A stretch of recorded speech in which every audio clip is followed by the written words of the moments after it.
A disgruntled voice echoed through a cave filled with books. A simply dressed man holding a staff wondered why his time-limited invisibility spell was failing. After adding a time limit formula, the invisible object inexplicably became translucent. Asli tried to improve the spell without disrupting it. His thoughts were interrupted when Pachai suggested going outside for fresh air. Asli replied that they had lived there for only 80 years and saw no reason to leave. Pachai argued that 80 years was long and reminded him he had not gone outside for 6 hours. Asli recalled researching fluoroscopic magic for glasses.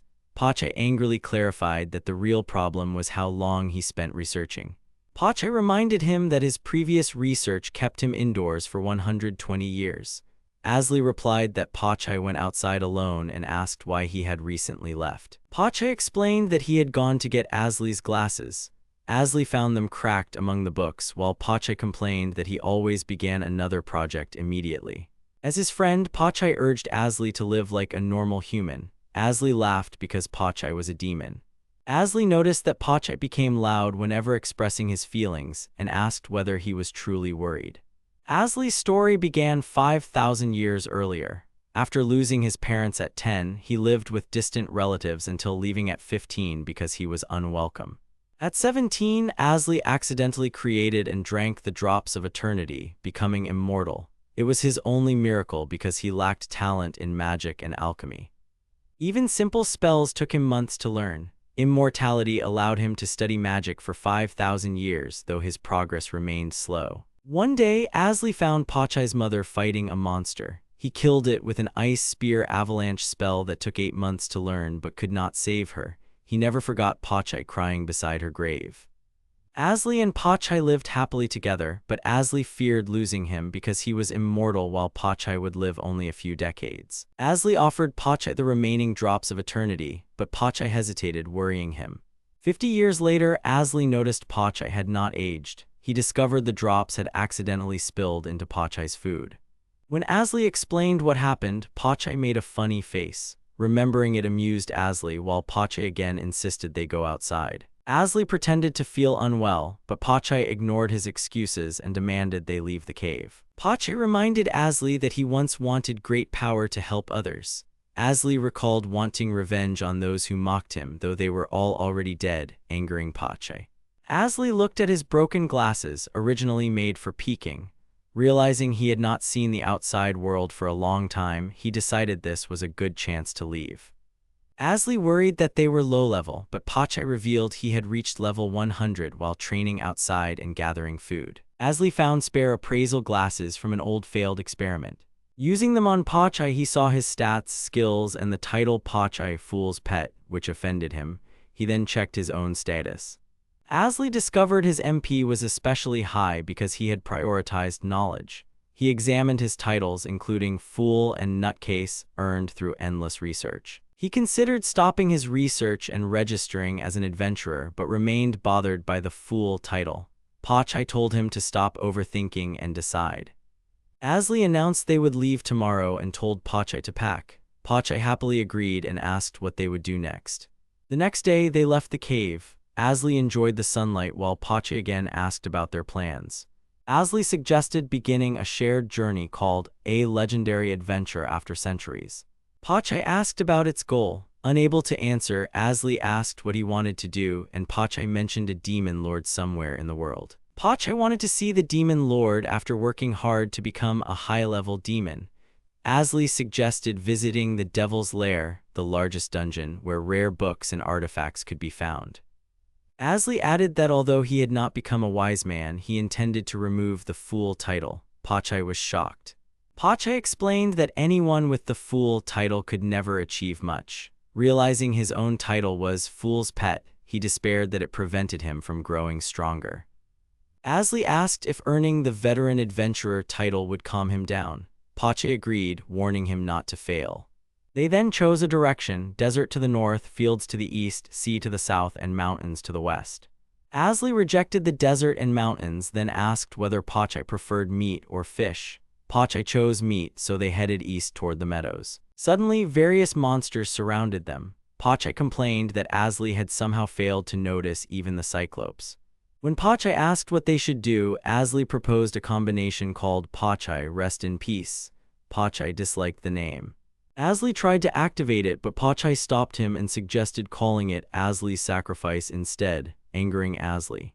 Asli rejected the idea and asked Pachai to buy time. Pachai held back the monsters while Asli began casting magic. After finishing the spell right above the monsters, the hero told Pachai to get out of the attack magic's range.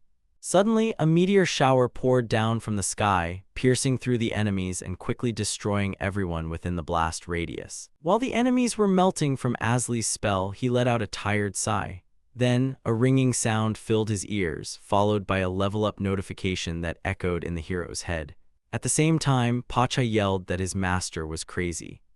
His companion grumbled, complaining that such powerful magic was overkill for the situation and that something weaker could have been used. Asli pondered intensely and finally admitted that he didn't know which magic would be best to use in such a situation.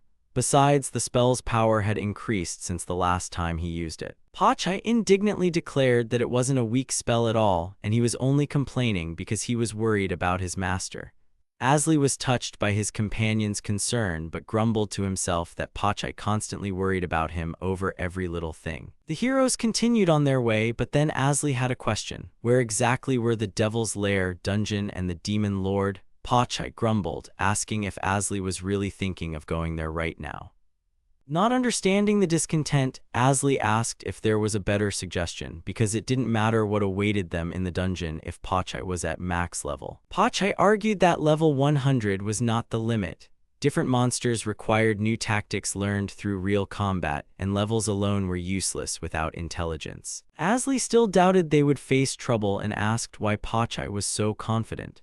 Pachai said he had read it in an ancient book from Asli's library, so Asli agreed to follow his advice. Asli remembered that Pachai licked his paw before turning pages and wondered how many books now smelled like him. Pachai asked whether the book had been written by Asli's relative. Asli confirmed it was his grandfather's story and suggested they should have stayed in the cave gathering information. Asli nostalgically recalled their warm, comfortable cave full of food. Pachai angrily complained that his master wanted to return after everything they had endured. Annoyed, Asli asked where they were now. Pachai began sniffing, then smiled excitedly. Asli noticed how expressive he had become and wondered why. Pachai said he smelled water ahead. Asli concluded that water likely meant people nearby. They headed forward to test Asli's theory. When deciding which direction to follow, they settled it with rock, paper, scissors. Asli lost while Pachai celebrated his victory. They walked along the river, beginning their journey. Pachai suggested a nearby bridge might lead to a city and credited his cleverness. Asli argued that going upstream would have reached the city faster. Seeing a road across the river, Asli suggested following it. Their side was untouched, meaning their former home lay in unexplored territory. He also remembered that Pachai had last searched for a city 80 years ago.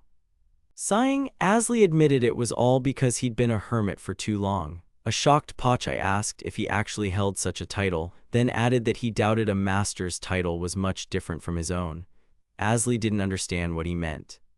Pachai continued, explaining that from the moment a person becomes a wizard, a personality suited for them develops. Suddenly, Pachai asked if the master's solitude seemed like something more than just a personality. Pachai then asked Asli what he thought about his own personality. The hero was surprised and asked if his companion knew other people besides him. The demon replied that he had met many travelers when he left the cave, and by observing their actions and words, he understood their differences. He also encountered them while foraging for food and read about everything in books. Summing up his speech, Pachai concluded that, in his opinion, a master was a kind of abnormal person. His companion's words made Asli ponder. Perhaps there was some truth to what Pachai said, as he had been a recluse for many years. But the fact that the demon paid attention to such small details surprised the hero. Night fell, the heroes trudged through the dark forest, and Asli hoped they would reach the city today. Suddenly, something flashed in the distance. Pachai sniffed the air, which put his companion on alert. The demon replied that he smelled monsters in the distance, as well as humans. Suddenly realizing what was happening, Pachai shouted that there were people ahead, surrounded by monsters. Asli immediately tried to run away, seizing the moment, but his companion grabbed the edge of his cloak disapprovingly and said they should do otherwise. Approaching menacingly, Pachai declared that they could help in their predicament right now, to which Asli stammered his agreement. The heroes headed towards the people in need of rescue, and Pachai sensed there were about 6 zombies there. And because they were near a body of water, there were also 10 lizards. As they got closer to the adventurers, Asli asked Pachai to help them retreat while he began to cast a spell to destroy the monsters. The adventurers stood frozen, so the hero yelled at them. Then, shouting for them to run, he cast the air wall spell. Suddenly, 2 surviving monsters charged towards them, and Asli warned his companion. Pachai explained to the adventurers that he would take on one monster and leave the other for them. This confused the hero, as he knew for sure that Pachai could easily handle both. Asli began to ponder this, and then Pachai decided to clarify the situation. It turned out he didn't want to bite zombies because it was unsanitary. Asli remembered that his companion's receptors and sense of smell were stronger than a human's. At that moment, Pachai asked the master to take care of the monsters beyond the barrier. Asli thought his demon was quite rude to order his master around. Resigning himself to the situation, Asli cast the Great Needle spell, and all the monsters beyond the barrier began to sink into the ground. After that, the hole in the ground quickly closed up and vanished. One of the adventurers couldn't believe his eyes. While the hero's level increased, causing a ringing in his ears, Pachai told the master that they could handle the rest. In no time, the adventurers and Pachai dealt with the remaining monsters. Afterward, one of the rescued individuals thanked them for their help and introduced himself as Rito. A joyful Pachai, oblivious to his master, introduced himself as an adventurer, then shifted all his attention to 2 girls and asked if they were injured. While Asli was displeased with the demon's behavior, the older girl replied that she was fine, but the younger one, named Rina, was injured. The girl blushed and said there was no need to worry, it was just a scratch. Thanking Asli once more, Rito asked him to heal Rina with recovery magic. Pachai supported the request. The hero was surprised that there wasn't a single mage in their group, but asked to see the wound. Removing her glove, the girl revealed her injury, caused by the claws of the attacking monsters. The wound was still bleeding, which worried Asli. The hero realized there was a toxin in the wound. This frightened the older girl. When Asli hesitantly called her little sister, she quickly introduced herself as Mana. Learning the older girl's name, Asli asked her to hold Rina's hand, and Rito was to firmly hold the injured girl's back. The hero mentally noted how quickly they obeyed him, unlike his demon. Asli warned Lady Rina that it would hurt, but she readily offered to proceed. The mage recited a spell, everything sparkled before Rina, and then a strong but quick pain pierced her hand. Almost immediately, the wound closed up and completely disappeared from the girl's hand. The girl collapsed to the ground, drained of strength, and everyone rushed to her, worried. Asli thought Rina should be fine now. Rito was about to say something, but Mana interrupted him, asking if it was detoxification magic and if he had truly gotten rid of the toxin inside Rina's body. Asli confidently replied that the adventurers could rest assured, as the green liquid that came out of Rina's body was indeed the toxin. Rito exclaimed in surprise that there weren't even 10 mages in the world who could use detoxification magic along with recovery. Asli responded that it wasn't a complex spell, but simply a magical overlay. His new acquaintances didn't understand what he was talking about and asked him to clarify. The hero pondered, finding their surprise strange since he had used ordinary magic. Suddenly, the adventurers speculated that Asli must be reinforcements from the magic university, as only they could use such high-level magic. While the hero listened, bewildered by the assumptions about his magical powers, Rina turned to him and asked how he had healed her wound. Asli explained that he simply combined a time rewind spell on a specific area with a control spell. He did this because spilled blood doesn't regenerate with healing magic. So, he decided to rewind time on the area of her wound to the moment she sustained the injury. Seeing the complete bewilderment on the adventurers' faces, Asli realized he was wasting his breath, as his new acquaintances were warriors and unfamiliar with magic. Lost in thought, the young man noted that although the adventurers spoke of a magic university, he got the impression that something was wrong with the world if magic was such a rarity. Just then, Rito remarked that while he wasn't very familiar with rewinding, control magic wasn't just ancient, but forgotten magic. Therefore, he really wanted to know who Asli was. The question stumped the hero, and he mentally worried that things had quickly become problematic, so he started thinking of ways to avoid discussing the topic. Suddenly, Pachai declared that Asli was a traveling mage and he was his demon. He added that his master had no connection to the university, and therefore asked them to refrain from questions regarding the details of their journey. Rito was about to continue his inquiries, but the girls asked him not to meddle in others' affairs. After another glance at his companions, the warrior gave up and apologized to Asli for his behavior, despite all the mage's help. The hero and his companions lit a campfire and sat around it. Rito remembered finding Rina's sword, which she had dropped in the heat of battle, and returned it to her, asking her to be careful. Asli looked at the girl and wondered about her age, as the sword she held was quite large for her. Rina looked at Asli and asked him how he ended up there, but Pachai helped him out of the interrogation, replying that they began their journey along the borders to make a name for themselves, and when they thought they were lost, they found a road that led the heroes to the adventurers. While Asli rejoiced at Pachai's resourcefulness, Pachai decided to ask their new acquaintances about nearby villages. The companions thought about it and replied that their group was from Fulton. This place is located near the city, and the fact that the hero and the demon saved them means they aren't bad, so the adventurers are willing to escort them to their city. After these words, the companions fell silent, looking worried, and Asli replied that he didn't mind the offer. Gathering themselves, everyone set off. To find out who they had encountered, Asli thoughtfully pulled out his status viewing glasses. When he put them on, he secretly began to check the information about his new companions. Since the hero had healed all of them, he likely saw their maximum HP. Wondering if Rito's crushing slash was an original skill, he looked at Mana's status and saw that they were similar. But he noted that the girl's MP was much higher than the guy's, which might depend on gender. Finally, he shifted his attention to Rina and saw that her stats were quite weak and she shouldn't be wandering in such a place.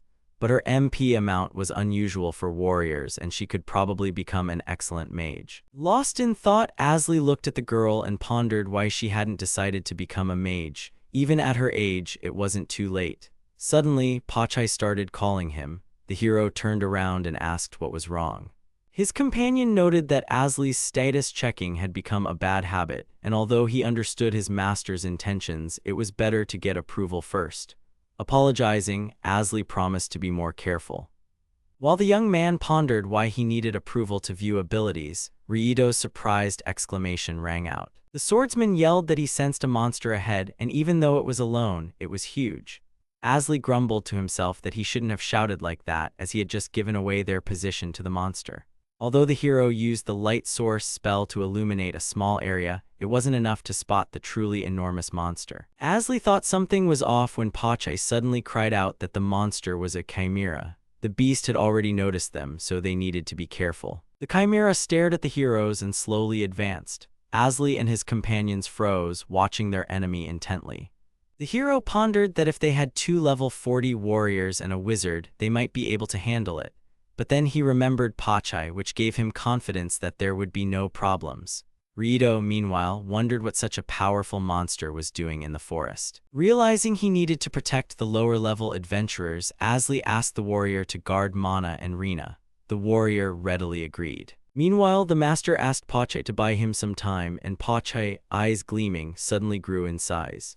Now, Pachai and the chimera were roughly the same size, and the demon exuded ferocity. Seeing the chimera hesitate, Asli smirked. While the monster was distracted, the mage quickly cast a spell that began to glow beneath the beast's paws. When Asli finished, a hexagonal barrier was cast on the chimera. Without letting the adventurers ask any unnecessary questions, he urged the warrior to hurry and deal with the monster quickly. Rina, seeing her comrades fighting such a terrifying creature, sank to the ground in fear. But Asli tried to calm her, explaining that if they acted correctly, the monster could be killed. Feeling a little calmer, the girl thanked him. Meanwhile, Rito and Mana tried to kill the chimera, and although their attacks were effective, the magic was already starting to weaken. Pachai suddenly turned to the master and advised him to start a combined magic spell. Asli broke out in a sweat, thinking that combination magic was an advanced skill and he wasn't sure he could use it.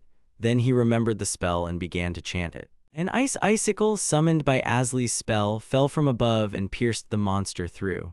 Proud of himself, he yelled for the warriors who were trying to recover from the shock to quickly finish off the beast. Rito and Mana began to act in unison and soon stabbed the chimera with their swords, eliciting a furious roar from it. The chimera, defeated by the heroes, fell. Mana, not expecting this, tumbled off the beast's body and landed right into Rito's arms, who barely managed to catch her. At this moment, Asli's ears began to ring persistently again due to leveling up. Coming to his senses, the hero noted that the battle had given him experience. It was obvious that the chimera was significantly larger than animals, so it could kill him before Asli could even use magic. This was easy to understand. What was said merely limited him. Continuing to ponder, the mage noted that simply by doing research, he had increased some additional power. Perhaps it was a power beyond the level Pachai had recently spoken about. Asli saw that Rina still felt lost, so he walked over and patted her on the back. As soon as he said it was over, the girl's gaze became more aware, and almost crying, she asked if it was true. Getting up from the ground, she thanked Asli. The hero tried to imagine what he would feel if he were Rina's age, but as soon as he tried to recall himself at that time, old memories blurred as his life had been too long. Soon, a joyful Mana ran up, carrying the chimera's horns and teeth. New equipment could be made from them. But Rito immediately dampened the girl's enthusiasm, reminding her that Pachai and Asli had contributed the most to the battle, and if so, the rare materials should go to them. Mana's gaze dimmed when Asli said that the three adventurers could take the loot. When the mage approached the chimera, he said he would take the creature's eye. Rito was surprised, as he had never heard of them being used. Asli tried to explain to his companions that chimera eyes were essential for weapon enhancement, but they didn't understand what he was talking about. Pachai shrunk back to his normal size and grumbled that his master should be a bit more sensitive when answering such questions. The mage only realized this after he had already said everything. Glaring at Pachai, Asli thought he should have at least said a few words about what he was doing. He felt like it was turning into a real headache. Mana turned to Asli and told him that he had truly helped them, as they had just defeated her father's enemy. Asli remembered how angry Rito had been when he saw the chimera. The girl explained that a few years ago, a chimera had attacked Fulton. At that time, their father was the strongest and managed to repel the attack, but because of the injuries he sustained, she didn't finish her sentence before Asli interrupted her. He was shocked that a chimera had attacked the town. Wondering what the guild was doing, he noted that only a well-developed countermeasure was needed to defeat such a monster. Pachai pulled Asli aside and called to him. Seeing the sad faces of his companions, the young man had no choice but to fall silent. Pachai suggested they discuss everything later, and for now, they needed to get to Fulton. Coming to his senses, Asli apologized and suggested they move on. He thought that everything seemed fine to him, but Pachai wouldn't have reprimanded him without reason. As they walked, the hero thought about what a fool he was. At that moment, Rina was watching him closely. She asked Asli not to worry about it. A little surprised, the mage again replied that she was a very good child. Suddenly, Rina decided to ask Asli a question. After a slight hesitation, she noted that the magic he had just used was different from the magic used to heal her. The magic circle was slightly different. Asli explained that he had used sorcery against the chimera. The girl slowly repeated after him. He continued to explain that chimeras are very resistant to magic, and using sorcery is the correct strategy to counter them. Continuing, the mage explained that a magical pentagram is a 5-pointed star, while a sorceress pentagram is a 6-pointed star. Rina pondered about sorcery and magic, her eyes sparkling slightly. Noticing her interest, Asli asked if the girl was interested in sorcery. While she tried to come up with an answer and started to panic, Rito said that they had arrived. Before them lay the ruined walls of the city. Pointing in that direction, the swordsman said that it was their city, Fulton. Inside, the city was also destroyed. Asli had many questions in his mind. He didn't understand why they were standing in ruins. This city was definitely the one Rito had spoken of. Could it be that it looked this way because of what had happened there? Looking back at his companions, they began their story. Only Fulton survived. They had 3 warriors, the rest were small children. Everyone else had left the city and merchants no longer came. The residents had sent pigeons several times asking for help, but received vague answers from the state and the guild. They had to fight monsters like gorillas coming from the city. But before they weren't attacked by hordes of monsters, the situation was getting worse and worse. Food and water were scarce and men died protecting the city. So soon, only the elderly, women, and children remained. Asli pondered. It was the first time he had seen a city abandoned by the guild. However, the pigeons brought a response which was strange. While he was thinking, Rito called out to him. He said he wanted Asli to meet the mayor with him. Asking Pachai to stay and guard the girls, the mage agreed to the proposal. As they walked through the ruins, Asli reflected that although the surroundings were less damaged than the entrance at the gate, it was still not a place where people could live. Then he remembered that he himself lived in a cave, so it wasn't his place to talk about it. The mayor's house wasn't far. Asli was even surprised by how close it was. From the residence, you could see the lights of the city gates, which were quite visible. Perhaps, given the current situation, the distance was just right. Upon entering, the mage immediately noticed how large the house was. Meanwhile, Raido informed the residents of his return. That's when Asli saw a girl approach them, remarking that the warrior had been working hard. Speechless, the hero thought the girl looked beautiful. His companion told her that he urgently needed to report the situation to the mayor and introduce Asli to him. The girl's gaze suddenly turned intimidating as she looked at the mage and asked who he was. Raido quickly explained that this man had saved their group from certain death with his magic. Asli greeted her kindly, after which the girl admiringly noted how polite he was. Exhaling and regaining her friendly demeanor, the beautiful girl bowed slightly and apologized for her rudeness. She then invited the guests to follow her to fulfill their request and lead them to the mayor. The town elder greeted the newcomers and said he had already heard about what Asli had done. First, he expressed gratitude for saving Raido, then introduced himself as Ryan. The mage also introduced himself, explaining that he was traveling to expand his knowledge and hone his magical skills.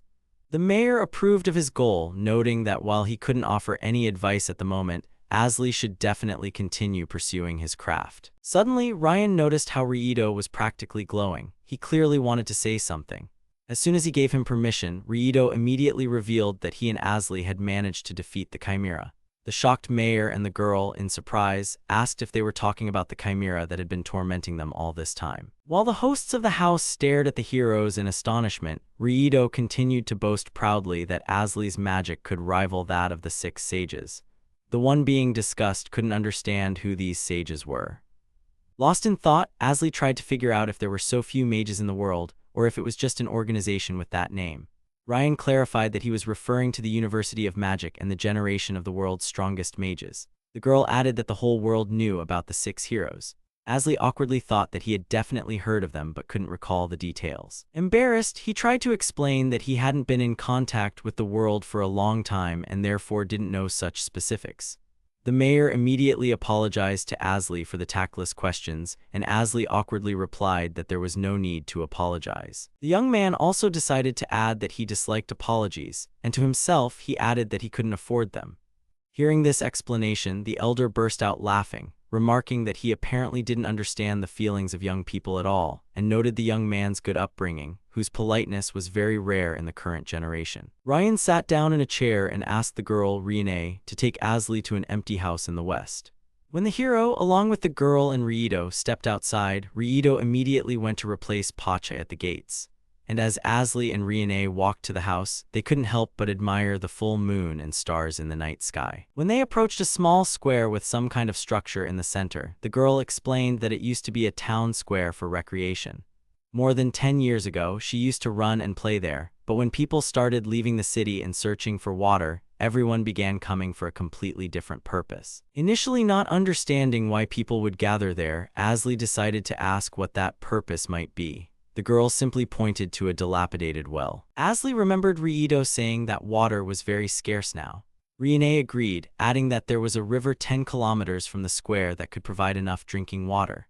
However, the journey there was dangerous and the number of people allowed to collect water was limited, so only Raido and the mayor went there several times a day. Asli was thinking about how physical exhaustion often comes with mental fatigue.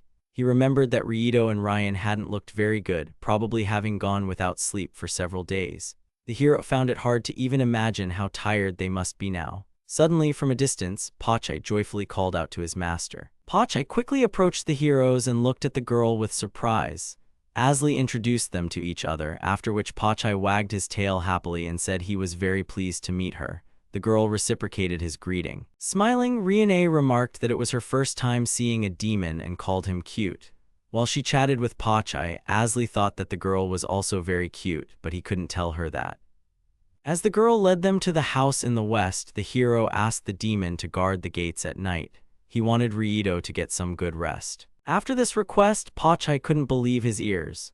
He started shouting joyfully, saying that the heavens must surely weep because his master had unexpectedly asked him to do something normally. Asli got angry at the show the demon was putting on, but Pachai was already happily running towards the gates.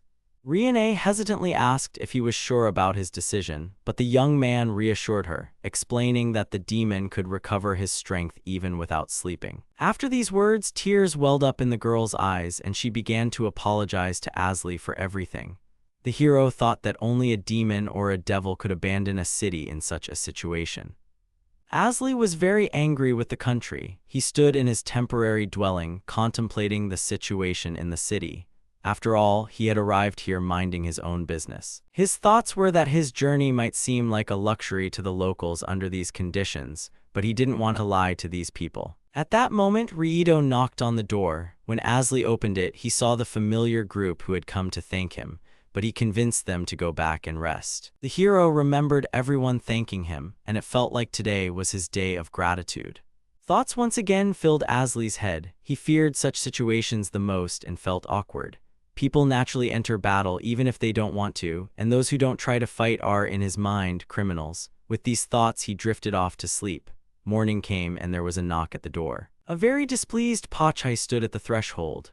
Asli greeted him and asked how his night watch had gone. The demon grumbled that it had been very cold. Asli shared that he had been just as cold inside as Pachai was outside. Pachai continued to complain that his master had a blanket while he was outside.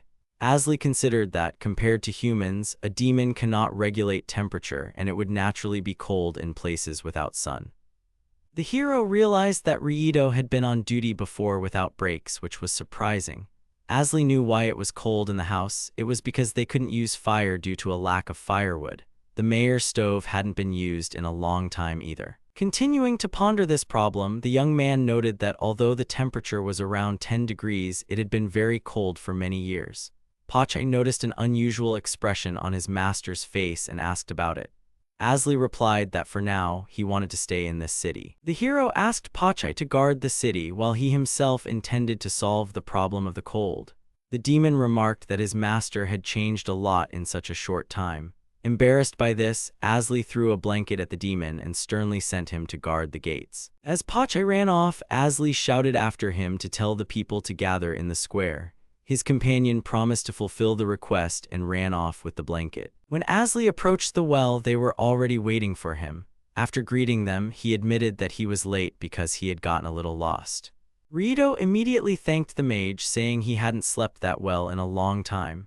Asli asked him to convey those words personally to the demon who had been complaining about the cold. The warrior smiled and laughed as Pachai had told him the exact same thing. The mage became lost in thought, musing that they seemed very similar to him. Perhaps he himself was portraying Pachai as they had been together for over 800 years, though they didn't fully realize it themselves. Finally, his companions decided to ask why he had called them because despite Asli being their benefactor, they had a lot of work to do. In the morning, when the monsters were calm, they could plan their trip to fetch water. The mage thought about the age of the girls, who, despite their youth, were also planning to go. Then he told everyone that the trips to the river for water were over and asked them all to come later to collect water from the well. Riedo replied, confused, that he had never heard of water magic. Asli, smiling at his impatience, explained that such magic exists, but only where there is water, so water magic couldn't be used here, but other magic could be applied. After reciting the spell Ice Icicle, Asli directed it straight into the well. Still not understanding what he was trying to achieve, Riedo noted that it would take a long time for such a huge amount of ice to melt. But Asli wasn't finished. He continued the spell. He cast Rain of Sparkling Swords. This spell shattered the icicle, which greatly surprised Mana, as she remembered how the icicle had pierced a chimera just yesterday. Asli explained that he would keep doing this until the well was filled with water. As soon as the entire well was filled with small ice fragments, Rina's eyes sparkled. She was very excited by what was happening. Asli explained that this wasn't all and used one last spell to melt all the ice. Finally finished, Asli looked tiredly at the fruits of his labor. By the time he had filled the well, many people had already gathered around. Wiping sweat from his brow, Asli replied that in this way the empty well had become full. As long as ice regularly fell into it, it would naturally melt. Such a large-scale process was only possible for one day, so Asli didn't want to repeat it all again. Ryudo was determined and agreed with the hero. Joyful shouts and words of gratitude erupted from everywhere. Suddenly, Ryudo hugged Asli tightly, and everything spun before Asli's eyes before he plunged into darkness. Opening his eyes, Asli didn't understand what had happened. His new friends were sitting next to him, and Ryudo, falling to his knees, began to apologize, which startled the hero. The young man didn't understand why the warrior was apologizing, so the warrior fearfully explained that he had been so overjoyed by the water in the well that he had hugged Asli's neck too tightly. As soon as Ryudo said this, the mage felt a pang of pain, but it lasted only a moment. While Ryudo was still apologizing, Mana apologized for the trouble her brother had caused. Asli waved it off and asked them not to apologize as he didn't like it. The hero asked if there were any problems with the well. Perhaps the water had disappeared or something similar. With a stunned look, Ryudo replied that the well was already being used extensively and there were no problems. Asli was glad that the information he had gained from reading ancient literature had proven useful. Asli asked them to tell him if the water level decreased and he would make more. The overjoyed warrior asked if this meant he would stay for a while longer. The hero agreed but added that they might perceive him as selfish, but for now, he couldn't abandon this situation. Asli added that as long as Pachai was here, the duties of the town's residents might significantly decrease. Suddenly, thanks erupted. He saw his companions crying tears of gratitude. Asli thought that the human spirit could be as fragile as a delicate thing. Lost in memories, he tried to recall when he had last cried. He had spent a lot of time absorbing vast amounts of knowledge, but at the same time, he had lost a great deal. The hero realized that he didn't know how to thank or apologize, not because he couldn't say the words, but simply because it made him feel awkward. Asli had a thought that he was no longer able to look directly at human gratitude. Perhaps it was due to his quarrels with Pachai, but he realized that his anger still lingered. Maybe this journey would actually be a way for him to reclaim everything he had lost. Replenishing water supplies had become a frequent task for Asli, and this time he cast a spell to fill the well for several days. As soon as he finished, Pachai's voice reached him. Pachai had brought wood from the forest, and the hero showed him where to take it. The townspeople were already there, ready to take the trees as soon as the demon handed them over.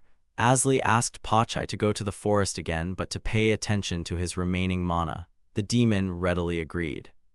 Everyone in Fulton was busy. As Asli watched, Rina approached him to say hello. The mage asked if she was going to the field. The girl replied that she was just about to plant seeds for a new fruit there. Rina noted that since they were all cultivating the land in the fields together, it would be great to get a lot of fruit. After that, the girl said goodbye and left. Watching her go, Asli calculated that 6 days had passed since he arrived in Fulton. During this time, he would ensure a sufficient amount of food. At the same time, the residents' exhaustion, which had reached its limit, began to subside. Food was obtained from caught animals and monsters, and fruits and herbs were also gathered in the mountains. Although there were fields in the central district, they had dried up due to lack of water, making it impossible to harvest. There were some people who expressed distrust of monster meat. Asli and Ryudo were the first to taste it. Then Mana joined them. The meat seemed tasty and nutritious. Later, all the food was quickly devoured by the other residents. When Asli lived in the cave, monster meat was an everyday meal. He suddenly remembered the mayor's words that apparently, after an era of abundant resources, this culture had been forgotten. Asli pondered Ryan's words. He had said that the level of culture hadn't improved much, or so it seemed to him. After thinking it over again, the hero concluded that the culture was indeed lagging. Maybe this was only the case in Fulton because, as Ryan said, nothing had changed. Was someone hindering progress? Asli thought he might be imagining too much. First and foremost, he needed to solve the pressing problems. For example, the fact that Fulton's walls were destroyed. Ryan, the town's mayor, was also a warrior. He had consciously become the town's main defender. Asli, along with him, trained the people who were part of the guard. This could make people who were desperate in life feel alive and give them a purpose. In other words, Asli was thinking of offering them work as a goal for existence. He didn't know if this method would help the townspeople recover and get things running smoothly. However, the result could help others give people meaning and strength to survive. Perhaps this way, the life of this small town would start anew. After stretching, Asli thought that he, too, needed to get back to work. Passing by the ruined houses, he considered that other problems were still piling up like mountains. Fulton is a medium-sized city located on a plain surrounded by the city itself. The streets are divided into 4 districts: Eastern, Southern, Western, and the Central District, which contain the fields. Each district has gates for entry and exit, but due to years of monster attacks, access to the Northern District from the outside became difficult. To get from the Southern District to the Northern, one had to pass through the Eastern, Western, and Northern gates, and other areas outside the Southern District were monster nests. The Southeastern and Southwestern gates, as well as the Eastern, Northern, and Western ones, were blocked with stones and debris to prevent monster invasions. As a result, the only habitable district was the Southern one. The monster noises that reached the Southern District at night were scaring the residents. Asley wanted to deal with this problem as quickly as possible, but they were short on people. Since there was no immediate danger in this situation, the hero decided to handle it himself to improve living conditions. In recent days, he had been constantly digging up the ground in front of the Southern Gate using spells. Ryan, who had been observing Asley, approached and praised him. He noted that a dirt wall had unexpectedly formed on the southwest side. The mage gratefully replied that it was all thanks to Rito and Ryan, who had been taking turns guarding the gate. The mayor remarked that the young man was being very modest. The elder asked if the excavated pit needed to be filled with water, but Asley replied that he first wanted to create an earthen barrier on the southeast side. Fortunately, they now had enough water, so he wanted to increase the level of security. Ryan laughed, noting that the young man had foresight. What he had been about to suggest wasn't very reasonable. Asley awkwardly scratched his head, trying to deny it. The mage explained that once the earthen barrier and the lake were complete, monster invasions through the gate could be prevented. Asley had heard that in recent years, flying monsters rarely attacked people from the sky. So, although he couldn't be certain, he decided to prioritize defenses against ground monsters. Ryan understood his plan and appreciated it. Asley added that he thought his plan had many flaws, so if the mayor had any questions, he'd like them to be asked. The mayor just smiled and said that Mr. Asley was indeed modest. While the mayor laughed, pleased with the hero's reaction, Asley tried to convince him that it wasn't true. Seeing Ryan's smile, Asley felt a surge of power within him. Is this the kind of strength people have when they become mayors, or is it a power that appears once you become a mayor? While the hero was lost in thought, Ryan replied that if anything was wrong, he would definitely voice his opinion. The other day, Asley had used his glasses to check the stats of Mr. Ryan and Riane. Naturally, he hadn't told Pache about it, anticipating his reaction. After looking at the stats, abilities, and ranks of his new acquaintances, Asley was able to form a clearer opinion of them. Riane was strong as he had expected, but Ryan's strength surprised him. According to Rito and Riane, the mayor used to be able to fight on his own. What surprised him even more was that Ryan had killed most of the monsters by himself. The mayor's special skill, air dance, was a popular sword technique when Asley still lived among humans.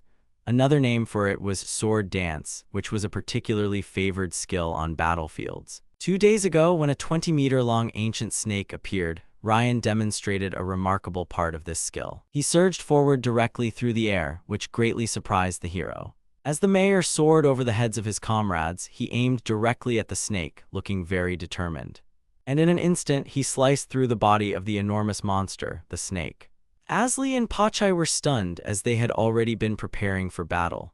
It turned out that the reason the town hadn't completely fallen yet was because of Ryan. If he hadn't been in Fulton, he would have become a famous warrior. Asley mused that in this isolated environment, it didn't matter whether you had skills or not. Suddenly, Ryan asked if he could ask a question unrelated to the current situation. Asley agreed. Without hesitation, the mayor asked the hero's true age. Asley hadn't expected such a question and stared at Ryan's face. Taken aback, Asley asked for the reason behind that specific question, even though he knew it was quite foolish to answer a question with another question. The mayor didn't expect such a counter-question, but decided to explain his suspicions. He said that the people in this town were very young, which meant his knowledge of magic was quite superficial. However, Ryan had traveled to different countries in his childhood, and Asley's knowledge and the power of his magic weren't something teenage kids could practice. Even if the hero's parents were very talented, he somehow felt it was impossible, especially for such a young wizard. After all, it would take days to read books, and ultimately, knowledge accumulated in a limited amount of time is limited.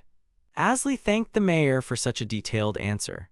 Without denying it, he said he expected someone to find out sooner or later that he was a long liver.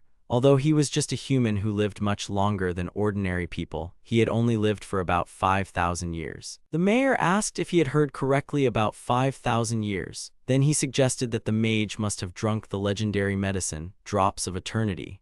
Asley was surprised by his knowledge and added that it all happened unexpectedly. And even though the medicine was made by accident, the guy drank it right away. Ryan asked the hero if he had ever regretted it.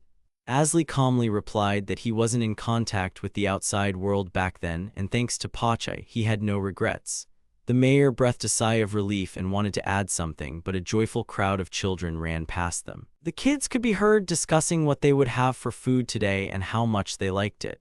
Interrupting their conversation, Ryan said he hadn't even noticed it was lunchtime. Asley agreed with him and noted that it smelled really good. The guy followed the children and informed the mayor that he was going to call Pachai to relieve him. He just needed to wait a little. Ryan advised the mage not to be so polite and to let the demon rest sometimes. Thanking him for the advice, Asley said that he would relieve the mayor himself after dinner. The guy understood what Ryan meant. If he didn't regret the past, he would probably start doing so in the future. Thanks to his research, Asley gained a lot of information that was new to him. But how long would this last? What was the limit of human development possible within a lifetime? Asley seemed to want to escape this thought, so he rushed forward even faster. Just because he was a long liver didn't mean he couldn't die. Asley felt he was too naive to think that life and death could be decided by him. A joyful Pachai saw his master and said that Riedo had caught a big bull. But then the demon saw that Asley looked very exhausted and asked what was wrong. To avoid talking about his conversation with Ryan, Asley replied that he had just been running on an empty stomach. Pachai, worried about his master, urged him to come to dinner quickly and offered to replace the mayor. Asley replied that he would be there soon and would let his companion rest. These last words alarmed Pachai, and he turned around and angrily asked who the person pretending to be his master was. After all, his master would never say anything like that. And although Asley didn't want to agree with such an opinion of him, it was true. Before, even though he and Pachai played and slept together, he had never ordered the demon to rest. Trying to reach a truce, Asley replied that he would grab some soup to eat quickly. Pachai kept his eyes on him and growled menacingly, asking what kind of demon was in front of him. Not calming down, his companion began to assume that the demon in front of him was using an illusion or something similar, but he shouldn't lie to him. Unable to take it anymore, Asley shouted that he didn't have time to play comedy with Pachai. He snapped for the stupid companion to bring him soup. The demon asked again if he had misheard his master call him stupid. An angry Asley confirmed it and added that the stupid dog should hurry up and bring him soup. Pachai cried out at this. And then he immediately beamed with joy, satisfied that it was truly his master in front of him. Asley stared at his companion with a completely unreadable expression. He didn't understand what had just happened. Meanwhile, Pachai was complaining about how the guy had scared him. Adding that only his master would treat him like a stupid dog, the demon ran off to get the soup. Looking at the sky, Asley wondered what was wrong with his parenting method. A whistle echoed throughout Fulltown. Riene and Asley stood atop the gate. Riedo ran towards them, waving his hands cheerfully, then made a circle sign. Riene responded that everything seemed to be fine. The hero was glad that the guard could now simply look at the gate from that house to check the situation. Although he had wanted to make a signal horn, a whistle seemed sufficient. There shouldn't be any problems for a while. While Riene and Asley discussed the best craftsman's work in town, Riedo had already joined them on the gate. From above, they could see that the lake and the earthen fortification were complete, and everyone could finally relax. While these were minimal defensive conditions, they were still much better than before. Riedo joined in the praise, noting that thanks to Asley, the fields now had a good harvest. Riene added that drinking water was also no longer an issue, again thanks to Asley. Asley replied that he had only given some advice, and the rest was achieved through everyone's hard work. Turning towards the town and observing it from above, Asley remarked that this town's journey was just beginning.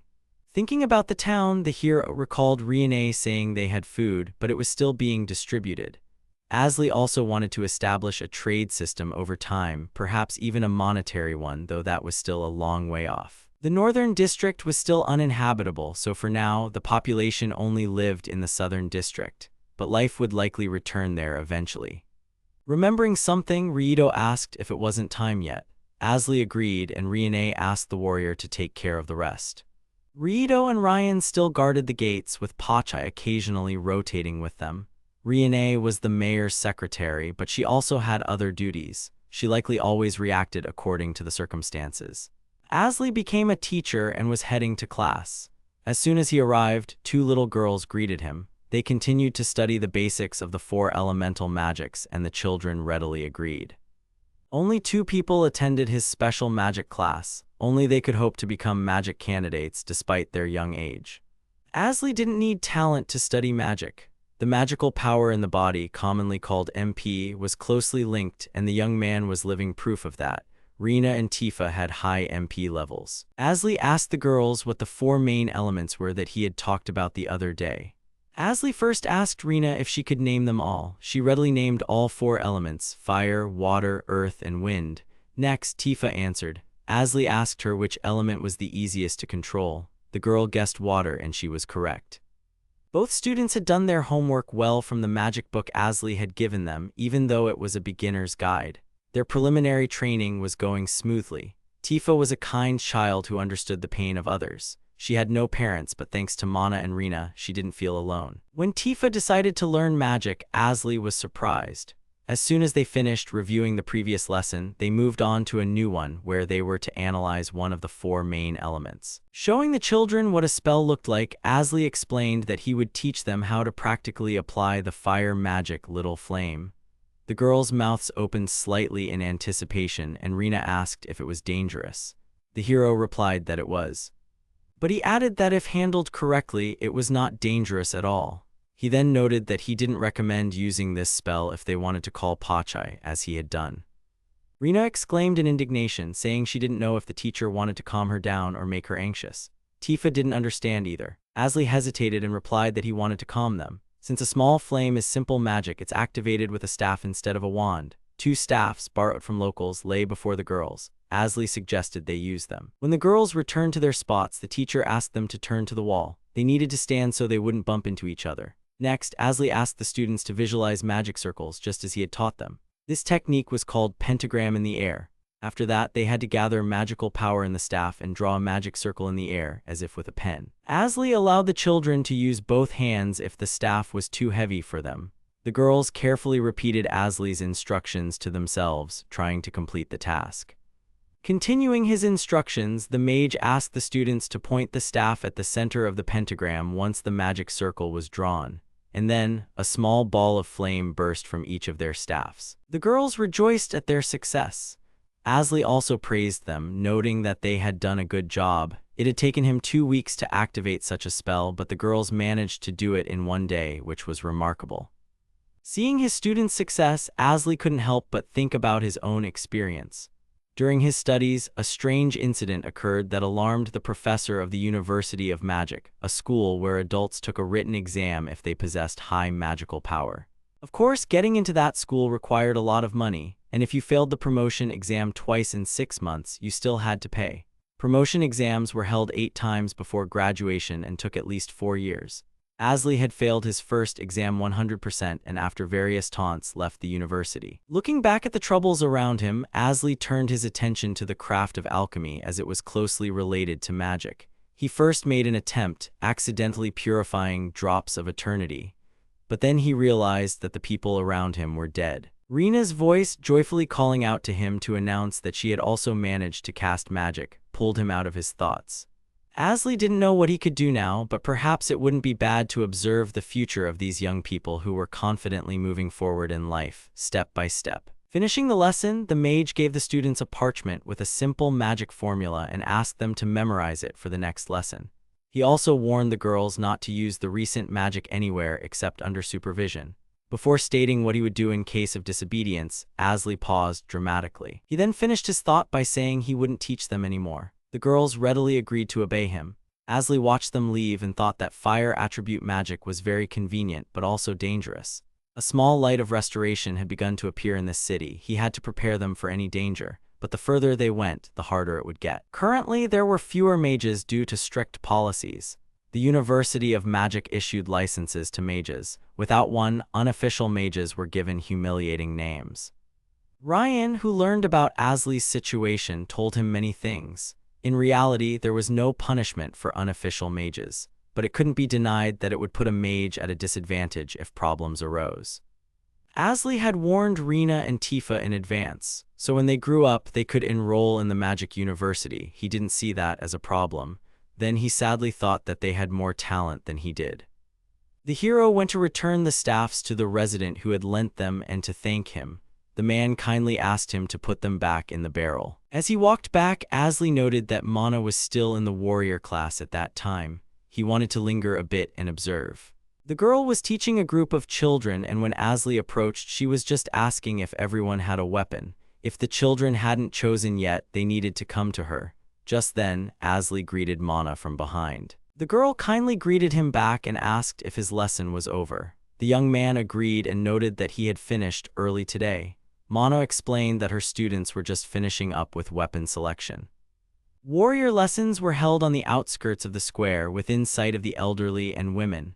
Of course, some parents didn't want their children to attend such classes, but they were based on voluntary participation, without coercion. The young woman looked at her students and noted that it had been hard work for everyone. To protect the city, she wanted to teach them powerful techniques faster, so she planned to train them continuously. Asley remarked that this was very promising. The hero then recalled that in the past, mages and warriors were separated by their character traits. There was even a hypothesis that this distinction should not be ignored. At that moment, a scream rang out, surprising both Asley and Mana. The young woman immediately went over to two students and scolded them for swinging their swords around. Leaning down to the injured student, she quickly examined the bruise.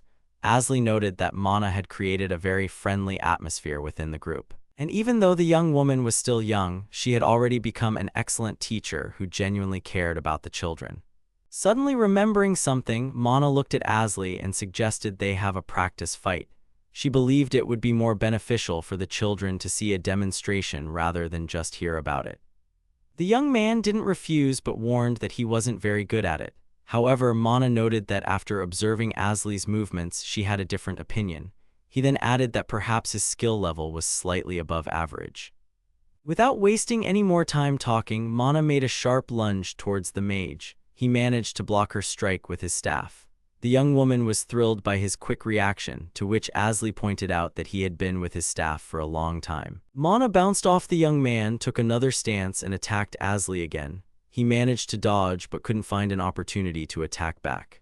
The young woman got seriously into the fight, and in the next moment, she was trying to kick Asley. He barely managed to block her again with his staff. The hero had just caught his breath, but Mana was already winding up for another attack. Mana spun around, but Asley managed to drop to the ground. He then saw an opportunity and pulled the young woman's leg with his staff. She was a little flustered, but in the next second, she had already leaped into the air.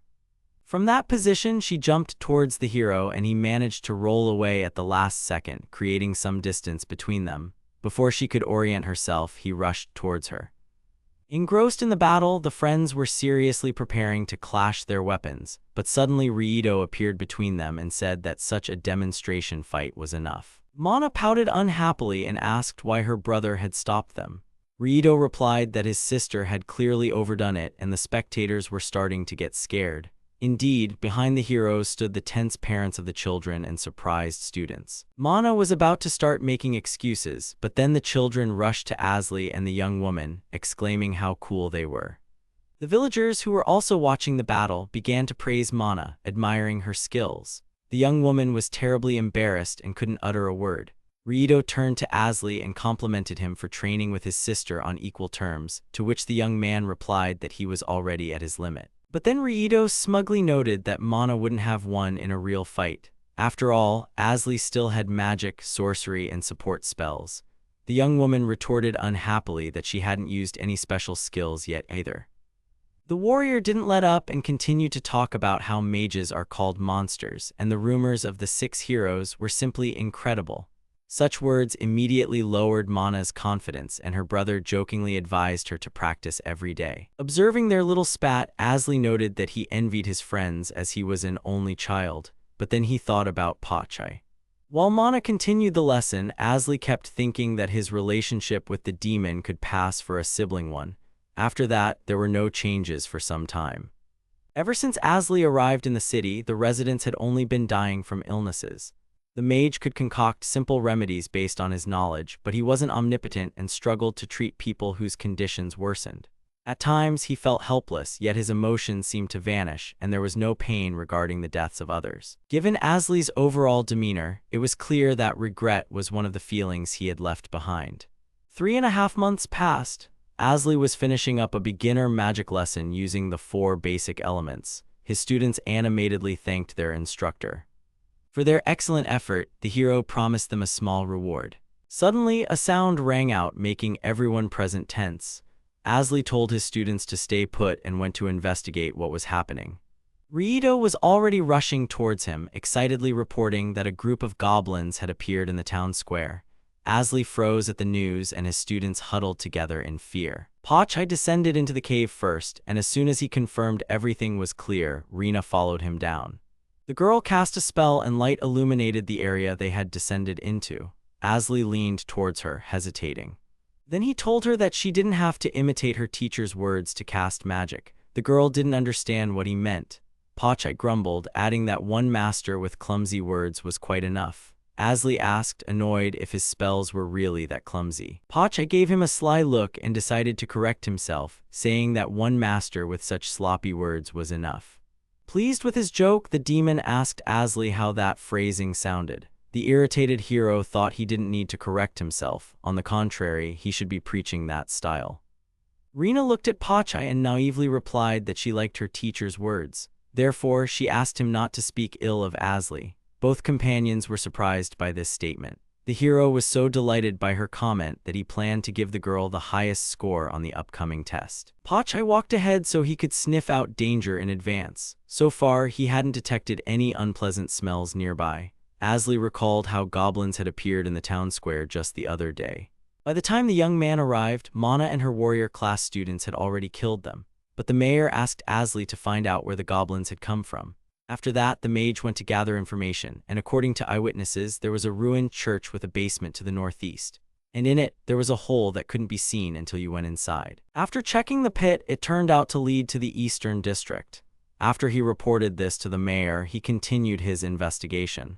Their group consisted of Asli, Rina, and Pachai. It was with this composition that they descended into the pit. In a normal situation, Rina was his student, but in such a tense situation, he didn't want to create such communication barriers. Ahead, Pachai noticed a hole in the ceiling that could lead upwards. It was quite small, and Asli decided to cheer Rina up by asking her if her brother would climb in there. The girl laughed and noted that Rito was too big. Meanwhile, Pachai had already squeezed through the hole in the ceiling and went to explore it. The path they had taken ended right near this opening, so the monsters probably came from here. The demon quickly returned to his companions and reported that he had emerged into an open area, which was the ruins of a house. There were no monsters nearby, but they were in the eastern district. If they were going to proceed further, they needed to prepare better. Asli took out his status viewing glasses. It had been a long time since he last checked his information. The guy noticed a strange inscription about the 6 sages' trial among his titles, but he didn't understand what it meant. More precisely, he understood the meaning. If he accepted such a title, it would grant him a status advantage. Rina asked what they were going to do. Asli suggested they just observe. And if necessary, the guy proposed using Pachai as a human shield for their escape. The demon, in turn, suggested using Asli as the shield. After that, they butted heads, and the mage grumbled that Pachai should be the shield because he was thick-skinned, but Pachai angrily retorted that it was fur. Rina decided to interrupt their bickering and gently asked if they would go for the check. Asli and his companion immediately calmed down and noted how seriously the girl took the task. The teacher felt it was his duty to explain to his student that he was joking and there was nothing to worry about. Pachai wanted to clarify if his master was kind, but then decided Asli wasn't capable of such a thing. For that, he received a flick on the forehead. After that, they climbed into a hole in the ceiling and emerged through the floor of some house. They decided to go outside and look around. As soon as they were outside, a chimera stood before them. All three stared at the monster in shock. Asley calmly asked Pachai what it was, and he readily confirmed that they were indeed looking at a chimera. Furthermore, judging by its intense skin color and sharp fangs, the chimera had recently ranked up and become an alpha chimera. Asley grabbed Pachai's cheeks and scolded him for not noticing an A-rank monster during his investigation. The demon tried to justify himself by saying that he was, after all, a fool's familiar. Meanwhile, a frightened Rina watched the scene with tears in her eyes. Instantly noticing the girl's mood, the mage tried to calm her by saying the chimera hadn't noticed them yet. But immediately after those words, the monster lunged towards them, making Asley's words irrelevant. Observing the chimera's roar, Pachai noted that it had a rather crude cry. His master decided to add that it sounded very much like Pachai's voice. While his companions argued again, Rina was already panicking and trying to figure out what to do. Without wasting time, Asley grabbed his companions and bolted away from the monster, which crashed into the house and destroyed it. After that, the mage puzzledly stated that it would have been better to return to the basement, but it was already too late. Pachai noted that a good idea should have been voiced earlier, but apparently that was the fool's limit. The chimera was buried under the rubble of the house and temporarily motionless. As soon as the heroes managed to hide behind a part of the house, Asley displeasedly ordered Pachai not to say anything about the fool, otherwise his status would be distorted. The demon said it didn't matter, as Asley could parry his interlocutor's words. Rina noted with a trembling voice that the entrance was blocked. The chimera suddenly rose from the rubble, looked around, and went in another direction. Thus, they gained a little time. However, no one else was felt around besides this monster. While Asley was thinking, Rina saw something behind them and, terribly frightened, called out to her teacher. Behind them on the ground lay the remains of small monsters. It looked very much like the chimera had eaten them all and left only bones. Asley speculated that perhaps this was why the goblins had fled to the square. Rina couldn't contain her fear and clutched her shoulders. The hero pondered. In the past, such information had not been confirmed. Asley looked towards the chimera and wondered if it wouldn't be better for it to escape outside. Perhaps there was a reason it wasn't doing so. It was impossible to check the perimeter around the city, starting from the south side, but if he thought about it, the monsters might have been trapped for some reason. Now that Asley thought about it, he decided something had to be done. He suggested calling it Pachai's deterrent counterattack. At this, the demon got angry and protested that his master wanted to kill him again. Asley stared menacingly at Pachai. The demon shouted even louder that what the hero was proposing was completely incomprehensible and that he needed to think before suggesting such a thing. The demon couldn't do it alone anyway. Asley realized there was nothing else to do. He cast the champion's enhancement spell on Pachai. Rina thought it might be magic that increased the effect of a title. The demon rejoiced. He now felt significantly better. Gathering his thoughts, he headed towards the monster but asked his master to cover him. Asley told his companion to be careful but said he would need a little time. As Pachai ran towards the chimera, growing in size, Rina used supportive magic on him to enhance his durability. Asley thanked his clever student and she smiled brightly, happy to have helped despite her fatigue. Focusing, Asley began casting a spell designed to surpass the original magic of the four elements: water, earth, wind, and lightning. While the mage was busy with his magic, Pachai was already starting to lose ground. Asley needed a little more time as he was creating a formula for a mid-level offensive spell. Finally, the incantation was complete. The hero quickly yelled for Pachai to retreat, and he used an air strike to do so. After that, Asley immediately cast the elemental prism spell on the chimera. The monster, bleeding, flew a considerable distance and crashed into a ruined house. Pachai shrunk back to his normal size and Asley praised him for a good job. All three breathed a sigh of relief as they had succeeded. Suddenly, Pachai whimpered in pain. Asley began to examine the wound, while Rina, frightened, asked how the demon felt as he had just been bitten. When the girl saw the blood, she became even more scared for him. Without hesitation, Asley gave Pachai the command to serve, and he obediently carried it out automatically. While the mage was pleased with his protege's good training, the demon complained that he would report harassment. The mage asked his companion to stay in that pose for a while. Asley found the wound among Pachai's fur, pointed it out to Rina, and told her to use healing magic. The girl readily agreed. Rina recited the minor healing spell, and the wound on Pachai's chest quickly closed. The demon rejoiced that he was no longer in pain. He thanked the girl, and she happily looked at Asley and said that she had managed to heal Pachai all by herself. The hero indulged in memories. He recalled that it took him a month to master minor healing, but Rina only needed half a day. The girl truly would become an excellent mage. When they finished, Asli was about to say something, but a noise came from the direction of the ruined house. The heroes sharply turned their heads towards it. The chimera rose from beneath the house. Everyone was surprised that it was still alive. Pachai tried to grow larger, but he couldn't. Asli then decided to change strategy and called it despite having no mana in this body. Pachai grumbled, asking his master to fight seriously. Asli looked at the demon, puzzled, and asked what fighting seriously meant. The demon resignedly realized it was an impossible request. Rina watched in horror as the chimera rapidly charged at them. The hero began to cast a spell, which he called a trick. Summoning his storage, Asli knelt on the ground and began rummaging inside the portal. He was trying to find something, but he kept failing. A nervous shout came from the side. The chimera was already approaching, but Asli still couldn't find what he was looking for. Pachai reminded him that although the wounded chimera was slowed, it had almost reached them. Finally, the mage smiled and pulled out what he had been searching for, TNT. He asked his companions to run back and cover their ears. The chimera was literally one jump away from its target.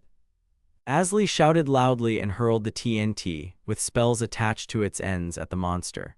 A deafening explosion erupted. All the bombs Asli had launched detonated at once. The hero covered his ears even tighter. A creature's paw landed near them, its organs scattered everywhere, and a fountain of blood gushed from where its head used to be. The mage's companions stared up in shock.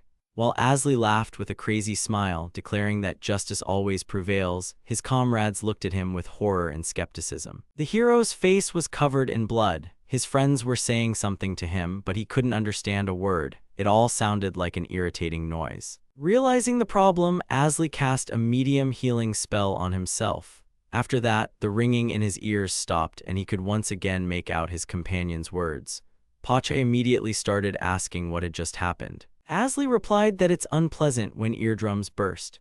Pachai anxiously added that the explosion was undoubtedly so loud it could damage hearing, even louder than his master's snoring. Pachai was so surprised that he got goosebumps on his paw, but Asli couldn't see them through the fur. Rina also wanted to know what had just occurred. The mage explained that he had just thrown a byproduct of his afro hairstyle research at the monster. He was young at the time and had created a hairstyle he'd never seen before, which was even before he met Rina. The girl asked if it was bad magic, as the circle her teacher had drawn was black. Asli noted that Rina was very observant to have noticed that. After finishing his explanation, Asli suggested they quickly gather the remaining materials from the Alpha Chimera and go check the gate's condition. Rina wanted to continue discussing the strange magic Asli had performed, but he stopped her. The mage repeated that they needed to go check the condition of the eastern gates. While Rina grumbled sadly that it wasn't fair, the heroes discussed the well they had seen earlier. Asli said it would be good to wash off the blood. When the hero approached the gates, he noted that they looked fine externally. However, the lifting mechanism wasn't working, which could cause difficulties later on. Asli's companions called out to him. When he reached them, he saw that the road was blocked by debris from houses. Rina pointed out that the path to the northern gates was ahead. It turned out that the eastern district was also isolated from the basement where they had been. Most of the trapped monsters couldn't withstand the hunger and started eating each other. Pachai was surprised that the intelligent goblins couldn't open the eastern gates. Asli speculated that they failed because of the chimera, which, in turn, was hunting the goblins running around the house. The demon confirmed that it made sense. Rina admired her teacher. Asli then jokingly said that if they kept praising him, he would get nervous. His companions stopped and Asli grumbled at them. His companions pretended not to notice and suggested they head back. As Asli walked, he thought that the demon knew how to talk to him properly. When the heroes returned, Ryan and the others were waiting for them in front of the church. It seemed they had gathered after hearing the dynamite explosion. Asli suggested using the eastern district for the residents, after which the mayor and the residents began to act. Soon, the goal was achieved and the road to the eastern district was open. Ryan and Asli stood in the newly opened district for the residents. The mayor looked at the scene before him and said they had taken another step. The young man grunted contentedly and confirmed it. 2 years had passed since then. The monster problem was temporarily resolved. The children were gradually growing stronger and it became possible to organize gate guards. Rito and everyone else performed their duties with all their might. Asli's two students also excelled in their studies, Rina in restoration magic and Tifa in support magic. After all, they were growing up fast. The hero felt that he too had developed a bit as a teacher. While the hero watched the residents rebuild the city, he thought their pace was like a turtle's. When he went to the elder apologized for calling him. Asli said there were no problems. The hero addressed the mayor and added that he knew the mayor had something serious to discuss with him. The mayor handed him 2 scrolls and said he was going to give them to him. Asli was surprised and asked what they were. It turned out to be a letter of recommendation to the University of Magic. Asli, surprised, asked if he understood the mayor correctly. Ryan replied that Asli was enough for practicing magic, but he also wanted others to study magic. He added that he had received consent from Rito and Mana because Rina also wanted to go study. Asli noted that the girl undoubtedly had a desire to see the vast world, plus she was constantly fighting, but it surprised him that they decided to do it now. Seeing there were 2 scrolls, Asli added that Tifa wasn't ready yet. The mayor calmly replied that the 2nd scroll was for Asli. The young man was surprised. Ryan added that you couldn't get into the current Magic University or Warrior University without a letter of recommendation from the head of the city. Asli still didn't understand what the mayor was talking about. He thought he was already studying at the Magic University, but a big talent gap had formed between him and those around him. The mayor pondered but replied that the scroll was just an excuse to get Asli out of the city. This surprised Asli even more. Asli asked if he was getting in the way. The mayor asked him not to misunderstand, he just chose the wrong words. Although only the eastern and southern districts of the city had been restored so far, the city's functions were gradually recovering. For example, the eastern district already had a well and the connecting trough was almost attached. So, if Asli decided to leave, they would definitely be fine. Ryan looked sternly at the hero and asked him to stop seeing the city's residents as weaklings. He added that Asli should have a goal, and it would be good to share his knowledge and intentions with the world. Both universities were in Balon, a place where a lot of different information was stored. The mayor calculated that Asli should gather his thoughts and finally go to the Demon Lord. Ryan wanted him to go there with Rina. One could say it was the right time as they had the strength to restore the city. The mayor addressed Asli again and asked if he could fulfill his wish and Rina's wish. Asli became sad but continued to listen to the mayor. Ryan said that people gather in large groups, but that's not enough to live in the wide world. Sometimes people still need adventures, and the mayor would like the residents of this city to gain such courage and become strong people with a rich inner world. Ryan added that he would like Asli to become like that too. The young man thought about it because Ryan was right. His original goal was exactly that, but he himself hesitated to leave the city. He felt comfortable there. It seemed Asli was repeating the same scenario as the first time. He let out a slightly awkward sigh, as if laughing at himself, and thought about what a fool he was. As soon as he came to this conclusion, he asked the mayor only one question: when should they set off? Ryan replied that the enrollment time was approaching, so they needed to leave tonight. He believed the latest they could depart was tomorrow. Asli was a little flustered, as this was quite unexpected. Seeing the hero hesitate, the mayor added that he was the only one so surprised. Rina had almost finished her preparations. This news was also unexpected. The mayor asked if he wanted to hear his companion's words. Asli wondered when Pachai had become so independent but agreed to hear him out. Ryan shared that the demon suggested telling Asli everything at the last moment as it would be more effective. It seemed the plan worked. Asli honestly admitted that he was surprised. The mayor laughed and replied that he was also surprised by such a plan. The young man suddenly added that the way the mayor imitated Pachai was very convincing. The mayor laughed and replied that he had practiced for half an hour for that. Night fell and it was time for goodbyes. Everyone stood to see Asli, Pachai, and Rina off. Rito chuckled, noting that a mage and a warrior were departing. Suddenly, Asli noticed huge dark circles under his friend's eyes. He smirked and asked if it was because his beloved younger sister was leaving.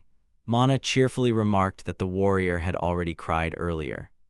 Poking her older brother's cheek, the girl asked if Asli could see the tear stains on his face. Rito nervously exclaimed that Mana had promised not to tell anyone. Tifa, standing nearby, grabbed her teacher's cloak and sadly asked if he was really leaving. Asli knelt down and told her that he had left homework for her where he used to live, asking her to look at it later. If she completed everything, she would have to study on her own. Holding back tears, Tifa replied that she would try her best and do everything possible not to lose to Rina. When she turned 15, she would also come to the Magic University. Those seeing them off watched the scene with a smile. Rito noted that his sister had a strong follower. Rina blushed and said that Tifa would be an excellent mage, even better than her. Turning to Tifa, the girl said she would go a little further down this path but would wait for Tifa. Suddenly, her older brother looked at Rina's clothes and asked where she got them. Smiling sweetly, the girl mentioned that Rina had made them for the journey. While the others were saying their goodbyes, Asli noted that Rina had matured recently.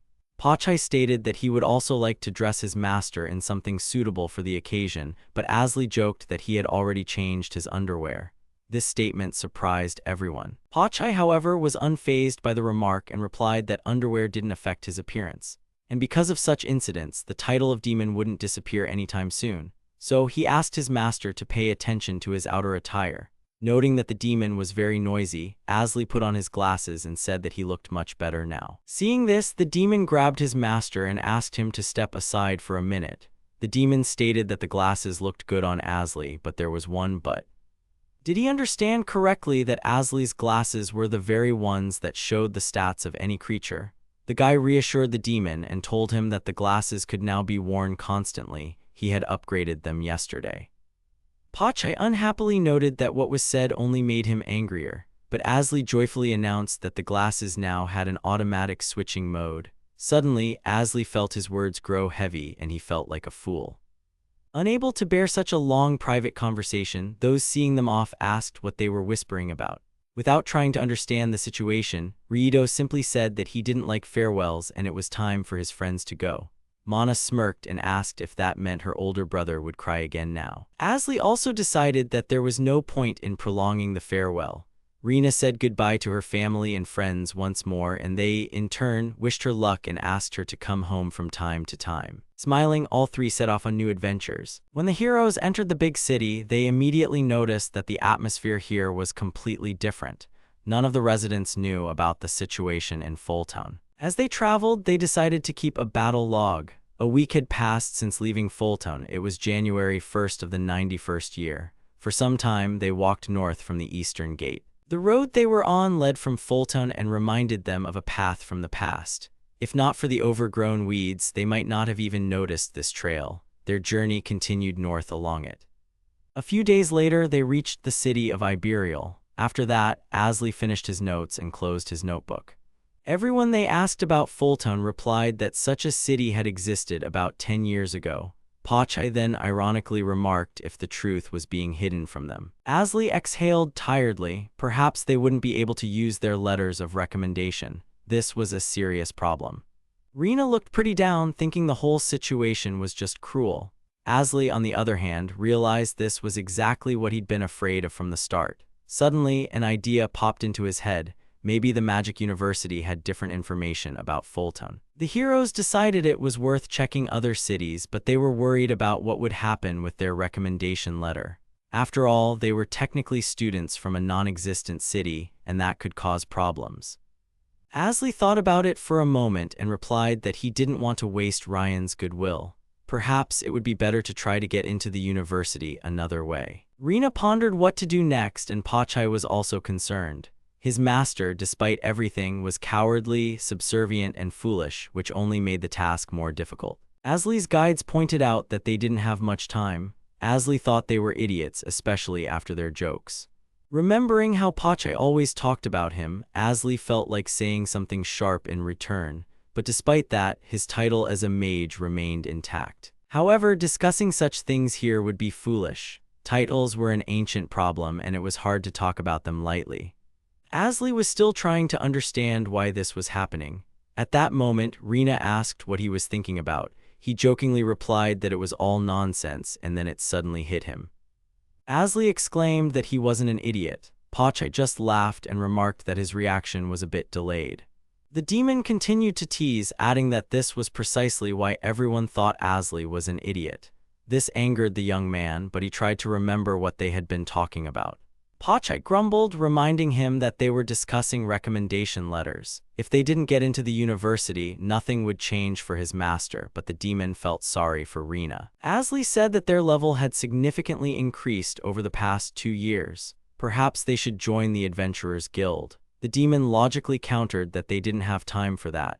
Asli then reminded him that the guild contract was signed by the head of the city. Without further explanation, he headed towards the guild. Rina didn't understand anything but ran after her teacher, while the demon immediately grasped his intention. Upon reaching the guild building, Asli asked Pachai to wait outside. Just then, the guild mistress came out to them and said there was nothing to worry about. Although ordinary animals were forbidden, a small familiar wasn't a problem.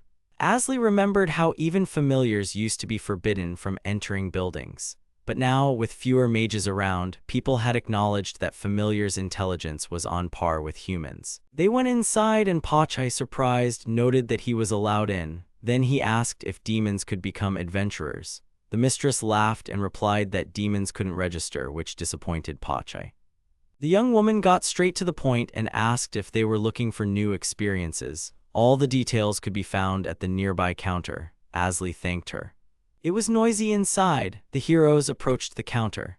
The man standing there remarked that Asli looked unusual for a mage and offered to write their names on the registration form. The form had the signature Asli was looking for. Rina asked what he planned to do with it. Asli asked his student to hand over the recommendation letters. He quickly cast a spell, copied the necessary signature, and transferred it onto the letters. Rina watched in amazement, noting that the magic was astonishing. Then, Asli edited the letter with another spell. Rina asked if it was really magic. Asli replied that a graduate of a magic university should be able to do it, though he admitted to adding a few special formulas to the spell. Rina didn't understand what he meant and asked again. Asli tried to explain that the spell was originally created as magic, but then he decided it was better to fill out the form first. Once they handed in the forms, the man offered to explain how the guild worked. Asli noticed that Pachai, who was chatting with visitors, seemed quite comfortable, so they agreed to listen to the explanation. The guild is an organization that gives quests to adventurers. Guild buildings vary. Some resemble a tavern like this one. The manager accepts payment from the client and assigns the quest to an adventurer of the appropriate rank from S to F. After completing a quest, the adventurer receives payment, 10% of which the guild takes. There's also an annual registration fee. These are the 2 mandatory taxes. The man continued explaining the ranks. The higher the rank, the more difficult the quests. Newcomers start at F rank. Only 6 sages and 6 brave heroes held S rank. Quests are posted on the bulletin board. To take a quest, you need to tear off the paper from the board. An adventurer's level is determined by the magic crystal near the counter. The man finished his explanation. The heroes thanked him for the detailed account. Rina was surprised, wondering if her teacher understood everything the first time, as she found it complicated. Asli reassured her that if something was unclear, she could always ask again. Pachai approached them. They stood by the F-rank quest board, deciding where to start. Rina looked closely at the quests and was surprised. Everything seemed quite simple to her. Asli smiled and praised her. Even goblins were a rarity in this town. He asked if it was her first time seeing quests for slimes and killer bees. Rina nodded. In the vicinity of Fulton, C-rank monsters were common. B-rank zombies were encountered, but weaker monsters were rare. The strongest creature in that area was a chimera. To defeat it, a group of level 60-70 heroes was needed. Without Pach's help, they wouldn't have managed. Studying magic and even a failed artifact, dynamite, also proved useful.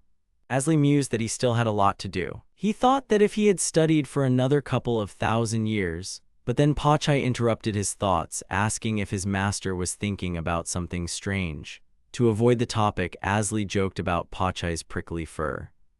Inspired, the demon said that if he died, he would turn into a scarf. Asli had hoped his comment would provoke anger, not enthusiasm. While they were bickering, Rina carefully looked over the quests. One caught her eye, and she decided to take it. Asli glanced at it and saw that the quest required them to kill 3 ghouls. He figured Rina could probably handle it, but wondered why ghouls specifically. Slimes and killer bees would be easier to defeat. The girl hesitated. Embarrassed, she explained that she'd heard ghouls were similar to zombies, which she had experience fighting. This would make it easier for her to get used to a new type of monster. Asli was surprised by her logic.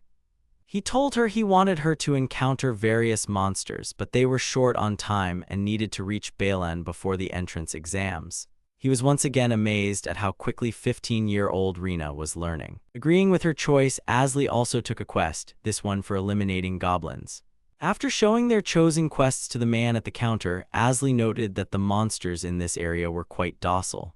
Pachai went with Rina. Afterward, the heroes decided to stay at an inn. Asli easily dealt with the goblins, not even needing to use magic. He received confirmation of successful completion, 5 out of 5. Although the quest warned about the possibility of a stronger monster appearing, it didn't happen. Looking around, Asli realized this area was perfect for training beginners. Continuing to keep his battle log, Asli made a new entry. January 7th, year 91, afternoon, Iberial City, along the northern road. A goblin-level monster can be defeated without magic. It was inconvenient to write while on the move, so he decided to continue at the inn. There, he remembered he had been calculating their travel funds.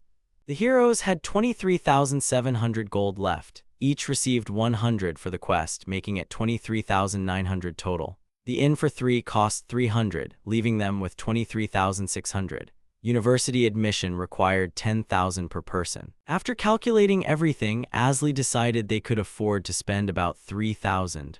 However, it would be better to raise their rank as soon as possible and take on more quests. Pleased with their situation, Asli decided to take on another quest before evening. On his way to the guild, he heard strange shouts and veered slightly off his route. Soon, the young man saw a boy surrounded by many monsters. Asli froze in surprise. The monster the unfamiliar boy had stumbled upon was a rank E-cloaked dragon. One needed to be wary of its sharp claws and its fire breath. Even a beginner could defeat such a monster one-on-one if they were careful enough. Nevertheless, the stranger found himself alone against 6 of these monsters. The kid's abilities were rank E or D, so it was clear the fight would be tough for him. Suddenly, someone called out to Asli. While the young man was fighting, he spotted the hero and asked him for a little help. Asli was quite surprised by the guy's persistence, finding it unusual. As the stranger fought, he declared that his teacher believed one should speak directly, otherwise they wouldn't be understood. Asli wondered if that was truly what the guy's teacher meant. While he was briefly distracted, one of the monsters opened its maw, ready to unleash a burst of flame. Startled, the young man screamed and bolted away. Asli noted that he was quite good at observing his surroundings and skillfully dodging the flames. Resigning himself to the task, Asli said he would take care of 2 monsters to conserve energy. Suddenly, Asli pondered that even though he had stated the exact number, perhaps he shouldn't have risked even a small danger for this young adventurer. But while Asli was deep in thought, the young man in an aerial dance swept past the monsters with his weapon. He easily cut down the ones Asli hadn't taken on, then joyfully announced that he had leveled up. The hero was astonished by his sword mastery at such a level. Having dealt with his task, the young man approached Asli and asked his name. The young man himself was named for example. After they finished exchanging pleasantries, the mage responded that using an aerial dance at this kid's age was quite astonishing. The impression the stranger made was similar to Rina's, and perhaps that's why he could use special skills. This indicated a high level of training from his teacher. Pleased by such praise, the child confessed that his teacher was one of the 6 braves, named Dragon. Asli pondered he had heard something about this brave when Riedo was mentioned. He fought skillfully, and his use of weapons was appropriate for the situation. This brave warrior had the nickname Gentle Tiger. Asli tried to recall the names of the other sages. While the mage was deep in thought, the young man told him that he and his teacher were staying nearby in the town of Iberial at an inn. Asli was delighted and replied that he and his group were staying at the same place, suggesting they go together.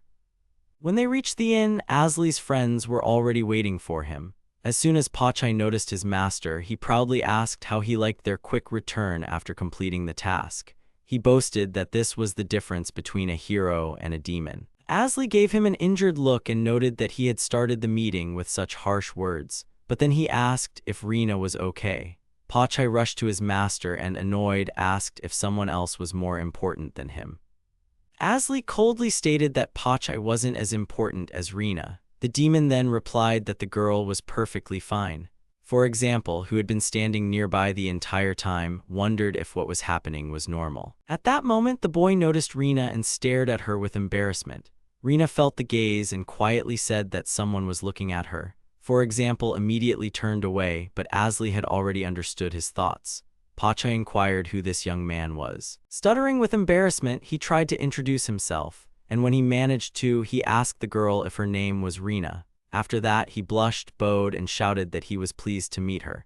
Rina, almost fainting from embarrassment, also said it was nice to meet him. At this point, Pacha also decided to draw attention to himself and introduced himself as the master's familiar. But his greeting didn't interest the newcomer, as he was describing how beautiful Rina's reddish-brown hair was, resembling red dragon excrement. Pacha tried to introduce himself again, but for example continued to shower the girl with compliments. He said her beautiful white skin looked as if it had been healed from a toxic swamp by high magic. Pacha discontentedly rushed to his master and asked when he had managed to cast an invisibility spell on him. Asli noted that he hadn't done so, but it was a good idea. Then Pacha sharply recoiled and asked who was in front of him. Remembering a similar situation that had already occurred, Asli asked him not to do that again. At this point, the hero finally noticed Rina's discomfort from the compliments and suggested she needed to be saved from them. Just then, someone called out to, for example. Behind the young man stood a tall figure in armor who asked what he was doing there. Asli wondered who this old man was, but then, for example, loudly greeted him, calling him teacher. As for example recounted his fight with the monsters, Asli was surprised by who stood before him. Realizing his companions didn't know who this was, the hero explained that this was Dragon, one of the 6 braves. He looked more like a bear than a tiger, though. Pondering this, Asli speculated that perhaps bear was deemed too crude a nickname when it was given. After listening to his student's story, Dragon turned to Asli and introduced himself. Noting Dragon's politeness, the hero introduced himself and his companions. One of the 6 braves was surprised to find a mage capable of using a familiar standing before him. Then, Dragon looked sternly at Asli and asked when he had graduated from the magic university. The hero frantically wondered if it was really impossible to summon a familiar without graduating, as it seemed quite simple. Shaking off his thoughts, he explained that he was only planning to enroll in the university, which surprised Dragon. Even the 6 sages could only do that after several years. Asli was taken aback by this and thought he didn't want so much attention. At this point, the teacher shifted his attention to, for example. Meanwhile, the hero mused that perhaps fame would help him increase the recognition of his title. But Asli's thoughts were interrupted by Dragon's unexpected advice. He explained to his student that when talking to a woman, it's best to bring your face closer by about 2 degrees. It's also preferable that your feet aren't flat on your heels. Additionally, you should open your eyes 1 millimeter and raise the corners of your mouth 2 millimeters. When, for example, repeated everything his teacher showed him, Dragon praised him and told him to focus on that. As the young man beamed with joy and thanked Dragon, the trio of heroes watched the scene, shocked by how subtly it was all said. Remembering the presence of others, Dragon explained that he usually lived in Balan and suggested they meet there. Afterward, he said goodbye and led his student up the stairs to their room. Before they were out of sight, Asli quickly used his status reading glasses on the departing duo. For example, turned out to be an excellent student, and his teacher possessed a vast array of special skills. And although he looked about 30 years old, the hero sensed that he might be the embodiment of talent. From the side, the demon called out to him. He noticed Asli was deep in thought and asked what was wrong. Not wanting to reveal his true feelings, he replied that Dragon seemed very large to him. Pacha asked, surprised, if that was why he decided to expand his knowledge. Deciding not to dwell on it any longer, Pacha suggested they go on another quest. Everyone agreed. Asli was once again making entries in his demon battle calendar. It was December 19th, 6:00 a.m. They had left Iberia and traveled through many towns and villages. Their current path led them along the northern high mountain range, a road also known as the Giant's Road. Suddenly, Rina called out to her teacher and pointed ahead. The city of Balan stretched out before them. They only had a short distance left to cover, and then they would arrive in the city a day earlier than planned. Pacha declared that this month had been one of continuous suffering, and Rina agreed with him. The demon blamed his master for it. Asli stared at them in surprise. Angered by such words, the hero noted that Pacha constantly made up mistakes and stories about him, but he couldn't remember them himself. In response, the demon decided to remind him once more. He recalled how 3 weeks ago, Asli had wanted to explore a dungeon they had accidentally found. At first, there wasn't a sound, but then they found themselves trapped with a crowd of B-rank monsters. Pachai then recounted how, 2 weeks prior, they had stumbled upon some crying mushrooms. The hero admitted he'd never seen anything like them before, so he cooked them up and let everyone eat. After that, the entire group burst into loud sobs. A week later, in the town of Roman where they were staying, they took on several subjugation quests from the guild. Once the quests were completed, it turned out there was one less monster than expected. Not wanting to stop at just listing his master's misfortunes, Pachai continued. He reminded Asli how he had recently tried to start a fire by launching a small flame at some firewood, but accidentally aimed it directly at the demon's face. The hero, in response, irritably claimed he didn't remember any of it. Dissatisfied with the situation, Asli asked when Pachai had acquired memory-erasing magic. The demon jokingly said he used it while his master was asleep, but noticing Asli's confusion, he clarified it was just a joke and that Asli simply had a bad memory. The hero mentally conceded that perhaps he really was a bit absent-minded. Pachai grumbled unhappily about his master's serene expression. Surprised by such a statement, Asli stared at the demon. Pachai exclaimed in annoyance that he knew perfectly well his master's current expression was, "How do I distinguish?" Then Asli's face changed to, "How did you read that?" before he began to grin maliciously, which surprised his companion. Unable to take it anymore, Pachai indignantly asked if his master was playing with him. Asli calmly stated that it had been interesting on the road. The demon snorted in displeasure and declared it was time for them to go. Asli, meanwhile, mentally noted that his companion's mood would soon improve again. They had known each other for many years, and perhaps he himself had picked up a bit of Pachai's personality. Observing the interaction between his familiar and his apprentice, the hero reflected that he had initially gotten angry but then immediately apologized. He believed he tried not to offend others whenever possible. Either way, Pachai, in his opinion, was better suited to supporting a wide range of interests and knowledge. Asking his friends to wait, Asli was finishing writing something in his notebook. The last line he spoke aloud was about people who, if they wanted to forget the past, truly did so quite easily. He stopped there. Rina decided to ask what her master was constantly writing about. Delighted, he decided to tell her. Asli, beaming with excitement and pride, showed his apprentice his notebook, which he called the biography of Asli the Sage. But at that moment, Rina had already run off after Pachai, who had gone far ahead. Such indifference to his achievement saddened Asli. Pachai praised Rina, but she didn't understand why. Deciding not to explain, he called out to his master. Meanwhile, Asli stood, holding the book above his head and gleaming with madness. Late that night, the travelers finally reached their destination. Ultimately, it turned out Asli's companions were right. They had no strength left, and everyone decided to go rest at an inn. The entrance exam would finish by noon, and then they would have time to explore the city. Everyone immediately agreed to this plan. In his sleep, someone was calling Asli. His eyes were closed, but someone was still calling him. The voice said the hero could continue sleeping, but it was important to keep listening. The voice from the dream persisted, calling out to him. Pachai sighed in annoyance that his master couldn't even wake up in his sleep. Then a silhouette appeared nearby. While the demon was happily chattering about something, Asli kept trying to sleep, wishing everyone would just be quiet. The cloaked figure was glad that Asli had finally woken up. The hero didn't understand what was happening. He unhappily asked the cloaked figure if it was good manners to disturb tired people. The person apologized but explained it was due to an urgent matter. When the visitor asked if Asli was surprised, he replied that the situation was unusual and then asked who this old man was. The hero offered the guest to sit on the cushion Pachai had brought. The cloaked figure apologized. Asli tried to make out the face of the newcomer, but he couldn't. The figure confirmed that the mage wouldn't be able to see him. So Asli tried using his stat-reading glasses. All the information was hidden, only the title Grandpa was visible. The hero's artifact seemed curious to the guest. The cloaked man noted that the young man was well aware that magic works in dreams.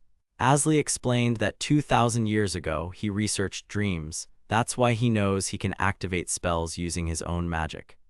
The hero also added that he conducted these studies to counter nightmare demons and also knew that dreams could manifest certain images. He then demonstrated what he meant by using his power and thoughts to create a table with drinks on it. This pleasantly surprised the guest. Asley decided to repeat his question, asking if this grandpa was some kind of nightmare demon, even though he didn't look like one. Unexpectedly, the stranger asked what would happen if he answered that he was a messenger of God. Pachai turned to his master and declared that the newcomer was even stranger than Asley.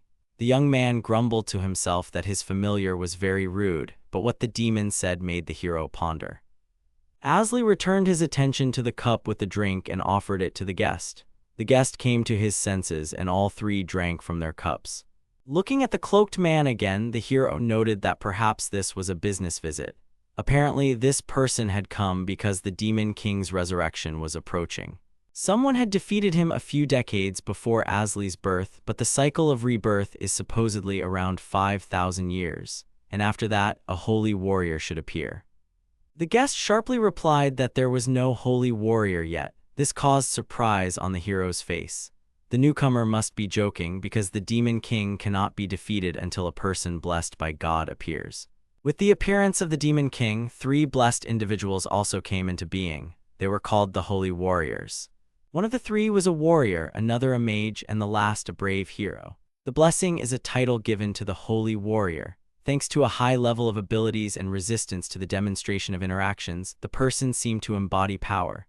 While Asley recalled the history, the stranger replied that there were reasons for this. The hero asked the cloaked man to wait a moment. The man thought the young man had a question, but Asley unexpectedly asked why the guest was telling him all this. Wouldn't it be better to tell the country's leader, or the director of the magic university, or at least the director of the military university about the problem? The stranger replied that since no one believed in his appearance in dreams, he had to erase their memories of him.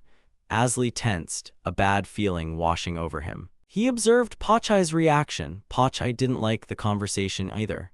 He bared his teeth at the cloaked man, and Asley noted his companion's bravery, as he was acting this way towards a messenger of God. Over the past few decades, the number of people who prayed to the newcomer's lord had sharply decreased. This was because the object of prayer had changed. Now people prayed to other people, not to God.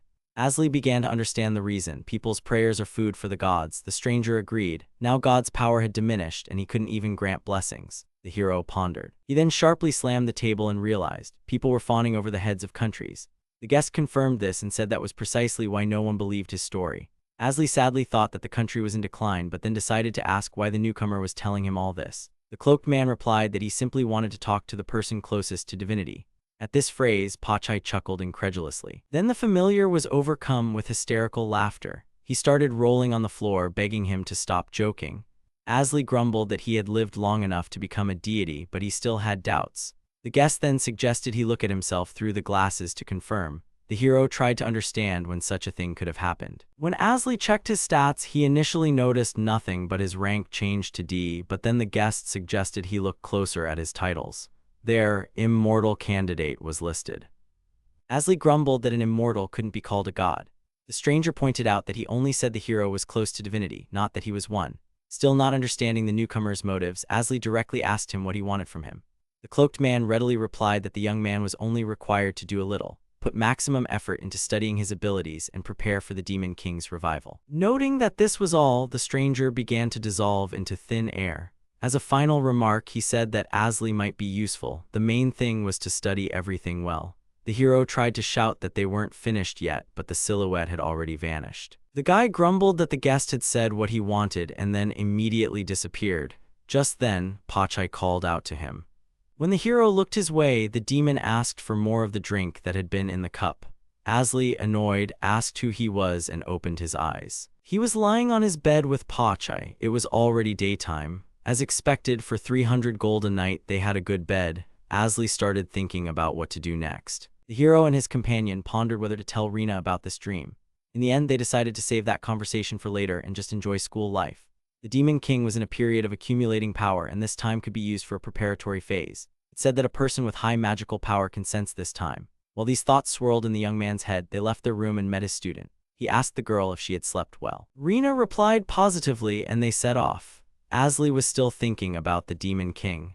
The power accumulation period was 1 to 2 years, and it was during this time that he planned to talk to Rina about the dream.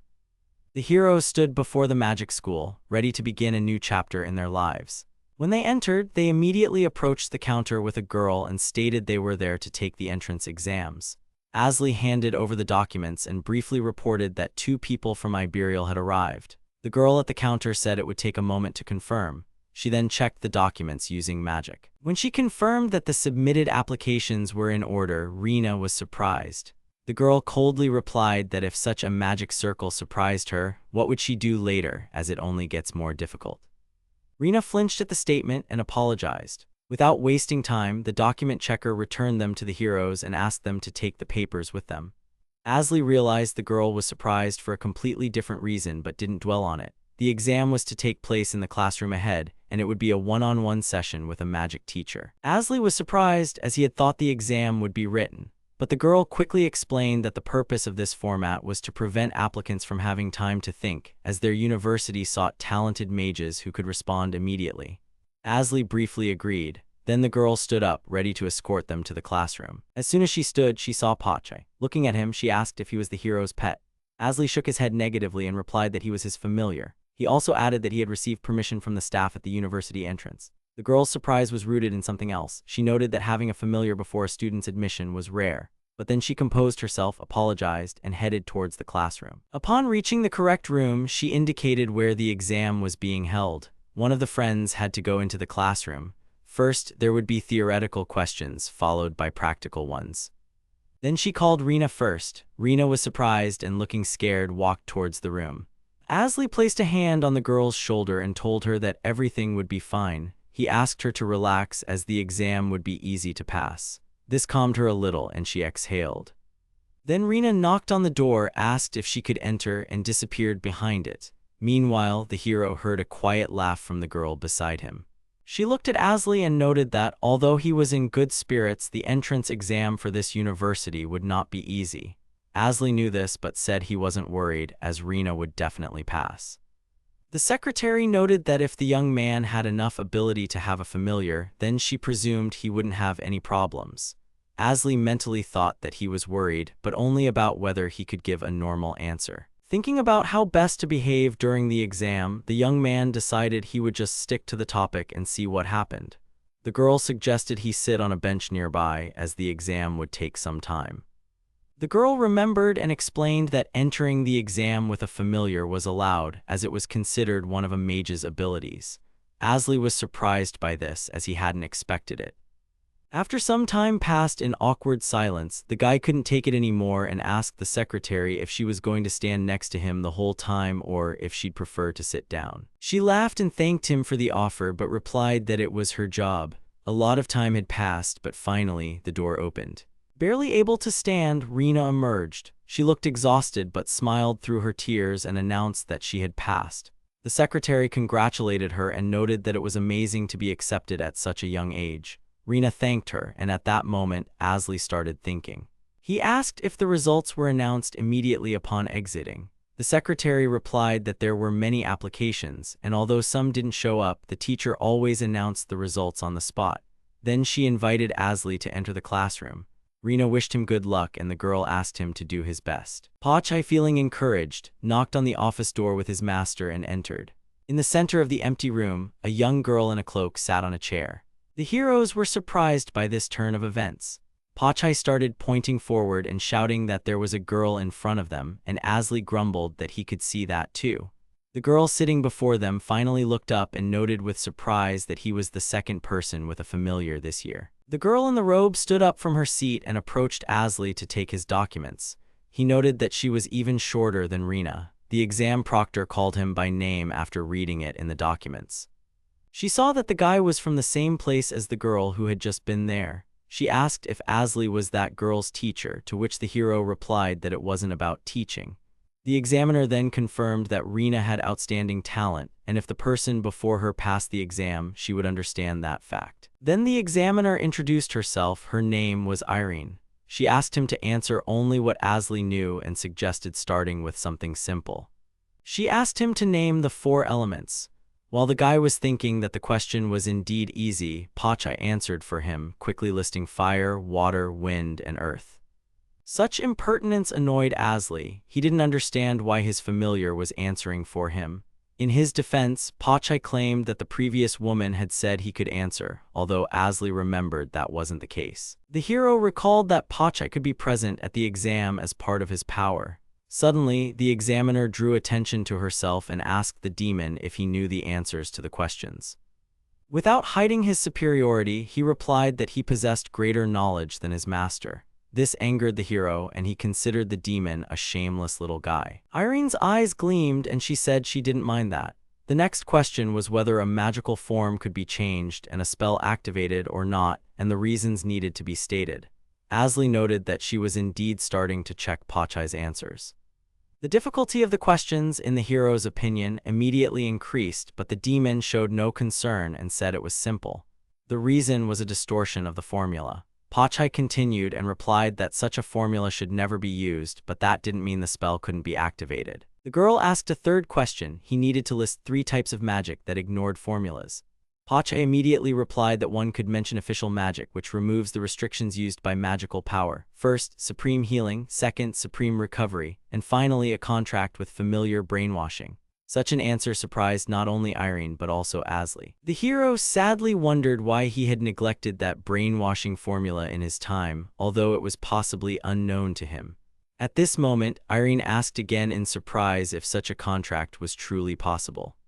She glared at Pachai and asked again if it was possible to deprive a familiar of its will through a contract.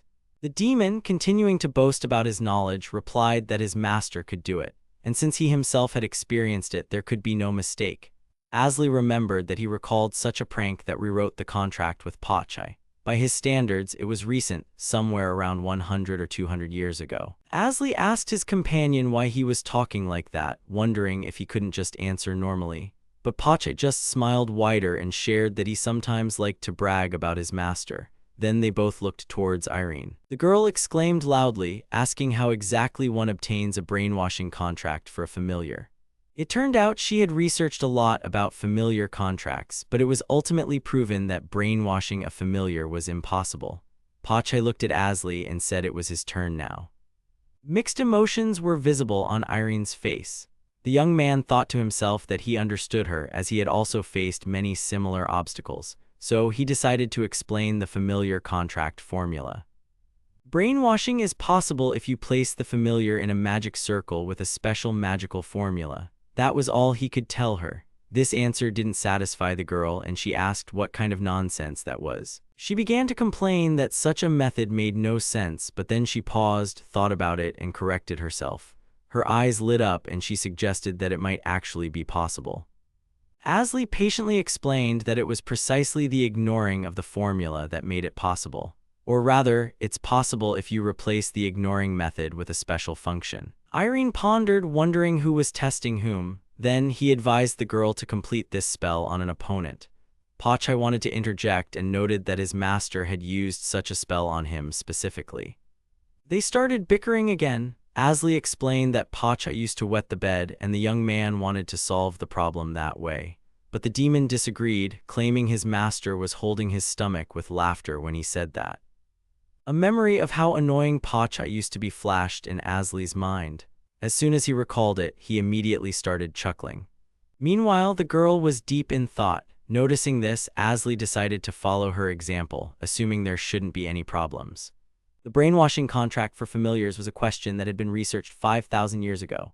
Monsters and beasts with fierce temperaments became powerful familiars, and people who owned such familiars became influential in those times. The most ambitious mages tried to forcibly contract with high-ranking monsters, such as dragons, but a regular contract was unable to contain such power, and most often, these mages were devoured. The brainwashing contract was conceived as ignoring the formula with the necessary replacement of a special function in the magic circle. Stubborn Mania absolutely refused to do this, and as a result, there was a danger of spontaneous explosion. No mage had ever done it willingly, and he didn't want to repeat their fate either. But using a special method, Asli succeeded in this research and then fixed Pachai. However, he quickly got bored of it, because if the demon doesn't object, it's not fun. Soon, the hero realized that he couldn't control his emotions around his familiar. After everything happened, the memories of the brainwashing contract remained mediocre, and Pachai, of course, scolded him.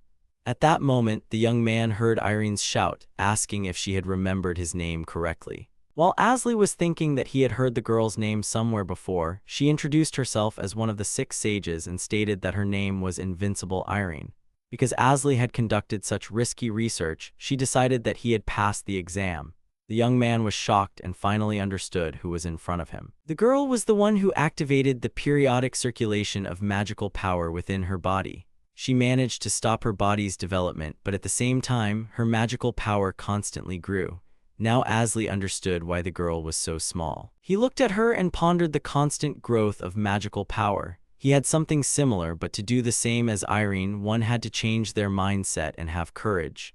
The girl looked at the hero and asked if he had any questions. He answered affirmatively. He asked if there would be a practical exam. Realizing it would be unfair to simply skip it, Irene decided to test Asley as she had already spoken about Rena, and it was logical to also test her teacher's abilities. Then the heroes proceeded to a simple practical exam, which Asley had read about in several volumes of admission books published by the Magic University itself. Irene praised him, noting that the girl before him had also handled the task perfectly. She then mentioned that the exam had actually already been passed. However, given the situation, she wanted to give him a more difficult challenge. Of course, since Asley had perfectly completed all the tasks, he could have refused, but Irene gave him a choice. The girl warned that previous test takers hadn't been able to solve the difficult problem. Asley wondered who else, besides Rena, could have achieved such an excellent result. Since the hero didn't want to draw attention, he was about to decline, but Pachai didn't let him get a word in, immediately agreeing to the condition and then deferring the decision to his master. Pleased with their agreement, Irene proceeded to the final task. She cast a remote-controlled flame spell that hovered in the middle of the room and told Asley he needed to remove this flame from the classroom. Pachai began to ponder. There was no water in the classroom and the flame seemed quite powerful. They had no choice but to neutralize the spell with more potent magic. He agreed, but Irene added that the classroom couldn't be destroyed or her salary would be cut. Two people had given up at this exact stage, but she was curious what Asley would come up with and asked if he wanted to give up, reminding him that even if he did, he had already passed. The hero calmly replied that he wasn't planning to give up. There were just so many options that he didn't know which to choose. Irene didn't understand and asked him to clarify. Asley considered that it was important not to attract unnecessary attention, which limited his actions. He then made his choice and tried to use a remote control spell and a control parasite. With this spell, he took control of the fireball from Irene and released it from the classroom, sending it into the corridor. The girl analyzed his actions with surprise. Meanwhile, Asley explained that it was the fastest and safest method. Now that the magical flame was no longer in the classroom, it needed to be extinguished. Silence fell for a moment. The girl asked what he had just done. Asley explained that he had absorbed the magical power of the fire using magical power compression manipulation. He felt it was an appropriate method. However, such a method wasn't magic, but the first action was performed using it, so everything should be fine. While Irene looked at him disapprovingly, Pachai remarked that his master was too cautious and in his place would have simply peed on the fireball. Asley noted that his companion sometimes suffered from a dog's mindset. Meanwhile, Irene asked if she could ask the hero a question. She recalled that Asley had mentioned several ways to solve her problem and wanted to hear about the others. Asley began to explain. Although it would be rude, he could increase the amount of saliva and extinguish the flame. He could also finally slice the fire with wind magic and blow it out, or even create a partial vacuum. As he spoke, his gaze fell on Irene, whose eyes were sparkling, and he paused for a moment. She simply urged him to continue quickly. Asley made a displeased face and replied that the rest was a secret. The girl hadn't expected this and unhappily declared that it wasn't fair. Asley didn't understand what wasn't fair, as why would he teach a little girl his magic? He replied that he was sure she would have time after enrollment to solve this problem, and now she shouldn't steal knowledge. Irene, displeased, shouted that he was very cheeky and declared that she was the one who decided whether he was admitted or not. Asley's mind was racing with the thought that he wouldn't lose much if he didn't get into this university. But then Pachai intervened. He stated that if his master didn't pass the exam now, Irene wouldn't learn many answers to all her questions. This made both of them fall silent. Overcoming her embarrassment, she replied that she agreed with that. Suddenly, the girl shouted that after he enrolled, she would strip the hero. A strange image popped into Asley's mind. The young man replied that it was a tempting offer, but unfortunately he had to decline. Irene was shocked by his audacity. She yelled that wasn't what she meant. Then the forest demon reappeared and asked what she had meant. The girl's face instantly turned red. She shouted that Asli had passed and then kicked him and the demon out the door. When they stepped out, the bench was empty. He and Pachai looked at each other and said they had passed. Rina immediately ran up to them and asked how it went. The girl was excited and eagerly awaited their answer. Asli replied that everything was great. She joyfully exclaimed that her teacher had done it, then added that it couldn't have been any other way. Seeing Rina's delight, the demon boasted that half the exam was passed thanks to his efforts. The girl also praised Pachai. Then he decided to go all out and said that the master had caused them to take extra time. Asli cut him off as he was being cruel again. Asli scratched his head, thinking about the knowledge of magic absorption he had unconsciously gained. Meanwhile, the demon and Rina were happy that everyone had been accepted. Almost immediately, the secretary approached them and welcomed the talented mages. It turned out the girl's name was Torasa. Rina shared that she had said her teacher would succeed, and the girl confirmed it. She then added that familiars could sometimes be used during studies, and then introduced herself again, this time to Asli. She said that this year she had taken on the responsibility of teaching first-year students. Asli and Rina caught a sweet scent coming from the girl, likely perfume. In any case, she smelled amazing. Realizing that Torasa was now their homeroom teacher, all three said they were counting on her.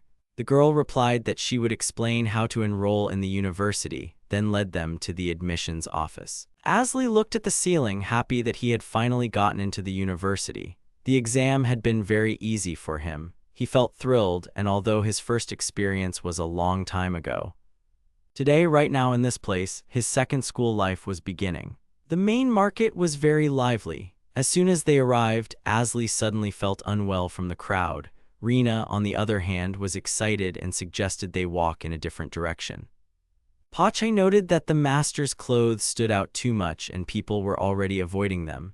Asli calmly replied that he didn't care. Besides, he thought the demon had only accepted Rina's suggestion to walk around so he could change Asli's clothes. Pachai didn't deny it and agreed with the hero's words. Rina and the demon cheerfully rushed ahead and asked the guy to let them choose his clothes. They spent the entire day not just strolling through the main market, but visiting various shops to pick out shoes, proper clothes, and much more for the hero. When they sent him into the fitting room and he emerged, satisfaction lit up their companions' faces. It was unanimously decided that the choice was made. Asli thought his clothes were too bright, but his friends didn't agree. Pachai even offered a compliment, saying that clothes make the man. The mage particularly disliked his burgundy robe and wanted to get rid of it, but his companions unanimously decided it was perfect for the great mage. Asli suspected his demon was up to no good. As they were going to pay for their purchases, the shop assistant handed Rina the bill. Seeing it, a momentary shock flashed across the girl's face, but she quickly recovered and handed over the money. Asli, behind her, asked if everything was all right. Awkwardly scratching her head, Rina said everything was fine, they just went a little over budget. The girl noted that she simply got a bit carried away. Asli looked at her understandingly. The saleswoman thanked them for their purchase and invited them to come again. Then Pachai suggested they go to the inn, but the hero had a small errand to run, so he asked his companions to return home without him. The new clothes made the mage feel too self-conscious. Soon after, he arrived at the university. At the reception, they explained the 3 most important admission points in general terms. First, the entrance ceremony was held on April 1st. Second, for the entrance ceremony, they needed to wear Western-style clothing suitable for a mage. And third, the entrance fee had to be paid at the registration desk before the ceremony. Since he and Irene had passed the exam perfectly, they were exempt from the entrance fee. Even Torasa was surprised. During their last meeting, Irene had mentioned that Asli scored the highest on the exam. This had greatly surprised the hero then, as free tuition was an honor for those who achieved a perfect score. But this time, there were several such people. As soon as Rina heard this, she even cried tears of joy, while Pachai laughed contentedly, pointing at them with his paw. Asli wondered if the difference was just one variable. Before leaving, Irene said she would eagerly await him. The hero was surprised that Irene simply left, leaving Torasa to take care of the rest. Then he noticed his hands trembling and wondered if Irene's words had caused it. He took Rina's and Pachai's hands, all 3 of them were shaking. At that moment, the demon burst into tears of joy, and Asli wondered if he was truly his familiar. In the end, the clothes purchased for the hero cost 10,000 gold, but since Rina really wanted to give him this outfit and put a lot of meaning into it, the young man chose to ignore such a large sum. Nevertheless, the cloak was chosen by the demon, and the words about clothes making the man clearly affected the hero, although it couldn't be ruled out that it was a compliment. The hero was exempt from the entrance fee, but that didn't mean he didn't have to pay the monthly university fee. If Asli wasn't mistaken, it was 1,500 gold. A month without food cost 500 gold, which was more acceptable. After the formalities in March, they would be moved into the Magic University dormitory, and until then, they would have to live in an inn. In any case, the heroes had no choice but to earn money at the guild. After visiting the last shop, Asli's apprenticeship would begin. As soon as Asli stepped inside, he saw a short, bearded man. The room was filled with various vials and weapons. A faint magic hung in the air, and since Asli had researched magical instruments for many years, he could simply glance at the displayed items and tell they were excellent. He expected no less from a shop owned by one of the 6 sages, Gaston, the great flame mage. The hero approached the man and asked where he could look for a staff. The man silently pointed him to a wall where staffs of various shapes hung. Asli examined them and noticed that the weapons were made of wood, steel, and a special metal. His eyes darted around. Suddenly, a voice near the hero asked if he intended to use a staff. When Asli turned towards the seller, he wasn't there, but soon he appeared next to the young man. The seller asked him not to be angry, as he hadn't intended to scare Asli, and the young man stammered that it was fine. Then the seller asked if the hero had any preferences for choosing a staff. Asli replied that he was looking for a staff not for himself, but for a girl who was about 2 heads shorter than him. The seller made an incomprehensible sound and pondered that the weapon was for a girl. The man asked if he understood correctly that the girl had been admitted to the Magic University. The hero proudly confirmed this and explained that he was going to give her a gift for her admission. The seller began rummaging through his things. The bearded man pulled out a suitable staff. To Asli, it seemed quite simple but easy to handle, and the round pentagram emblem made it look beautiful. The seller shared that the staff's name was the Star Rod. It was good for quick magic and was made of strong platinum wood, which also made it convenient to use as a weapon. The hero was surprised. The young man didn't understand what quick magic meant and asked for clarification. The bearded man was surprised that even though the customer was a mage himself, he didn't know what quick magic was. Asli asked him to explain. Quick magic or quick attack magic allowed a magical command function to be pre-embedded into the staff. The star rod that the hero was holding already had 2 magical commands embedded in it. Of course, the better the material, the more commands could be embedded. Asli started thinking that this was quite a complex item. He had studied magic and alchemy, but he wasn't an expert in weapons. So the young man asked how to use this staff. The seller asked him to draw a magic circle on the emblem with his finger. Once the limit is exhausted, it will disappear. And when you want to activate a magic circle, you'll need to put the appropriate amount of magical power into the staff. The hero brightened up. He thought it was convenient and even wanted one for himself. The seller asked what was stopping him. Asli admitted that the staff in his hands was expensive. The seller laughed and replied that the customer's wallet didn't look empty. The hero noted with alarm that the price tag showed 13,000 gold. The seller then asked how much money Asli had.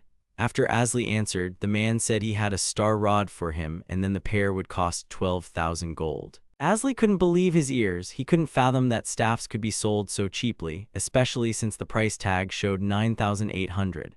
The seller winked and said that, of course, it was possible. It was just a service for a customer who might become a regular. After that, he asked if the hero would take both staffs. A pleased Asli left the shop, having made a double purchase. He really liked the shop. They even tied a ribbon on the staff for Rina. Content, as he walked home, he planned to become a regular customer of this shop. Suddenly, a thought crossed the hero's mind. Would Rina even be happy with such a gift? After all, mages didn't originally need a staff, but it's used to draw a magic circle in the air.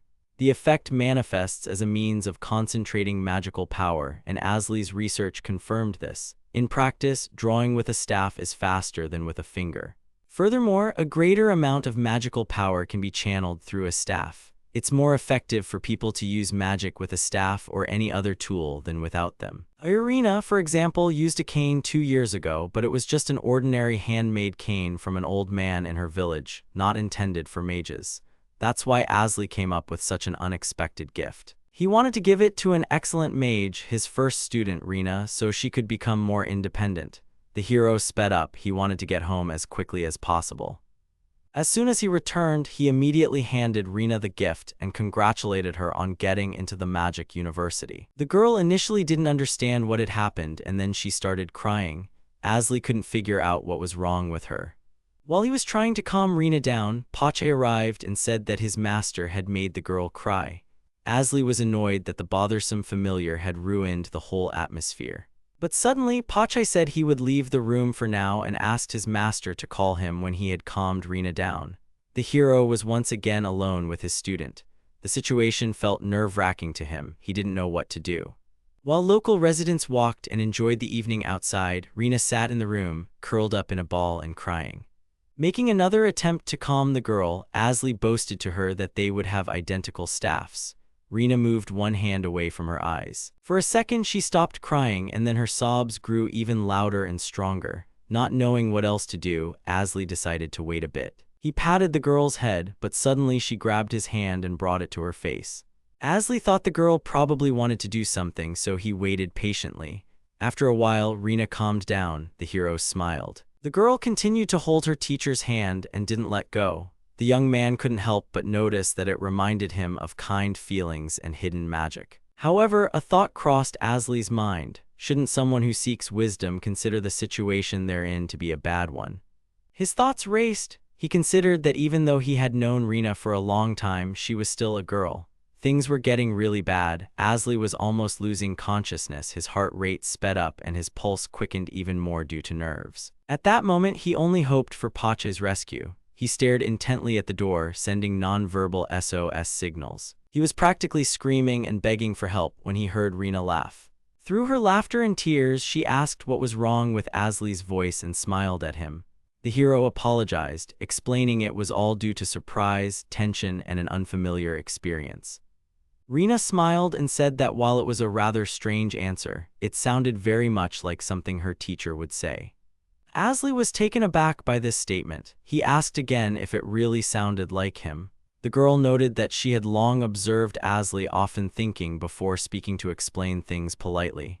The young man agreed. Giggling even more, Rina confirmed that was indeed the case. Releasing her teacher's hand, the girl picked up the staff. She couldn't admire it enough. She found it very beautiful, and a gentle smile touched her face. The staff was white, yet with a silvery sheen. The girl remarked that it looked like a snowflake reflecting in the light. Asli explained that the wood was called platinum, and the shopkeeper where he bought the staff gave him a big discount on the set. The girl puffed out her cheeks and asked if, even if that were true, he shouldn't have kept quiet about it.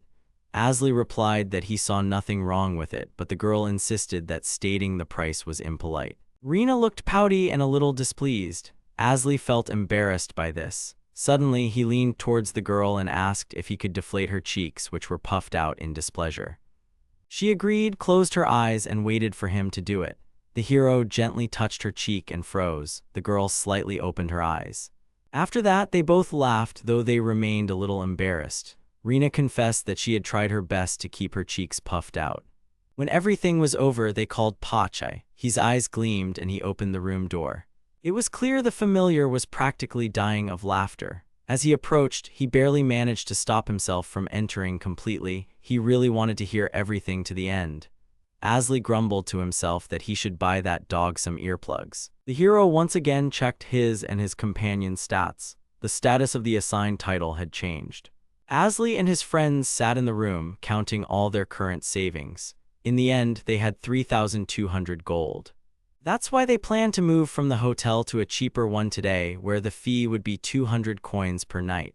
Pache was also counted as one person, but even after moving, they would still need 600 gold per night. In other words, they had very little time left before their money ran out. Asli then firmly stated that they needed to find part-time jobs. Hearing this, Pache suggested going to the Adventurers Guild. Rina remarked that it would be a waste of time. Observing the girl, the hero noted that she was becoming brighter every day. After getting into the university yesterday, she became even more confident, and once she bonded with her companions, she became more sociable, though perhaps all of this was within her from the very beginning. Asli mused that Riedo and Mana were also bright people, and their younger sister was probably similar to them. At that moment, Pache asked if his master was listening.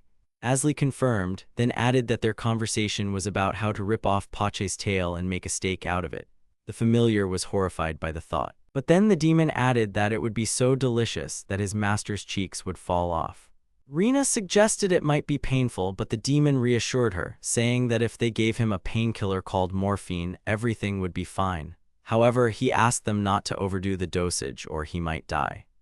The girl laughed. Pache didn't understand what was so funny and asked her. Rina explained that Asley would never do that to his familiar because everything they said happened because there was complete trust in their relationship. The girl confessed that she even envied their relationship. Despite their banter, they always laughed at their own jokes. Suddenly, Pache blushed intensely and rushed to his master. The master started teasing the demon about it, but the familiar denied everything. This cheered Rina up. In the end, everyone concluded that they needed to get some money. To summarize, Asley said that they currently had a D rank. The payment for one quest would be approximately 300 gold. They could take 3 quests at once, meaning they could get 900 gold in one go. Thus, with 2 people, they could earn 1,800 gold. Pache emerged from under the blanket and remarked that it sounded quite easy. Asley agreed but added that it wasn't very efficient, so he wanted to hunt high-ranking monsters.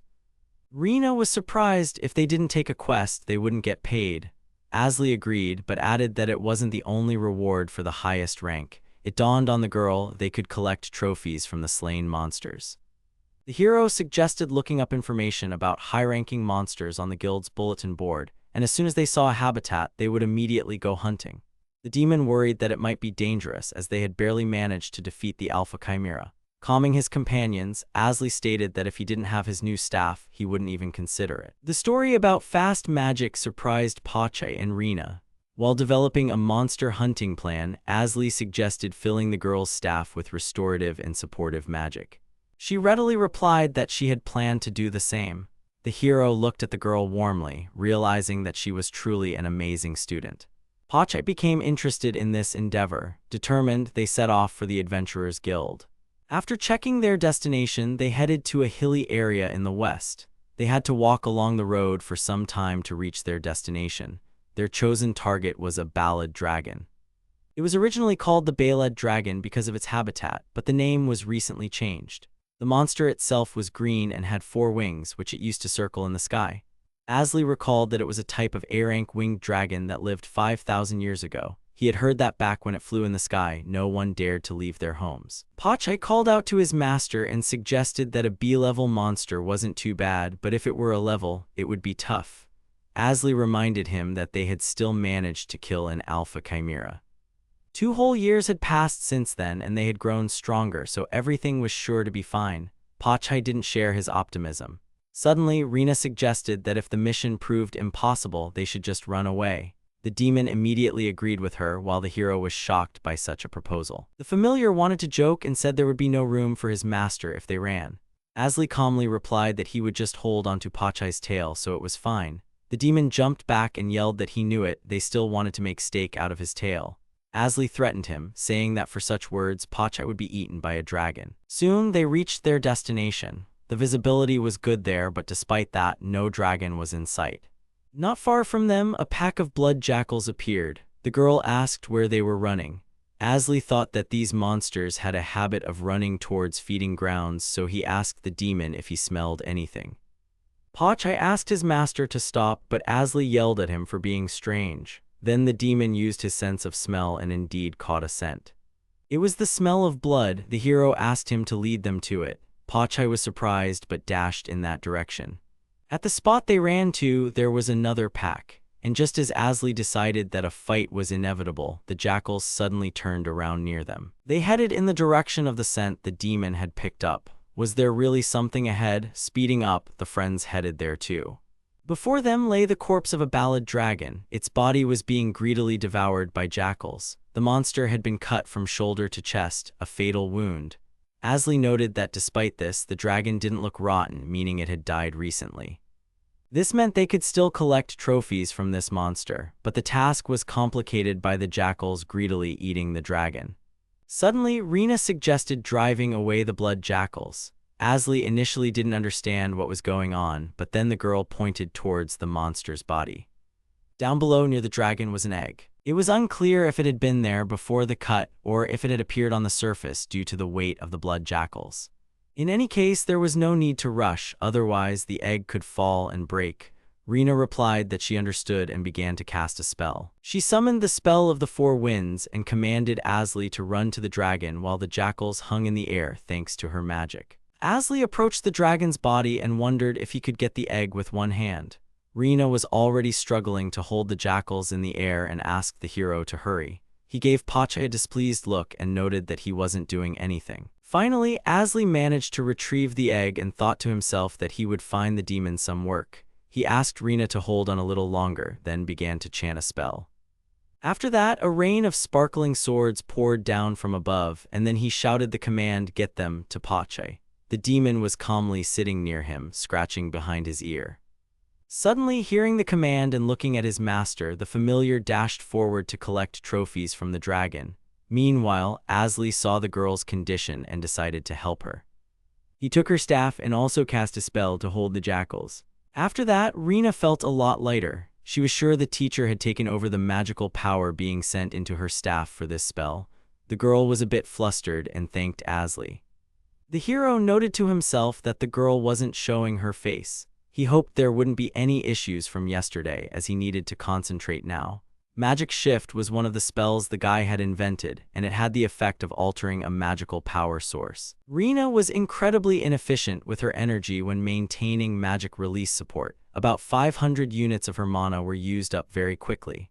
That's why Asli was glad he managed to come to her aid. Soon enough, Pacha returned with all the collected trophies. After that, the blood jackals could be released. As soon as they dropped back onto the dragon's body, they immediately started gnawing at its flesh again. They ate as if nothing had happened, their appetite clearly won out. Asli refused to call this their work. By nature, blood jackals were monsters that didn't harm humans. Of course, there were exceptions when the animals were hungry. Rena smiled and noted that she was glad to avoid an unnecessary battle. Asli looked at her and thought that the girl had chosen harmless magic. Having finished with that task, the heroes sat down and stared at the egg they had found. They were deciding what to do with it. The guy suggested that since Rena had noticed the egg, it was up to her to decide if it would live or die. That would be the natural order of things. Besides, they could sell it for a good price or even fry it up. He mentally thought that the girl's answer would be obvious. Jokingly, he also suggested that they could hatch the egg. A delighted Rena asked if she could actually do that. While Pacha was carelessly chasing butterflies, Asli was surprised by the girl's determination. He saw her eyes light up and couldn't help but notice her strong enthusiasm. Asli thought that everyone would want to try hatching a monster egg. The hero believed that the first person the creature saw after hatching would become its parent. A familiar would become relatively easy to tame due to the immediate bond, but they are often stolen, so Asli was worried. In this case, the egg hatching would be a result of Rena's kindness. Unexpectedly, Asli concluded that the girl shouldn't worry because they had Pacha, who was also very warm. The demon grumbled that this was the first he'd heard of it, but after some thought, he decided to focus on this task, and his friends, in turn, should both work hard to earn money. Asli looked at his demon with skepticism. He clearly just wanted to slack off. However, the hero wondered who had killed the dragon. Was it done entirely by human hands? If so, it was defeated by someone with a very high level and strong skills. The wounds on the body looked similar. And this was despite the fact that an A-rank monster could only be defeated by the combined efforts of a group around level 60. Nevertheless, if the person was alone, their level must have been around 100. And given that no one had taken the egg or the trophies, it could be concluded that the dragon was killed just to show off one's power. Asli thought again about the swordsmen among the 6 braves. There were some among them he knew nothing about. He too could defeat an A-rank monster after good preparation, especially a flying one. It was relatively easy to keep it at a distance in combat. Knowing this, the outcome of the battle would be determined. If the title of bad ever disappeared, he might allow himself to try. Then the hero pulled himself away from these thoughts. There was no point in talking about assumptions. They needed to do what they could do right now. His familiar called out to him. Distracted from his dark thoughts, Asli joyfully declared that the world was big and it was time for them to go back and earn money. Everyone agreed with him. Asli wanted to carry the egg himself, but Rena, despite its weight, insisted on doing it herself. Saying it was fine, the girl enthusiastically carried the egg, glowing with happiness. The heroes arrived at the shop to sell their trophies, the horns of the ballad dragon, as well as its fangs and teeth. The merchant acknowledged that the heroes had managed to defeat the four-winged dragon. Asley replied that he was just lucky, which wasn't technically a lie. In the end, the merchant offered him 38,000 for everything.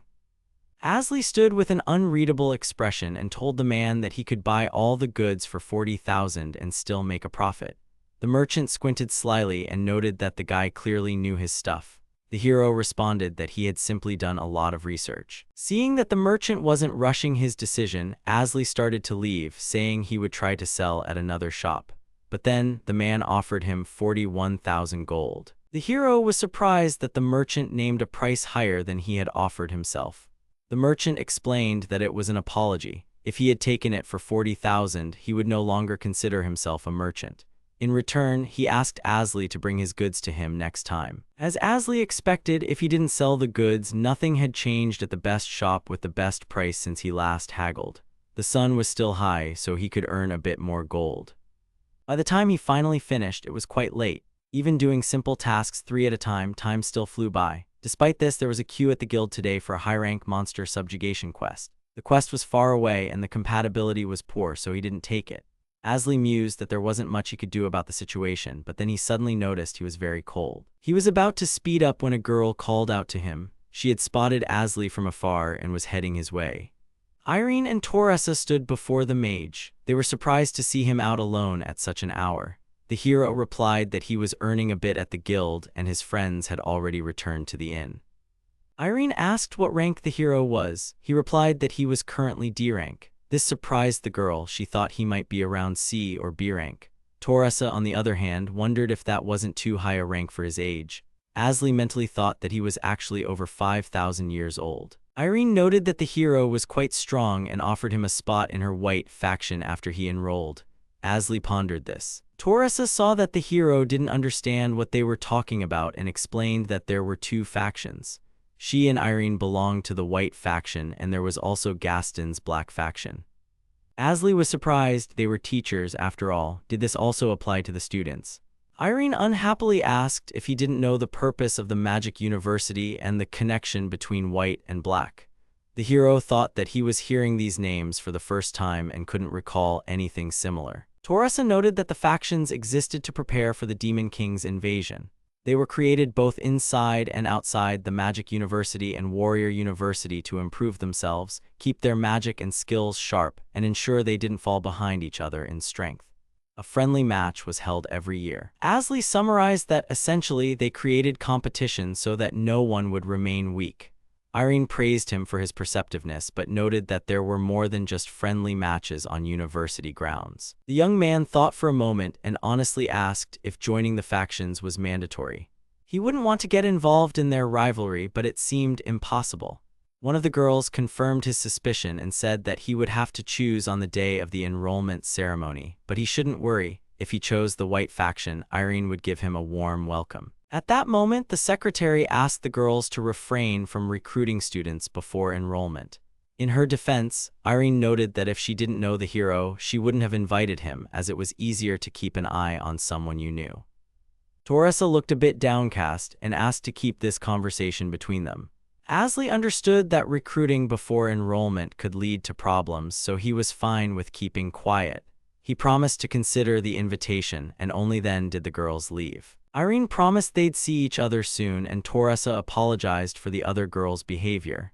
Asley simply wished them good night. Their conversation dragged on, and it was late into the night. The hero wanted to get back before he caught a cold and almost got confused about the direction of his inn. When he returned, his friends were sitting on the bed, fully dressed. It was clear they had tried to wait for him until the last minute, but had accidentally fallen asleep. Asley carefully tucked them in and thought they didn't need to wait for him. After all, it was no big deal. After that, the hero headed to his own room. He hung his cloak on a hook, stood in the middle of the room, and took his staff in hand. Now Asley was ready to cast the spell. The hero cast the storage spell. Perhaps this unique magic could only be used by him.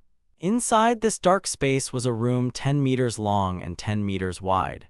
Location didn't exist within the space, and if you reached your hand into it, you could retrieve the desired item. When this magic is activated, information about the items placed there automatically enters the brain. This way, you choose what you need provided the item has already been placed there. Although it took time to find the dynamite, such situations do occur. As Asley had said, there was nothing inside the storage. It was simply a place for safekeeping. However, it shouldn't be treated like an ordinary storage room. You need to be very careful when sending things with this magic. If you fall into the space, there's a chance you won't be able to return. This body is specially designed so that it's impossible to check what's inside. In theory, it would be possible if someone were found who used the exact same magic as Asley.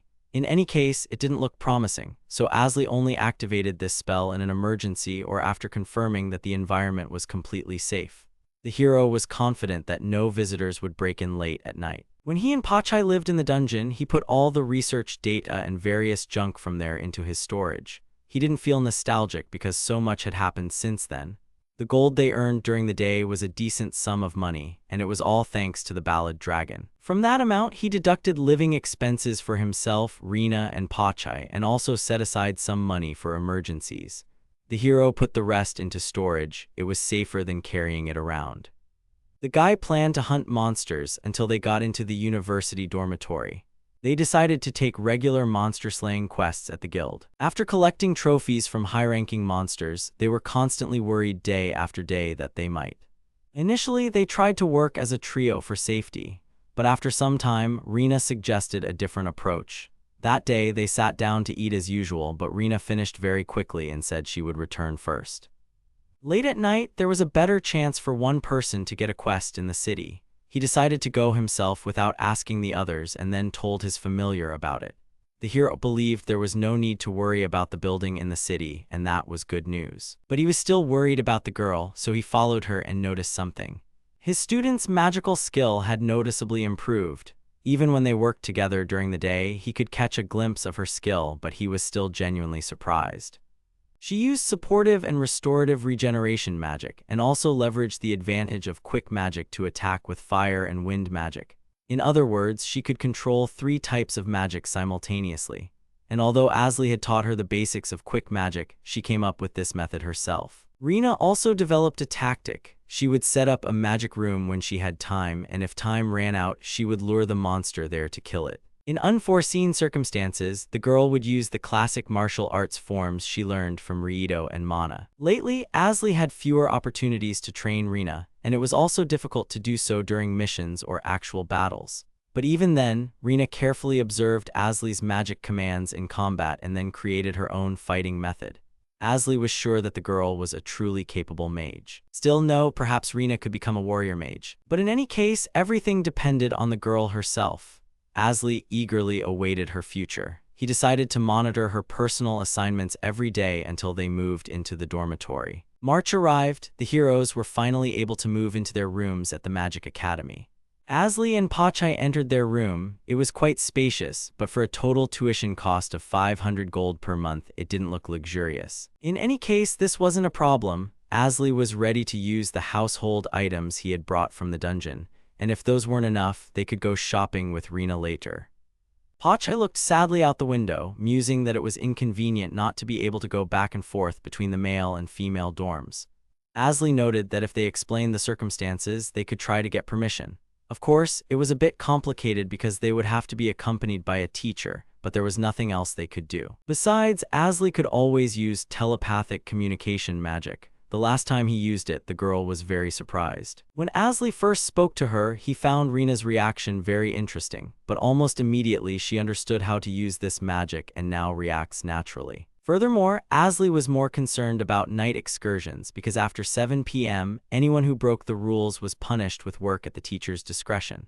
Of course, there shouldn't have been any problems if they applied in advance, but permission was still issued after several days, which meant not many people wanted to. It was annoying. But Asley wasn't too worried about it, as everything was fine as long as they weren't caught. He wasn't doing this for gold anymore. Night fell and the hero stood before the Adventurers Guild. Entering inside, he greeted everyone. Inside, he was met by guild employees who noticed that Asley was late today. They were serving various delicacies and beer among the tables located deeper inside. This month, Asley planned to reach C rank, so he had already met everyone in the guild and was sometimes invited for a drink. Rena was also popular as she was cute, young, strong, and also had a 3-spell combo. One of the men approached Asley and said he had received several new orders that evening. His name was Duncan. The hero carefully examined the board until he noticed Irene standing nearby.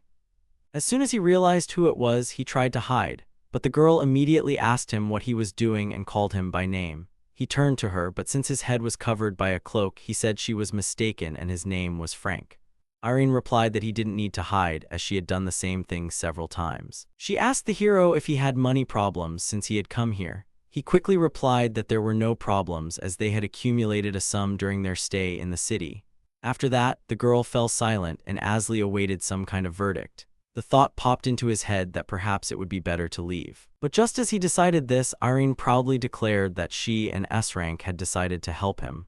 The guy immediately refused. This made the girl blush intensely. Even the guild employees standing by felt sorry for her. Asley had already torn off the quest paper and handed it to Duncan, who asked the hero to do his best today. The young man warmly thanked him. Afterward, the man beamed and, putting a hand to his chin, chuckled, delighted that his help was appreciated. He then said he would process the order right away. Duncan looked like an older sister, even though he was an older brother. He was the guild's secret. Although the man seemed a bit odd, he was talented and could handle any complex guild work without delay. Many adventurers trusted him. Moreover, everyone said that since he arrived, the number of requests had also sharply increased. While Asley was thinking about this, Duncan had already returned and asked the hero to be careful. Suddenly, a scream came from the side.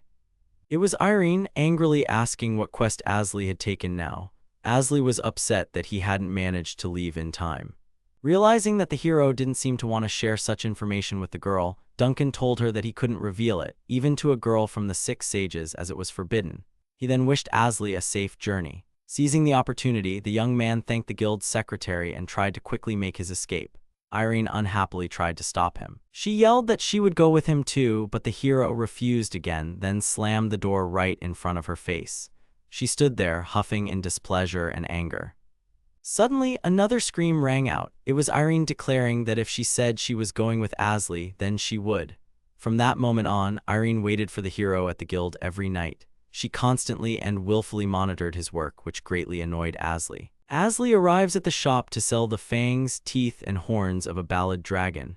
The shop owner agrees to buy everything for 38,000. Asley and the shop owner haggle over the price. He offers to buy it for 40,000, saying he'll still make a profit. The seller noted that Asley seemed knowledgeable and asked if it was his specialty, but the hero mentioned he had done a lot of research. Asley, losing patience, starts to leave, but the seller stops him and offers a higher price. The merchant agrees to buy Asley's loot for 40,000 and in return invites him to come back again. The satisfied hero continues on his way to earn more. Late in the evening, Asley walks down the street, reflecting on the day. Even simple tasks, 3 at a time, took a lot of effort, and despite that, there was still a long line at the guild for high-rank subjugation quests. The hero encounters Irene and Teresa. They ask what he's doing out so late and where his allies are. Asley replies that he's earning money at the guild and his friends have returned to the inn.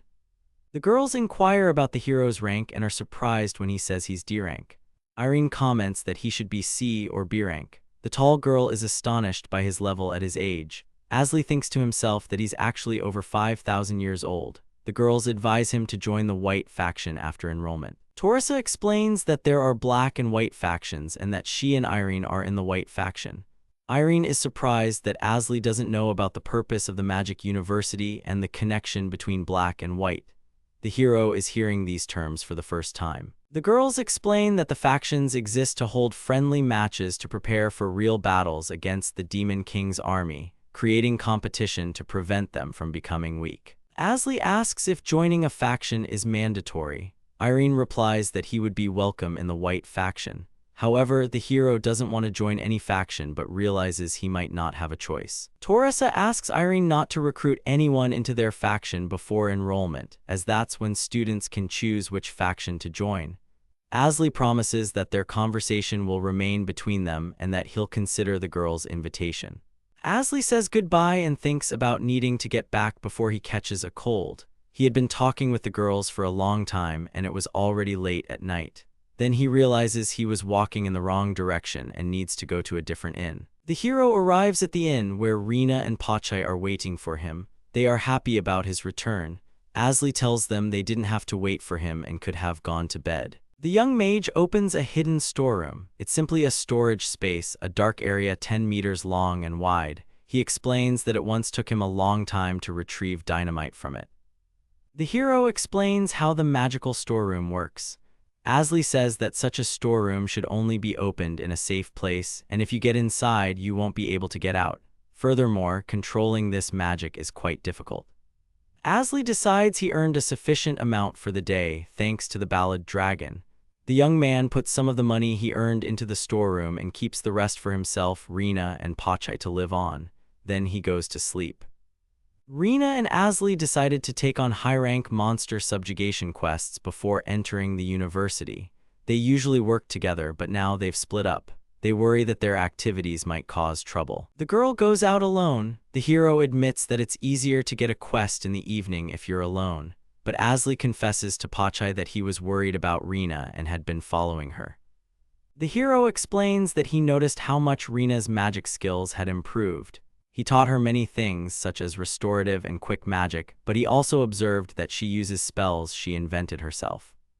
Furthermore, the hero noticed that the girl had developed her own combat tactics, using not only magic but also martial arts. The mage acknowledges that Rina is very capable. In Asli's opinion, Rina could become a battle mage. Nevertheless, he worries about her and decides to keep a close eye on the girl. He also acknowledges that Rina's future depends solely on her. In March, Asli and Pachai moved into a dorm room. It was a pretty modest room, but the heroes were happy with it.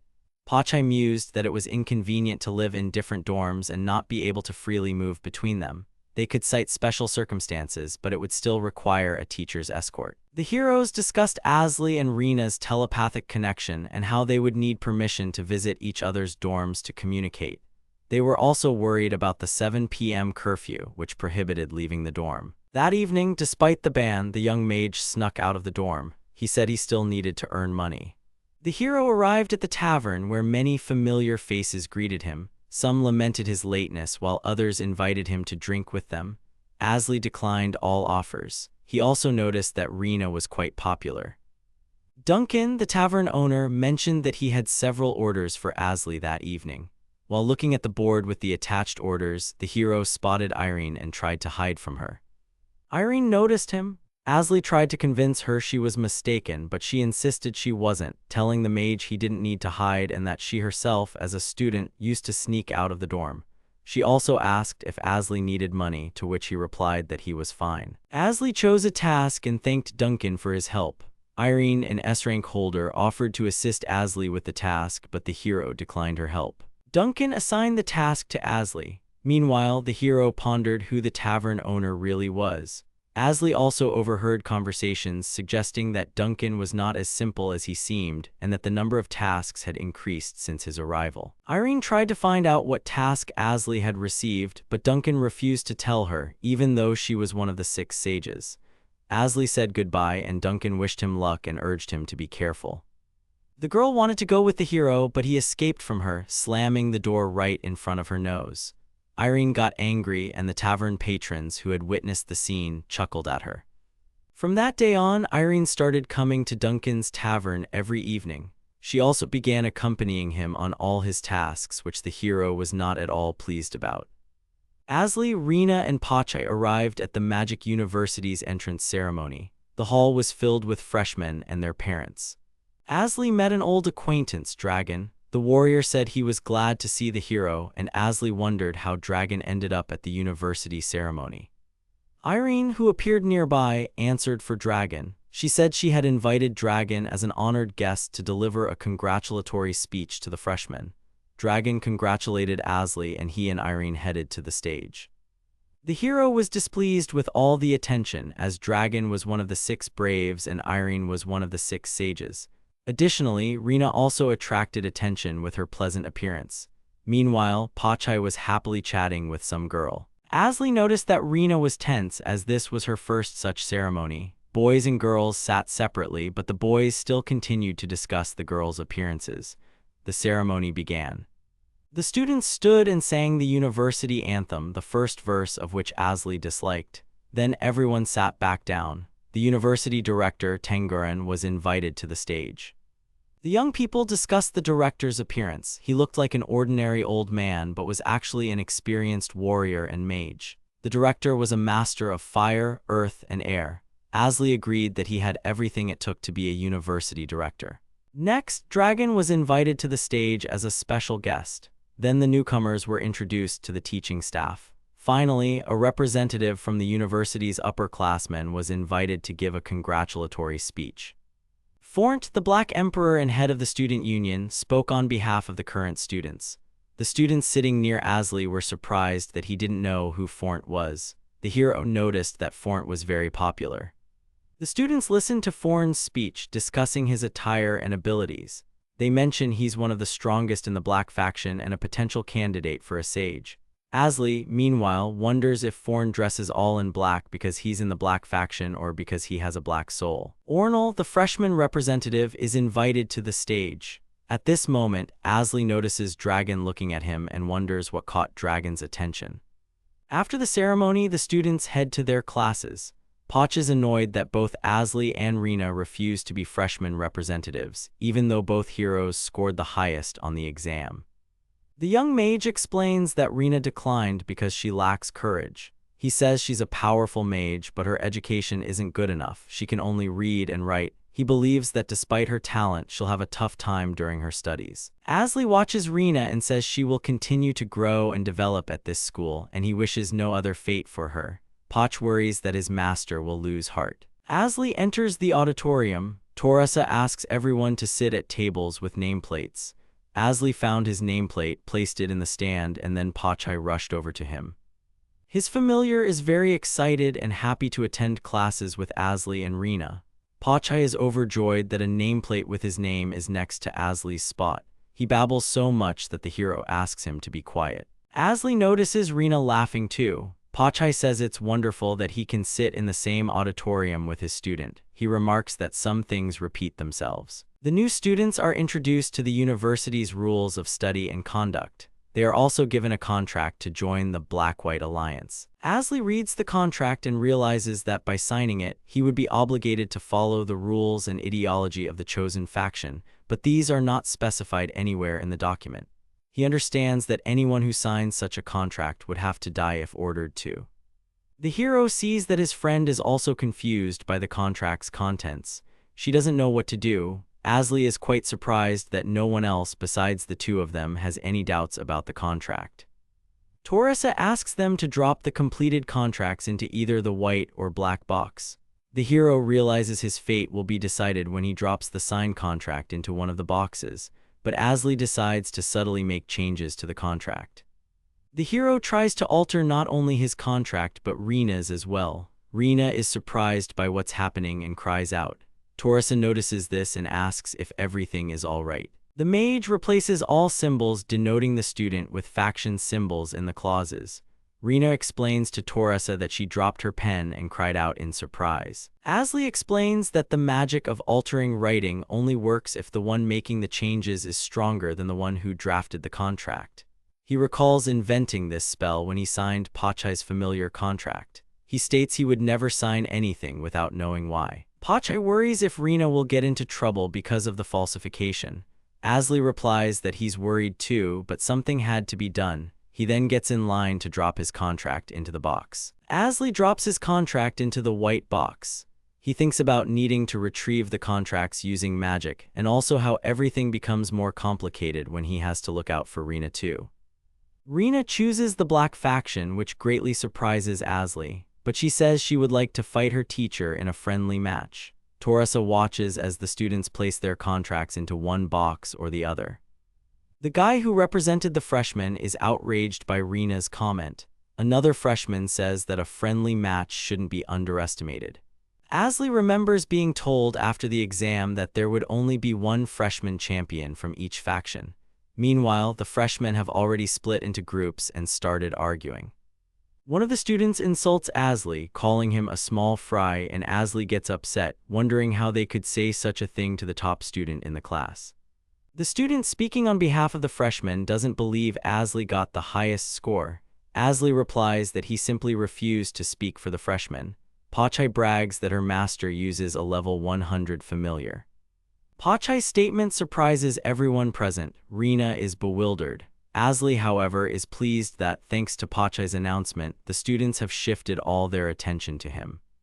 Taurasa calls for everyone to calm down. All the students immediately quiet down. Asley believes that their quick silence is due to the signed contract. The instructor asks Rina and Asley to take their seats. They head to their places. Asley apologizes to Taurasa for what happened. She again asks everyone to be quiet so she can continue her explanations. Asley sits in his seat, deep in thought. Pachai is also pensive. Asley is sent to Irene's office. She shows him the corrected contract. The instructor is very upset. Asley is surprised that the contracts were already reviewed and his forgery was discovered so quickly. Irene, however, laments that he remains a problematic person, but since he joined the White faction, she doesn't object to his actions and promises to keep everything a secret. The girl says that Asley now owes her a favor and will have to repay it if he wants her to keep quiet. In response, the hero says he expected her to say that, but he promises to answer one of her questions. The girl stands up and it turns out that she looked taller in the chair than she actually is. Asley remarks that she's even shorter than the chair and that it doesn't suit her. Irene is hurt and indignant. The mage realizes he needs to watch his words in the future. Irene started going on all assignments with Asley. Now he spends a lot of time with her. This doesn't make him happy, but he's learning from her experience. At home, Asley tells his familiar that the contract problem is resolved, and Pachai asks him not to shout about it so loudly. At the university, Asley notices Rina talking to other girls as he walks past them. Pachai draws his attention to something being wrong with his seat in the auditorium. The hero finds a magic circle on his seat and notices that it's different from the ones he's found there before. This isn't the first time someone has tried to harm him. Pachai asks what they should do now. Asley thinks that Pachai looks pleased, but at the same time, he says he's starting to get tired of cleaning up all these magic circles. Asley decides to find whoever made this magic circle. The young mage uses tracking magic, saying that they need to smoke out whoever did this. A flash appears next to one of the students. He can't get rid of it and gets upset. Asley says it will disappear soon. The student shouts indignantly and points at Asley. Asley says he used tracking magic. The second student says he knows what that is, magic used to find the creator of a magic circle. Asley then offers to swap chairs with the one the flash pointed to. Asley says he wouldn't have the courage to sit in the student's chair with that magic circle. The student leaves with an indignant look. Asley says he hopes this will be the end of it. Asley and Pachai have their 5,000th discussion about how I messed up and talk about what happened. They recall what occurred on the very first day at the entrance ceremony. The mage, sitting on a bench next to the cat, dreams that it would be nice to just study and not be distracted by trifles. Pachai is glad that Rina wasn't affected by the bullying. Asley makes a note of the incident in his diary, believing it's something that absolutely needs to be recorded. Pachai chuckles at the diary's title. Just then, a small dragon arrives with a message from Rina. The dragon's name is Ballad. Asley thanks the messenger. The mage asks Ballad to be careful on the way back, and the dragon flies off. Asley and Pachai watch him go, commenting on how cute he is. The little dragon hatched from a Ballad dragon egg the day before the entrance ceremony, and Rina imprinted on him as his parent. Asley met him just a few hours later. Asley woke up to Rina's telepathic request and rushed to her side. She then asked him to become the little dragon's dad. The mage became the second parent to the baby. The first two objects a newly hatched dragon sees become its parents. Rina says she wants Pachai to choose a name for the newborn dragon and become his godfather. Pachai says the first name that came to his mind was Ballad. Asley calls it cliché, but Rina likes the name. Now, Asley is glad the dragon hatched before the entrance ceremony. It turns out the little dragon is A rank and might have limited invisibility. Still, the heroes worry Ballad could get hurt. She's still trusting and easily stolen. Only his parents and godfather can see the little dragon because Asley set up an invisibility circle in Rina's room. Ballad flew into this circle and became invisible to everyone else. The heroes unroll the letter and realize it's more of a report. Rina wanted to share information with Asley. Pachai wonders why she didn't just tell him in person or telepathically. In the letter, Rina mentioned she'd befriended 2 girls. Asli recalls seeing her in class with 2 friends and hopes they don't think poorly of him. Torasa announces that today's students have a practical lesson. She also mentions that Irene has kindly agreed to conduct the practical session for the first-year students. All the students are excited that one of the 6 sages will be leading the class. Irene dismisses Torasa, who leaves, saying she's leaving the students in Irene's care. Irene then tells the students she will be their instructor for today's lesson. Irene says she barely remembers the students from their exams and speaks to them in a military-like manner. She demands that the students give her a reason to remember them this year. The instructor states that the first task will involve a flame spell and remote control. Asli guesses which spell Irene is using and is surprised by it. The task is to neutralize the flame, but it's forbidden to go outside or destroy the building. Irene asks which students think they can handle it and tells them to raise their hands.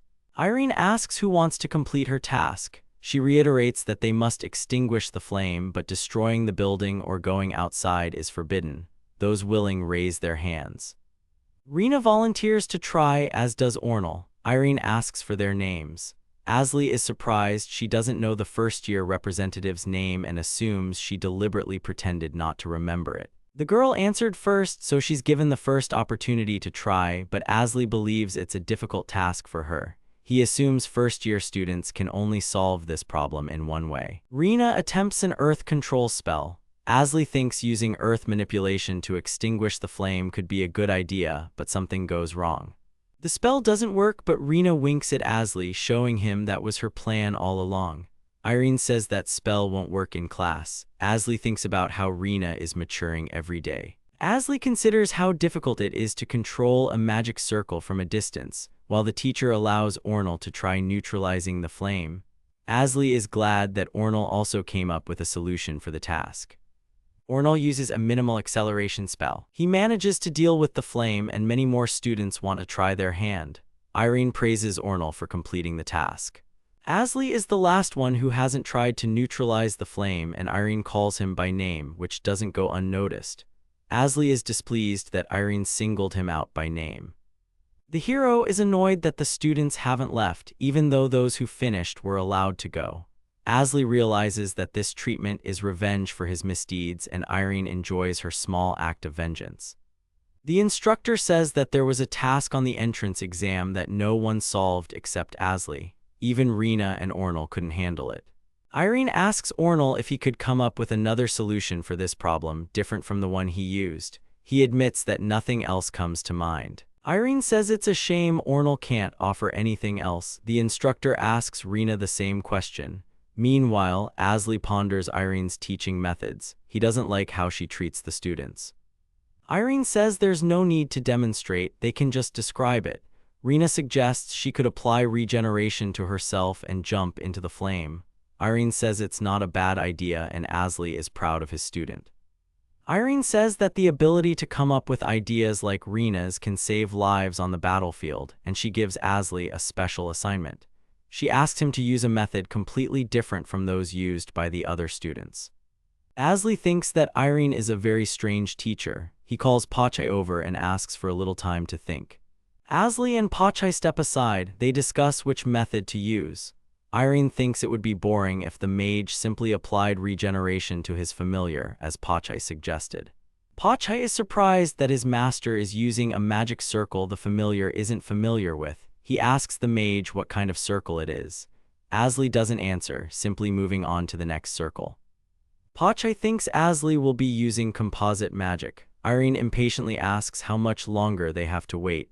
Asli says he's almost finished. Irene is annoyed that she has to wait so long. Asli and Pachai move from one circle to another. The students are also confused. Pachai is worried that he still can't understand anything and asks Asli to tell him what these magic circles are. The instructor hurries Asli along. The mage tells Pachai that these circles don't do anything. The other students are also displeased and think Asli is just stalling for time. They say they have other things to do. Irene asks if he's finished. The hero activates his magic circles. They affect Irene. The other students are surprised and don't understand what's happening. The students examine the circles and try to understand what they mean. It turns out that all of Asley's magic circles are just scribbles and mean nothing. Irene is displeased.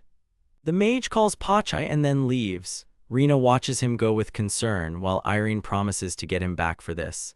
Asley, meanwhile, is pleased with his victory. Asley explains to Pachai that Irene was on the verge of magical exhaustion, but none of the students noticed because she's still one of the sages. He's quite pleased with his little trick. Rina and Asley discuss what happened in the auditorium while the others are still in the practical training hall. Rina figures that maintaining the fire required a lot of energy from Irene, and she didn't realize until the very end that the magic circles were also draining her energy. Rina was able to understand how her teacher's trick worked all on her own. Asley is quite impressed with her. However, Rina says that such an act, while effective, doesn't really deserve praise. Pachai is upset about what his master called him and they start bickering. Asley shouts that this is neither the time nor the place for their squabble. Rina just laughs at the two of them.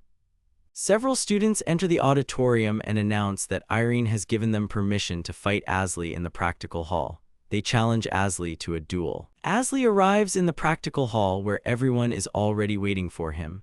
Irene expresses her displeasure that he took so long to get there. Asley, however, thinks that he's not the one causing problems on the very first day. Irene admires the technique Asley used, saying she didn't expect him to pull something like that.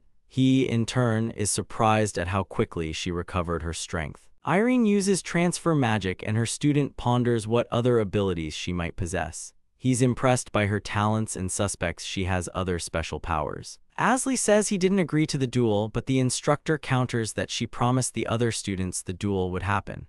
She also told them they could do whatever they wanted if they won, but they would never bully Asley again if they lost to him. Irene explains that the three students who want to fight Asley are the best, after him and Rina. She believes this is a good thing because if the top students in the class change their attitude towards him, then the others will start treating him better too. Irene says she knows about Asley's situation but insists on the duel, forcing him to agree. He states that he really doesn't want to fight, but her promise sounds tempting. Pachai asks if his master can handle the opponents by himself. The mage replies that it will be more impressive if he defeats them alone. Asley touches his familiar's nose and notices an interesting aura around Pachai. Rina guesses that the strange aura is a barrier to protect the spectators. Irene tells the fighters they can begin as soon as both sides are ready. Asley's opponents ask him who he wants to start with. Asley replies that he'll fight all three at once, saying it will get things over with faster. The opponents express their displeasure at being underestimated. The girl attacks Asley, and he thinks to himself that his provocation worked. The fighters begin their battle. Asley keeps an eye on all three opponents. Idea draws a magic circle while Ornal stays to the side, seemingly contemplating where to begin. One of Asley's opponents uses a magic circle to accelerate his staff. Asley finds this to be an interesting technique. Idea cries out in annoyance. Asley burns the magic circle the female opponent had just managed to draw. The second opponent attacks Asley with his staff. The three opponents continue the fight using various techniques against each other. Rina watches the duel with fright. Ornal still hasn't joined the battle. Asley deflects all of his opponent's attacks, which only enrages them further. Idea can't understand how he managed to block her spell. The girl and her companion start attacking with even greater intensity. The hero seriously injures the girl, forcing her out of the fight. Irene then steps in to intervene. Pachai is asked to take the injured girl away, while Irene claims that the technique Asley used wasn't taught in class. The second opponent wonders how Asley is managing to deflect their attacks. Another opponent is taken out of commission by a technique the hero invented himself. Irene says she's never seen these spells used in such a way. Asley explains to the reader how his spells work. Irene is quite displeased, but Asley doesn't understand why she's upset. He thinks to himself that he's never used this particular combination of spells in front of her before. Only Ornal remains among the opponents, unsure of what to do. He stands off to the side just as he did at the start of the fight, completely motionless. Something is wrong with Ornal. He doesn't respond when spoken to. Asley approaches him, calls his name, but he still doesn't react. Asley can't figure out what happened to him. Asley declares that Ornal is unconscious. Irene and everyone else are surprised. Pachai giggles, covering his muzzle with a paw. Asli carries Ornal on his back, accompanied by Pachai and Irene. Pachai comments on how Asli is carrying Ornal, to which the mage replies that his familiar would be better off helping him. Asli is annoyed that he has to carry Ornal alone, while Irene demands an explanation for the flame he used. The mage replies that it was a special flame.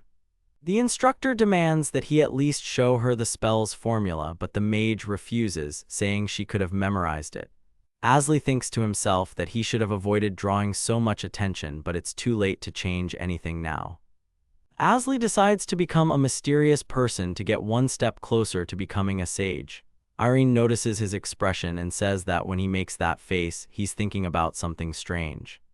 The heroes arrive at the infirmary where they are met by the elderly mage Billy. He jokes that Irene has finally knocked out one of her students, to which Irene replies that she won't do that until she buries Billy first. Irene introduces the mages to each other, explaining that Billy is the country's best specialist in healing magic.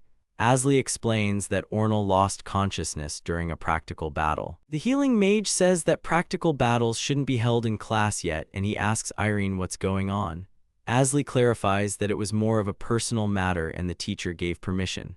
Billy then asks them to place Ornal on the couch. Billy's attention is drawn to the familiar. He asks if it's a wolf or a dog.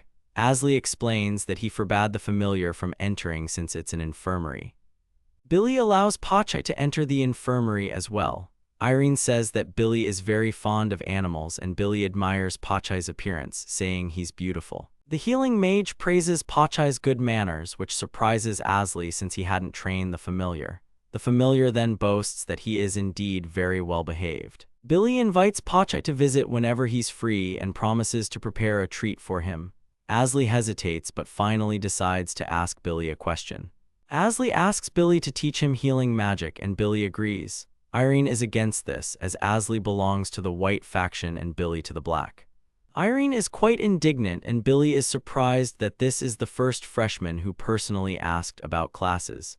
Irene takes Asli's hand and says she won't give him up, and Asli is surprised when he became her property. Irene asks Asli to go with her. Asli protests, but Pachai says the mage has no plans other than to go to the guild and take on a couple of quests. Pachai returns to the infirmary to ask for treats.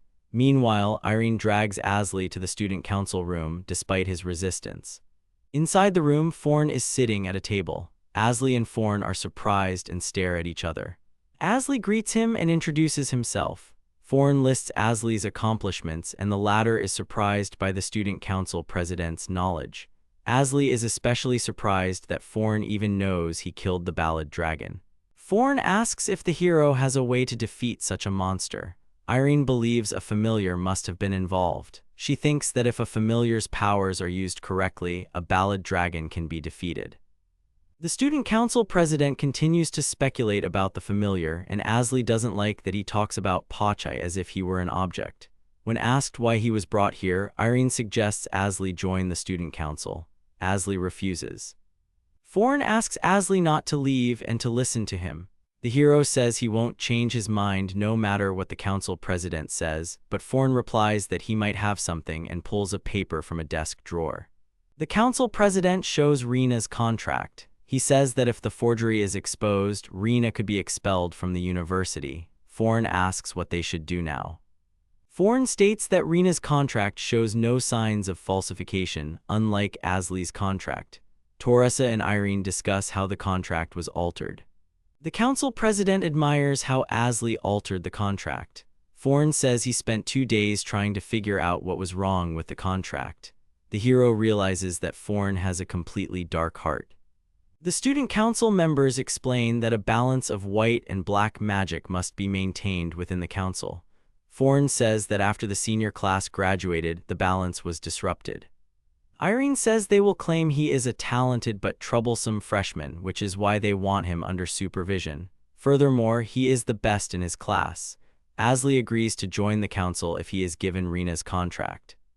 Forn hands over Rena's contract. He also expresses his pleasure that such a promising member as Asli is now part of the council. In the hallway, the mage's familiar is waiting for him. Pachai is lying on his back, belly up. He is clearly overeaten and is breathing with difficulty. Pachai is not feeling well, he can't get up. Asli strokes him. The familiar purrs in response. Asli and Pachai discuss what happened and approach a door together. Asli says he's unlucky. Pachai replies that the mage isn't unlucky, just pathetic. Balada rushes out to meet the heroes. She is very upset and begs for forgiveness. The little dragon says she missed the time she needed to return to the invisibility circle and barely managed to hide in Asli's room. Asli calms the distressed little dragon. He promises to help Balada return to Rina's room. Balada is growing quickly. The heroes recall that she started flying the day after hatching and that Rina was entrusted with her primary care.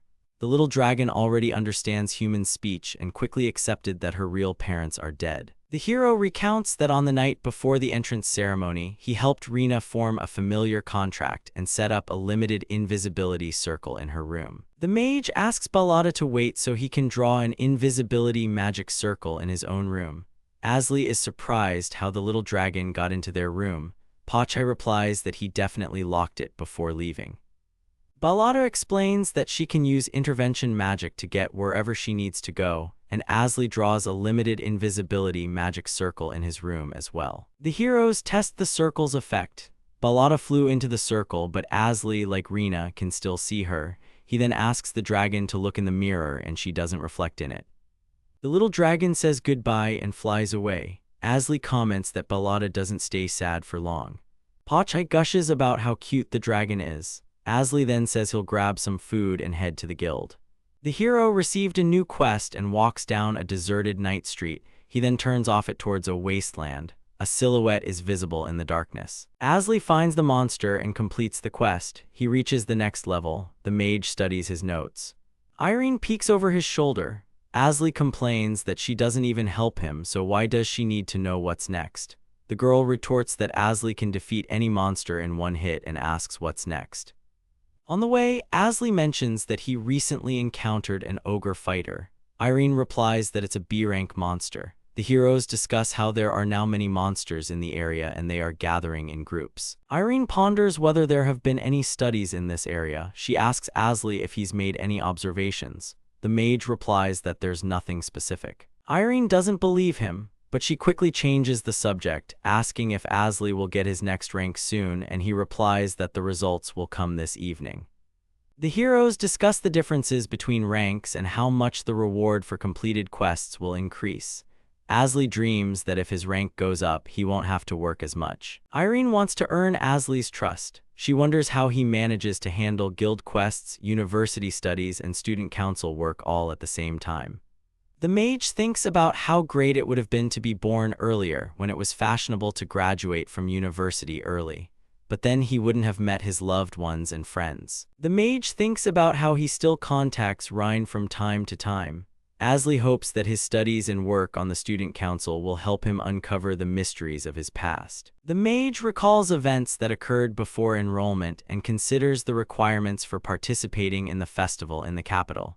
He believes that participating in the festival could be beneficial for achieving their goals. The hero remembers that he asked Taurasa and Irene for information, but they couldn't help him, leading him to conclude that this information is hidden even from the sages. Continuing to walk, Asli ponders what the god's messenger told him and what he should do next. He muses that he's heard or read somewhere that there's a connection between the Demon King and their dungeon. The mage thinks about how he still has many things to do. Irene spots an ogre and says they need to deal with it. The ogre has been defeated. The heroes return to the tavern where Duncan informs Asli that he passed his exam, now has a stable income, and can visit the guild less often. At the tavern, the owner calls Asli over, saying he wants to talk. Duncan then tells Asli he has a nomination job for him. The nomination task involves finding a labyrinth. The group sent to search for it never returned, so a new one is being assembled. Asli believes that since he's being entrusted with this task, he has earned Duncan's trust. Duncan informs him that the payment is 15,000 gold. The mage decides that a challenging task would be beneficial and agrees to take it on. At the student council, Asli meets a very attractive girl who strikes up a conversation with him. Asli is a bit flustered by all the attention. The girl flirts with the mage, asking if there's anyone Asli likes. She also mentions how boring the representatives of the white faction are on the council. Throughout their conversation, Dinia keeps touching Asli. The mage asks her why she's doing it. The girl doesn't answer but continues to openly flirt. Irene walks into the room and sees Dinia practically sitting on Asli's lap, while Asli doesn't know how to push her away. Irene then kicks Dinia out the door. Irene is outraged by Dinia's behavior and scolds Asli for his inaction. She suggests that he must like girls like that since he didn't resist. The topic of age comes up between the heroes. Irene says Dinia is 2 years older than Asli, thinking he is 16. Asli asks about Irene's age, pointing out that she often acts much older and easily talks with Billy. In response to the age question, Irene gets indignant and steps on the mage's foot with her heel. She quickly changes the subject to Asli starting his nomination task that very evening. The heroes discuss the labyrinth and Irene says she won't be able to go with Asli. She has to attend the Council of 12. She also tells Asli to be careful. The hero says that if he dies, he'll appear as a ghost at Irene's bedside. Asli says goodbye to Rina and asks her not to quarrel with Pachai, mentioning he won't be around for a while. Asli also asks Rina to try and be diligent and wishes her good luck with her practical lessons. He thinks about how Irene seemed upset about something during their farewell. Pachai is fast asleep, but it's time for the heroes to leave. Asli wakes him with a loud shout, causing Pachai to suddenly wake up and jump. Asli remarks that his familiar is truly the king of snorers. Pachai grumbles indignantly at his master for waking him so roughly. Asli tickles his familiar and grumbles that his title of idiot came about precisely because of Pachai. He believes this title follows him because Pachai thinks of him that way. The heroes sit and talk about how people always try to shift responsibility onto others, and that to become a sage, one must do the exact opposite of what is written in the sage's diary. The mage and his familiar arrive at the meeting point. No one else is there yet, so the heroes wait by the city gates for the others to show up. The heroes stand there not knowing what to do with themselves. Pachai grumbles that they arrived too early. The mage and familiar yawn simultaneously and argue about who infected whom with the yawn. Pachai hears the clang of metal and smells blood and oil. Their companions, all rank adventurers, approach the heroes on their quest for the labyrinth. There are 2 guys and a girl named Brutz, Blaze, and Betty. They walk up, exchanging jokes and jabs with each other. Brutz introduces himself and his friends. Asli introduces his familiar. To Asli, these 3 seem like experienced and strong warriors. Asli thinks that he isn't experienced enough to be among the 6 sages. Brutz asks how they plan to proceed. Blaze assigns their marching order. The mage is asked to go in the middle. Asli realizes he's immediately been included in the battle formation. The mage understands that they are still evaluating him and keeping an eye on him. Asli thinks this will be good experience since he doesn't have much experience fighting in a group yet. Asli lights up a magical light. The warriors acknowledge that it's useful to have a mage in the party. Bandits, whom the warriors initially mistook for monsters, block the path of the 5 travelers. Asli worries that he didn't spot the robbers early enough. The warriors prepare for battle. The fighters divide the enemies among themselves. Blaze takes on 3 medium-sized ones, Brutz handles the 2 on the right, and Betty takes the 1 on the left. Blaze asks Asli to provide support if needed. The battle begins. The warriors attack the robbers and Asli supports them with magic. Asli observes the fight while Pachai spots 5 more robbers from behind. The familiar joins the fray and asks Asli to support him with magic. The mage notices that there's an archer among the robbers, which could be a problem. He attacks the archer and his escorts. Realizing they couldn't defeat the cohesive group of warriors, the robbers fled. Brutz asks who they were. Blaze says they were most likely the Laughing Foxes, a gang that operates in these parts. Brutz comments that Betty's opponent was very strong. The girl confirms his words but says that with Asli's magical support, she had a chance to win. Pachai boasts that his 5 opponents were strong too. Brutz is pleased with how the mage helped in the battle, but the heroes decide to proceed with greater caution. Brutz asks the mage if he can provide aid to the wounded if necessary. Blaze is also satisfied with Asli as the candidate proposed by the guild. Brutz discusses how every battle has its own flow. Asli listens carefully, thinking that he will learn a lot on this expedition. The heroes plan to reach the labyrinth by night. They decide to maintain formation but increase the distance between each other. Additionally, they resolve to move quickly as the group doesn't have much time. The squad continues its journey across the field.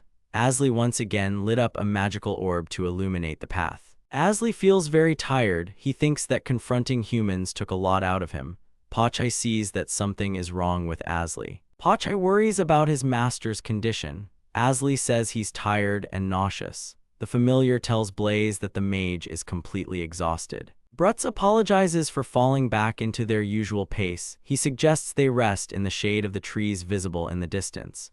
Betty offers Asli her shoulder to lean on. Asli refuses Betty's help, saying he can make it to the trees on his own. Pachai teases him along the way. Pachai volunteers to stand guard, but the warriors tell him and the mage that they can rest. Asli wonders how Pachai still has so much energy. Asli tries to conserve his limited water and reflects that the closer they get to the capital, the more monsters and bandits they encounter. He thinks he underestimated this journey and overestimated his own strength. Brutz offers the mage his flask and says it will get easier from here. Asli thanks him. The warrior explains that the main road to the capital is ahead, but they need to take a different path that branches off from it. Blaze warns that the route is still dangerous, then he takes over guard duty from Brutz. Blaze asks if Asli can use magic to illuminate the path a little ahead of the group. Asli replies that a single orb illuminates a limited space, but he could light up 2 such orbs. They decide that Asli will focus on lighting the road while the warriors will handle observing their surroundings. Pachai jokes that Asli messed up again, but Betty says he'll get used to it and learn. Betty mentions that she used to be just like Asli. Blaze tells everyone to be ready to move in 5 minutes. The group then proceeds under 2 glowing orbs, one of which illuminates the path ahead. The warriors and the mage maintain their combat formation. The group approaches a labyrinth. At its entrance stand 2 intimidating statues. The heroes decide to begin exploring it the next day, and for now, they will take turns sleeping. Blaze discusses with Pachai whether familiars can go without sleep. Pachai states that the presence or absence of sleep does not affect his body. Asli listens to their conversation while drawing a magic circle. Blaze asks what it is. The mage replies that it's not exactly a magic circle, he's just trying to understand the Academy's research. This research involves spatial transition magic, which many mages, including Irene, have long dreamed of creating. Asli saw in her office that she had made significant progress in her study. This spell requires a combination of sorcery and magic, which is very difficult. Irene also understands that it would be impossible to use ordinary spells in practice. Asli explains that first, the 4 basic elements must be transformed into magic, and then restored using a circle. The mage says that this requires using illusion magic and fire magic, and for that, composite magic circles are needed. The body would then materialize from flames. Asli states that all of this is currently only theoretical, and he only recently came to this conclusion. He says he could try it, but Pachai interrupts him, saying he disagrees. The mage is indignant that he wasn't even allowed to finish speaking. Pachai retorts that he already knows nothing good will come of it. Blaze laughs at the mage and familiars bickering. In the morning, Asli is the last to wake up. Blaze has already gone ahead to scout inside the labyrinth. Pachai and the others wish Asli a good morning. The group sets off again. Brutz jokes that they plan to use the mage to his full potential, so he needs to keep his chin up. Blaze responds that this also applies to Brutz himself, and he too needs to keep his chin up. Blaze leads everyone to a labyrinth that needs to be explored, a place from which no one has ever returned. Asli thinks that the commander should look out for everyone, but at the same time, the others are looking out for each other. The warriors shout their motto, "If death is on my side, I don't fear for my life." Asli and Pachai hear this with surprise. The mage and his familiar repeat the motto after the warriors. Blaze, Brutz, and Betty look at them approvingly, and the squad enters the labyrinth. At the entrance to the labyrinth, Asli stops and reflects. He thinks about how this is another step on the path to his goal. The mage hesitates and can't bring himself to take a step forward to enter the labyrinth. Pachai calls out to him. The familiar hurries the mage along and pushes him into the labyrinth. Pachai and Asli enter the labyrinth. Asli grumbles while Pachai runs off, saying that the mage will be the very last one. Perhaps that's how the mage and his familiar were meant to take their step. An hour has passed since the squad descended into the labyrinth, and they've already fought several monsters. Brutz asks Asli who was in the previous squad. The mage replies that the squad consisted of 3 warriors and 2 mages, all of B rank. The warriors only encounter low-rank monsters and discuss what happened to the previous group. There's only one path from the entrance, but there are no traces of the previous group on it. The squad reached a dead end, at the end of which they found a grate with a keyhole and treasure behind it. The warriors and the mage ponder what they should do now. Blaze tries to break the grate with the mage's assistance, but he doesn't succeed. Blaze only chips his sword. Pachai seems to understand why they can't break the grate. Pachai and Asli conclude that it's dorinium steel, a very durable ancient metal. Betty says that in that case, the grate is more valuable than the treasure behind it. Asli suggests digging under the grate. The mage proposes that Brutz do the digging and Brutz protests, but Betty says that he is uniquely suited for the job. Pachai and Asli argue while the others laugh at them, saying they resemble an old married couple, even though they are very young. Pachai is surprised by such a comparison. Pachai cries. Blaze urges everyone to start digging. The squad gets to work. Brutz breathes heavily. He dug the tunnel in 2 hours but is very tired. Everyone praises him and he asks Betty to carry him on her back. Betty refuses to carry Brutz. Blaze allows Brutz to rest while the others retrieve the treasure. Pachai says that they are friendly with each other. Brutz is very tired, but Blaze doesn't allow him to rest for long, saying they'll have to leave the grate in place and need to return. Brutz jokes that it would be nice to sleep first. Blaze says they need to go back. Brutz jokes, of course, how could I forget? The squad feels a movement of air. The exit must be very close. The return journey seems faster and easier to everyone. Pachai says that's understandable as they haven't encountered a single monster since. Right at the exit, Brutz stops them. The exit from the labyrinth is surrounded by bandits. These are the same bandits who attacked them on the way to the labyrinth. The party is trying to figure out how to get out of the labyrinth, surrounded by bandits as they are outnumbered, but the mage thinks he knows a way. Asli suggests that Pachai act as a decoy while the others escape, which Pachai is outraged by. Blaze says they will fight to the death, if not to win, then to weaken the opponents and make it easier for the next party. Blaze asks the mage if he has any ideas. Asli seriously suggests again that Pachai act as a decoy. Blaze asks what their plan is. The mage explains that the warriors need to buy him time so he can draw a magic circle, and Pachai, with magical support, will also join the fight to help them. Asli says that the warriors will have to protect him so he can draw the magic circles. The party takes a defensive stance and engages in battle. Blaze says they trust Asli and that he can act freely. The mage thinks about how the enemy outnumbers them and he needs to hurry. The warriors enter the fray and Asli is pleased. They are buying him time. He sees that the fighters are not just holding their ground, they have pushed the bandits back from their positions. Brutz, Blaze, Betty, and Pachai fight the bandits. Betty saves Brutz from a blade strike. She kills the bandit who tried to attack Brutz from behind. He thanks her. The bandit leader says that their main goal is to capture the mage, that they are losing but still outnumber the party. Brutz cuts down 2 bandits at once. Blaze and Betty fight the enemies just as fiercely. The battle continues. Betty is wounded in the leg by an arrow. Brutz fights with his last ounce of strength. Asli sees that Pachai is seriously injured. Asli activates the magic circles. Betty and Brutz watch their effect with surprise. The bandits are defeated. The leader tries to get to his feet, but Asli warns him that it could be dangerous. Blaze asks about the duration of the magic. The party recognizes the bandit leader. It's Mouse, the leader of the Laughing Foxes. They saw him on a wanted poster. Blaze interrogates Mouse about the previous group. The bandit says that Blaze already knows what happened to them. Pachai lies unconscious. Betty sits next to him, and Blaze is about to execute the bandit leader when something happens. A beautiful girl appears next to Mouse. She is armed and helps Mouse escape. The team is left standing in confusion. Brutz and Pachai need help with their wounds. Asli decides that the familiar needs help first. He approaches him. Pachai tries to speak, but the mage asks him not to waste his strength. Pachai has internal organ damage, so the mage uses a holy life barrier to heal him. Betty, sitting nearby, feels warmth. The mage explains that he is using the powers of the earth to heal Pachai. Asli heals Brutz's leg. Blaze says that since Brutz is fine, he'll take guard duty. Brutz protests. Pachai has fully recovered and loudly rejoices about it. The mage explains to Brutz that the familiar needed help more, which is why he healed him first. Brutz agrees that Pachai was in greater pain. The party safely returns to the city. They turn in their loot to Duncan and say their goodbyes. The mercenaries go their own way, and the mage and his familiar go theirs.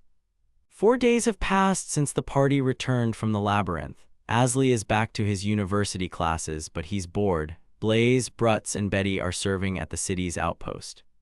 Out of boredom, the mage gets distracted by Pachai's dreams. Telepathically, he sees Pachai trying to offer him used oil in his sleep.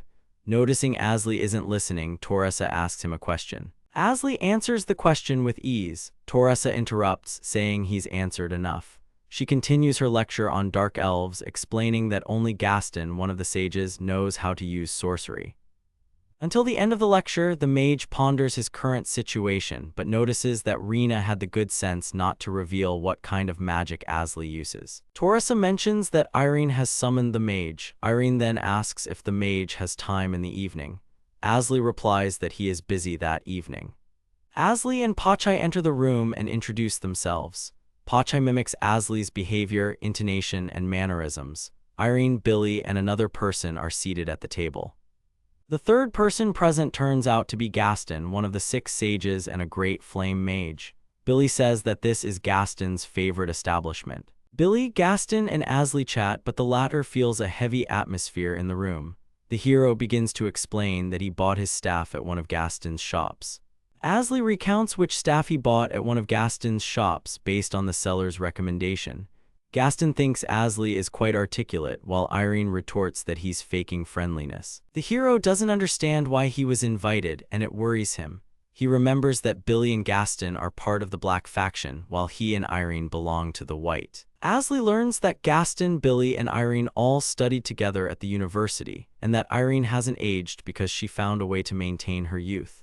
Gaston grumbles that Irene isn't planning to die young, and Irene states that she isn't planning to die at all. The young woman says she plans to synthesize the dew of eternity. Billy calms the arguing Irene and Gaston. Everyone looks at Asley, and he feels uncomfortable. The heroes change the subject of conversation. Gaston wants to ask Asley about ogres. Irene clarifies that they are talking about the ogre they saw together during a guild mission. Gaston questions Asley about ogres, asking if it's true that ogres acted in concert. The hero says these are just his guesses. Gaston replies that he doesn't mind guesses. Asley explains that ogres usually act alone, but if a commander appears among them, they can form groups. Asley says he thinks such a leader might have emerged. It turns out that Billy encountered a pair of ogres near the city when Asley was in the labyrinth. It was an ogre fighter and an imperial ogre, and they were acting together. The hero thinks that if ogre groups are appearing in the area, it means the city could be attacked. Asley learns that a punitive operation is planned, and the city of Balen will guard the warrior university. The sages also plan to use a doll of devotion to find the ogres, which means they are servants of the demon king. Irene says they plan to move out as soon as they gather enough people. The senior mages want Asley to participate. Irene states that he's familiar with ogre behavior, he's a student council member, he has a level 100 familiar, and he's a B-rank adventurer. That's more than enough. When Asley protests that he didn't consent, they tell him they don't have the luxury of time to wait for his agreement. With that, the discussion is over. Asley returns to his dorm room and reflects on the meeting with 3 of the 6 sages. He's exhausted but continues to ponder, feeling like he's under too much pressure. The mage and his familiar argue about Pachai's behavior during the meeting. Pachai just chewed and didn't say anything, which infuriates Asley. He's about to go to sleep but still wonders why the ogres suddenly became active. Asley considers how the situation will unfold, whether the 6 sages and the braves will cooperate, and what it all means for him. He also remembers Forn and believes he will be the next sage. The hero lies awake, recalling the past battle with the Demon King. He thinks it's good that S-rank guild members can defeat S-rank monsters. The mage drifts off to sleep, thinking that the 3 sages already have a plan. Pachai wordlessly understands what his master is thinking, explaining that they've lived together for a very long time. The familiar recalls that his master even conducted research on this topic once. Asley remembers researching how partners can understand each other without words. This includes preferences, ideas, and habits. Up to 0.003% can be understood just by observation. Finally, the mage falls asleep. Pachai adjusts his blanket, wishes him good night, and then falls asleep beside him. Blaze, Brutz, and Betty see a recruitment notice for a party to hunt ogres. The notice states that Asley has been appointed as the strategist. The warriors discuss whether to join the party. The reward isn't great, but they'd be interested in participating. They also want to work with Asley again. The lecture hall is buzzing with noise. Classmates demand an explanation from Asley as to why he's participating in the ogre hunt alongside representatives of the sages. They insist that Asley stop pretending not to hear them and answer. Rena sees that Asley is completely unfazed by the commotion around him. He sits with his eyes closed as if meditating. Rena worries about him. But inside, the mage is furious that his name was included in the announcement. He thinks he agreed to participate, but not to have his name publicly listed. Irene appears and begins the next lesson. She asks everyone to take their seats. Asley thinks he's been saved. Ornell demands an explanation from Irene regarding why Asley was appointed as the strategist for the punitive squad. The instructor is indignant that students dare to question the sage's decisions. Irene tells the students they should watch their words and understand the difference between Asley and themselves. The hero himself thinks she's too strict with the teenagers who mostly make up the class. The instructor scolds Asley for not responding to the other students. He replies that he was just thinking about what to say. The girl says he should have prepared in advance, and Asley retorts that he didn't know his name would be on the announcement. The instructor says it's obvious that the familiar will also be on the battlefield. Irene uses a magic circle that Asley doesn't recognize, but it resembles his storage space. A sparrow appears in the room. The mage and his familiar are surprised, and Irene asks what's wrong with a sparrow being her familiar. Asley is pondering how the magic circle for summoning a familiar works. He figures that's probably why other mages don't have their familiars with them. Meanwhile, Pachai demands that the bird be fried.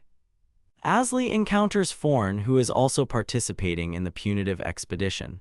Forn remarks that he should have guessed Asley was part of the adventurer system, but he thinks it's exactly what he'd expect from Asley. Forn states that today's students are the future of the university. Asley grumbles that the council head always has such a strange smile. He also discovers that he isn't the only freshman on the expedition. Blaze, Bruz, and Betty are happy to see Asley. They mention they haven't seen him in a while and that a lot has happened to him. The mage replies that he didn't expect much of it himself. Bruz says they thought as much. Irene approaches the fighters. Bruz asks who the little girl is. Blaze apologizes for him and says they're looking forward to working with her. Asley introduces the warriors and Irene expresses her doubts about Bruz, but the mage is willing to vouch for them. The instructor invites them, asking if it's true they are all A rank. After their affirmative answer, she asks the warriors and the mage to come with her, as there aren't enough squad leaders with the necessary rank.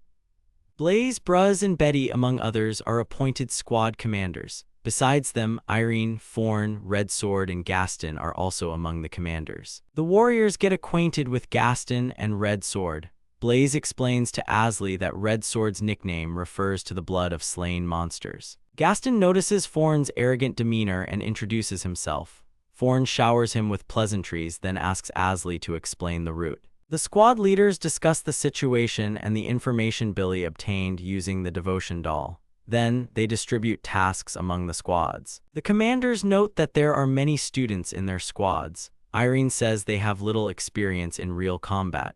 Forn mentions that it seems his squad also has many students. The first 3 squads go into battle first, with the others providing support. The commanders of the first squads are Irene, Blaze, and Bruz. Betty commands one of the covering squads. Bruz doubts that the students can defeat the Imperial Ogres, but Gaston believes that with the help of Gaston and Billy, they will manage. Asley, however, thinks the main target should be the king. The squad sets out but hasn't spotted any ogres yet. Irene moves at the vanguard of the force. Irene encourages her fighters. She rides her horse in front of the warriors and delivers a speech. The warriors cheer joyfully. Irene then spots the enemy. Asley is surprised that Irene advanced earlier than planned, while Gaston says it's her usual fighting style. She commands the warriors to attack. Blaze's and Bruzz's squads also join the battle. Thorn promises to provide support to Irene from the rear. Irene states that they need magical support from them. Upon seeing the ogres, the squad halted. Thorn says there's nothing to fear and they must continue the fight. He dismounts his horse. 1 in 10 of the ogres is an imperial ogre. Thorn considers that the battle with the ogres has begun, but their king and queen are not yet visible. Irene uses wind magic. The ogres charge into battle without mercy, tearing, hacking, and killing indiscriminately, showing no quarter to friend or foe. Irene notes that while magic seems to reduce the ogre numbers, it doesn't scare them. Still, she believes it will at least slow them down. Billy also begins to act. The warriors from Brutz's squad join the fray. Brutz himself is among the first to reach the ogres and fight them, rushing to aid a wounded warrior. Brutz and Blaze's bravery and combat prowess catch the attention of the sages. These two manage to regroup without even a single scratch. Brutz and Blaze lead their squads in an attack. Pachai shouts for them to do everything they can as the warriors fight shoulder to shoulder. 2 warriors stand back to back and begin fighting as the ogres advance on them. Brutz tells Blaze not to die, to which Blaze replies that he doesn't need to be told that. Asley hears strange cries. Gaston says they've finally pushed back the rear ranks as the battle between humans and ogres continues. New ogre forces appear and Gaston orders Billy and Betty to advance with their squads. He also tells Thorn to stay alert and not spread his forces too thin. Irene commands a regrouping to help the wounded and clear a path for the 7th squad. Blaze and his squad continue to fight, even pushing forward. The Ogre King appears, roaring and inspiring his warriors. The Ogre King is massive and incredibly strong. He enters the battle, causing the humans to halt. He cleaves 2 warriors from the squad at once, terrifying those nearby. The humans recoil in fear. The humans flee in terror from the Ogre King. Betty finds herself face to face with him, standing bewildered and staring. Someone calls her name. The young woman is left alone with the Ogre King. She engages him in battle but is forced to retreat. Irene orders them to close ranks. Blaze, Brutz, Betty, and Red Sword find themselves in the front. Red Sword says they can't handle this alone. The 4 warriors discuss how to work together. They plan to start the fight on a signal, intending to hold back the massive ogre as a quartet. The warriors attack the ogre. Irene shouts for Billy to support them. Billy uses restoration magic on them, and under the cover of this shield, they charge towards the ogre. Blaze, Brutz, and Betty manage to exchange jokes during the fight. Betty worries her arms will get too muscular. Billy continues to support them with magic. Irene announces that the Ogre Queen is also entering the battle, accompanied by Imperial Ogres. The instructor uses magic, creating a bright glow. The ogres advance. Gaston says they must also join the fight to support Billy. Pachai wishes them good luck. Fort is ordered to cover Billy's squad while Gaston, Asley, and Pachai charge forward. The vanguard is commanded to hold off 3 more Ogre King attacks. The commanders confirm their orders. The Ogre Queen approaches Gaston and Asley alone. Gaston remarks that she didn't die because of her level. Pachai shouts, "It's the Ogre Queen."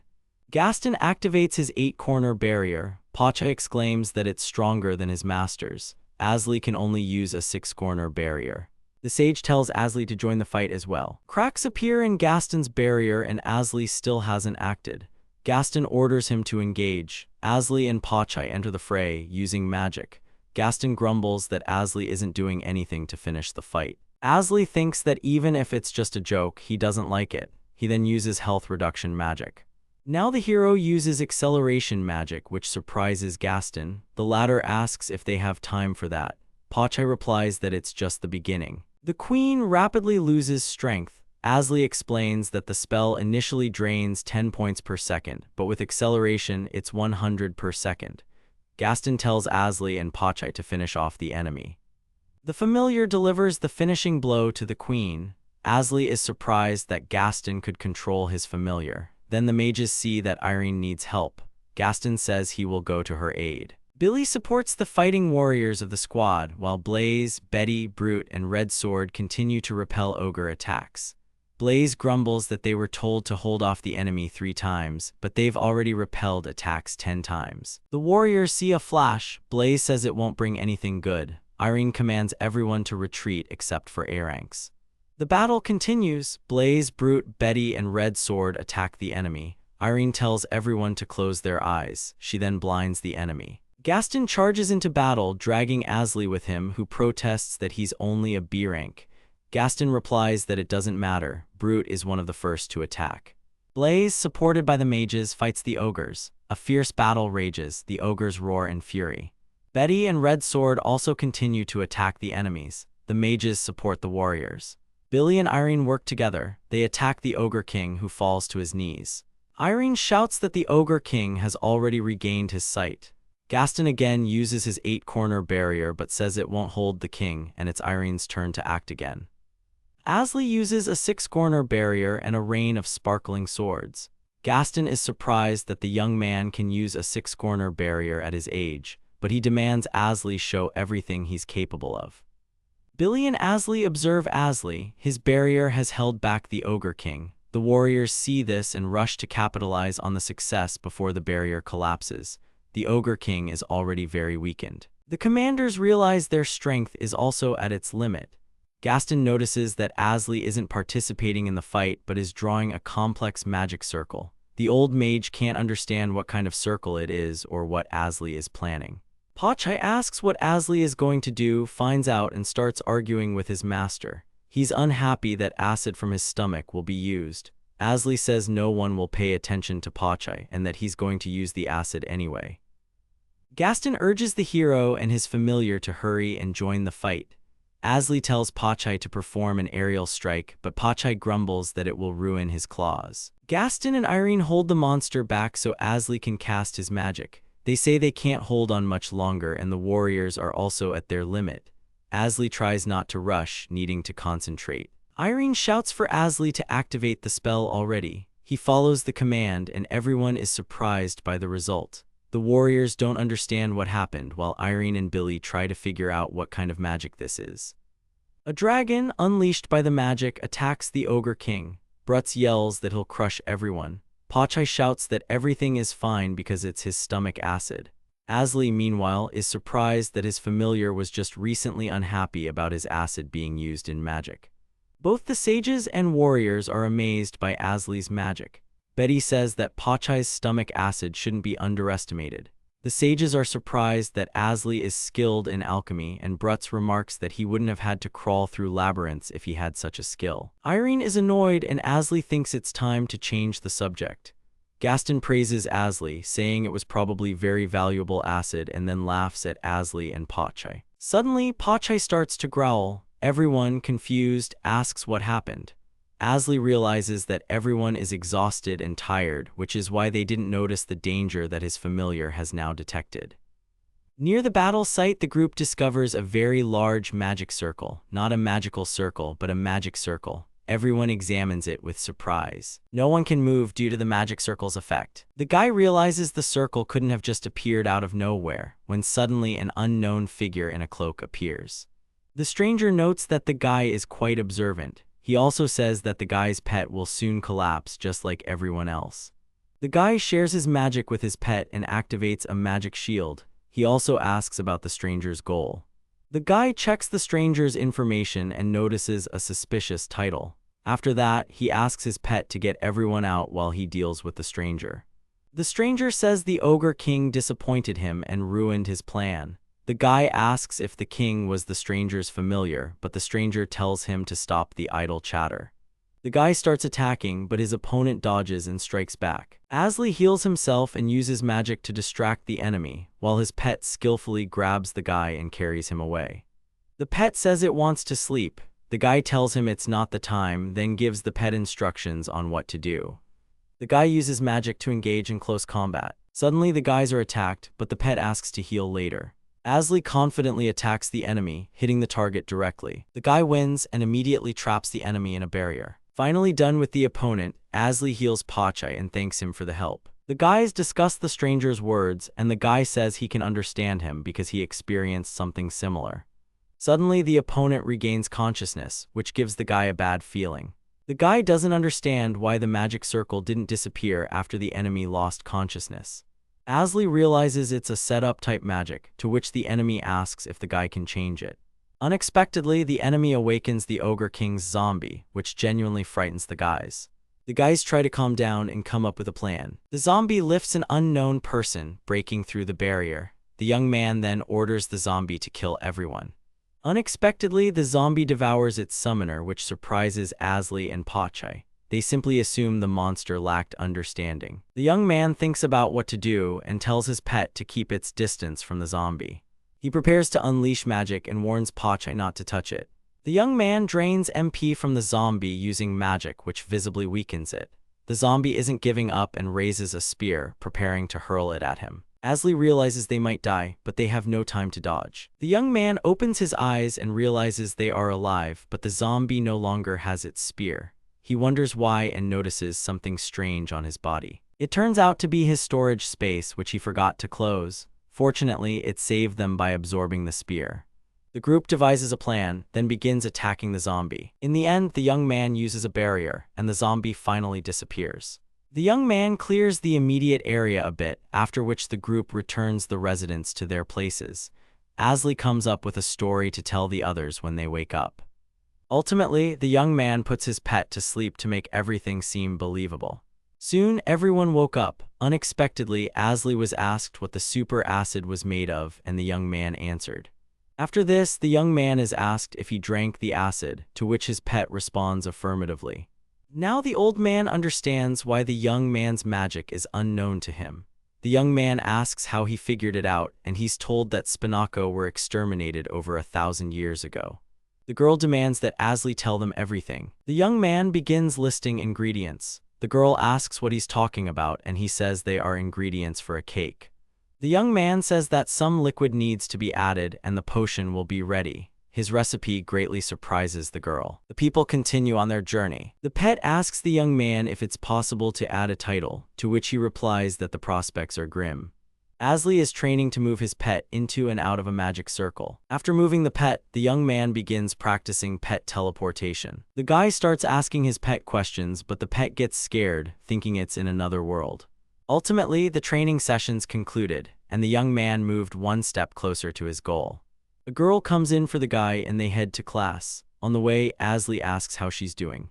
Rina tells Asli about a group of selected candidates. The young man notices that the girl has put on makeup, which makes her think it doesn't suit her. Asli, however, tells her that she looks very cute with makeup, causing the girl to blush slightly. Rina sits in her seat and the young man tells his pet that girls are scary, after which he notices a magic circle. It turns out it was a trap set by the top students, but they are very busy and can't bother with the guy right now. The group of students leaves, after which the teacher enters and begins the lesson. Irene questions the young man, then tells him she has the information he requested. The girl tells the young man all the information about the investigation, after which he thanks her. Irene says that unfortunately the investigation can no longer continue. The young man, however, believes that this is enough. The young man asks if there is anyone of higher standing than the sages and heroes, and the girl tells him about the White faction, the Black faction, and the Ash Man. The girl also says that the Ash Man's opinion is very important, and everyone listens to him. Asli thinks for a moment and realizes that Lloyd, Ishtar, and Gray possess all the information. The girl says that the young man could have been executed for calling them by name. The young man also reports that he has developed teleportation magic. The girl starts to get angry because she didn't need the result, but rather the research report. She asks how much time the young man spent, and his answer angers her even more. Ultimately, the girl demands to know everything, and despite the guy being very hungry, she leads him to the lab. While the guy is studying something, Danya starts to cling to him. Vorn stops the girl, threatening her with punishment. The guy mentions a friendly match and says he wants to know the scores of the participants. Asli talks about one of the participants, Ornal. Noticing a weak reaction, he decides to look up information about Forn. The guy regrets looking up that information, but comparing himself to Forn, he realizes he isn't losing to him. Asli understands that he shouldn't have taken on so much work. He also talks about the other participants in the match. Rina remains the last participant, but the guy hasn't assessed her abilities yet. Forrest concludes that the girl received Asli's approval. The next day, the announcement for the decisive battle is posted, stating that Rina will fight against the other 3 participants. Upon seeing the announcement, the girl was very surprised. Asli and Pachai were about to leave when Rina stopped them. The girl is full of self-confidence. The three participants appear and notice the announcement, which also shocks them. The guy notices the participants' fighting spirit and eagerly awaits the battle. The match began and Rina entered with a sword in her hands. The situation becomes interesting, and the guy recalls telling the girl that unusual ideas can be the right solution. Irene appears and casts half of the protective barrier. Forrest casts the remaining half. Pachai asks why there were no qualifying competitions, to which the guy replies that most people recommended him. The fight begins and the opponent immediately attacks Rina with a thunder strike. The girl attacks Rina, but Rina uses a magic circle. Ultimately, Rina uses a speed boost effect, catching her opponent off guard and wins the match. The guy notices that the girl used fast magic, which means the thin sword in her hands is actually a staff. Asli observes that the staff is handmade and thinks the girl most likely carved it herself. Rina is called a magic swordsman, and the audience is surprised that she holds a staff, not a sword. Asli believes his worries about Rina are unfounded. The match begins and Rina wins again due to the lingering effects of the speed boost. The opponent demands a rematch, claiming the match was unfair. Irene gets angry and confronts the guy, telling him he lost because of his stubborn and weak character. Finally, the last opponent steps out. Soon, it will be decided who will become the master's apprentice. The opponent has an advantage because he comes from a wealthy family and possesses a fire dragon staff. The staff is made from a red dragon's horn and has its limits. The guy wonders how Ornal will proceed. The guy notes that both opponents are seriously determined against each other. Asli realizes that Rina's magic effect will soon wear off. The fight begins. Ornal immediately uses several spells, while the girl only uses acceleration. The guy casts a spell and starts attacking, but the girl withstands the blow. Unexpectedly, he hits Rina, which angers Pachai. The girl uses healing. Meanwhile, Asli allows Pachai to get revenge for Rina. Ornal asks if the girl intends to fight back, to which she uses wind to attack. The girl tries to land a blow, but her opponent skillfully dodges. Suddenly, he strikes, almost causing Rina to fall. The guy attacks the girl, knocking her down, but she doesn't give up and uses healing again. Ornal suggests the girl surrender, as she'll soon reach her limit, but Rina refuses. Pach starts to panic, not wanting Rina to lose. The girl begins to cast a spell, and the guy notices he's seen this magic circle somewhere before. Unexpectedly, a dragon appears from the magic circle. It turns out to be Rina's familiar, but Asli notes that the familiar has grown a lot since their last meeting. Pach is happy as Rina can now win. Ornal, in shock, asks if that's even allowed. The guy starts attacking the dragon. Asli is surprised by the guy's combat power and decides to check the dragon's information. The guy looks at the information and notes that the familiar has become advanced. He envies the girl, as her familiar is more obedient than Pachai. The girl resolutely asks Ornal a question about Asli. The audience was shocked for a second and looked at Asli. The guy realized that the girl had probably accumulated stress from Ornal bullying Asli. The dragon greets its friends, while Ornal isn't backing down and uses a shield. The girl begins to retaliate and uses acceleration on the dragon, after which it attacks. Ornal barely holds back the attack using an explosion. Rina doesn't hesitate and attacks again, hitting the guy. The guy was about to attack, but suddenly the dragon almost grabbed him. The match ends with Rina's victory, and the crowd cheers. Asli notes that Rina's familiars are very strong and wonders how Pachai will fight him in a month. But Pachai is confident that the guy will come up with something. The group gathers at a bar for drinks. They discuss the match and note that Rina gave it her all. The guy's friend points out that Rina will grow up to be a beauty, but Pachai distracts him by discussing the plan against Ballad. The guy asks his friends if they'll come cheer for him, to which they are surprised, as they thought Rina would be participating. In the evening, Asli and his friend slipped away somewhere, and now the guy asks his friend to explain why. The guy doesn't understand where his friend is leading him and lists all possible options. His friend leads him to the red light district, which greatly surprises and embarrasses the guy, who says he's still a virgin. His friend promises that he'll take care of everything. The guy is happy that he'll be able to study the structure of living human skin, but his friend didn't mean that. The guy becomes a little downcast and admits that he wanted to give his first time to his ideal girl, but she never appeared. His friend asks Asli to tell him more about his tastes. The guy thinks for a moment, then lists his requirements. His friend says that the guy might unexpectedly find such a girl very close by. Asley doesn't understand which girl he's talking about. By that time, the guys had arrived at their destination. Asley expresses surprise, calling the district Hanamachi, to which his friend says that name is outdated and leads him further. The guy notes that even though the city is colorful, people still work there. Finally, the guys approach the establishment they're looking for and go inside. Asley is a little nervous, to which his friend says there will be a serious conversation first. The guys remain in the room and his friend says that Asley might not have been allowed in due to his age, but he arranged it for him. His friend also points out that women are courted rather than bought. The door opens and a beautiful, curvaceous lady enters the room with two small assistants. The guy introduces his friend and asks her to take care of him. The lady and her assistants introduce themselves to the guy. Asley notices that the girls look young. The lady remarks that they will soon grow to the right age and be able to take clients, which greatly surprises the guy. The lady giggles at the guy's surprise and says he's kind. His friend gets straight to the point and explains more about the district. He also mentions that most of the women were sold into this house by their families, while some simply had nowhere else to go. Asley asks what the best way to get out of the house is, to which the lady replies that the only way out is to be bought out. The lady sends the girls for sake and then tells the guy that the price for these two is double. The lady also adds that she doesn't know if the owner will allow these girls to be bought out, but his friend says that's not a problem. Asley asks for some time to think everything over, to which his friend apologizes and says he's counting on him. Just then, the girls bring the sake, and his friend suggests they continue to enjoy themselves for now. Pache calls his master a pervert and asks for the master of those days back. The guy asks him to listen and tells Pache to repeat what he said. The guy explains that he wants to save the children, and Pache offers his own rescue options.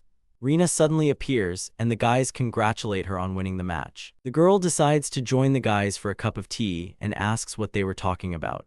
Pache explains that the guy wants to save the children and create a future-filled life for them.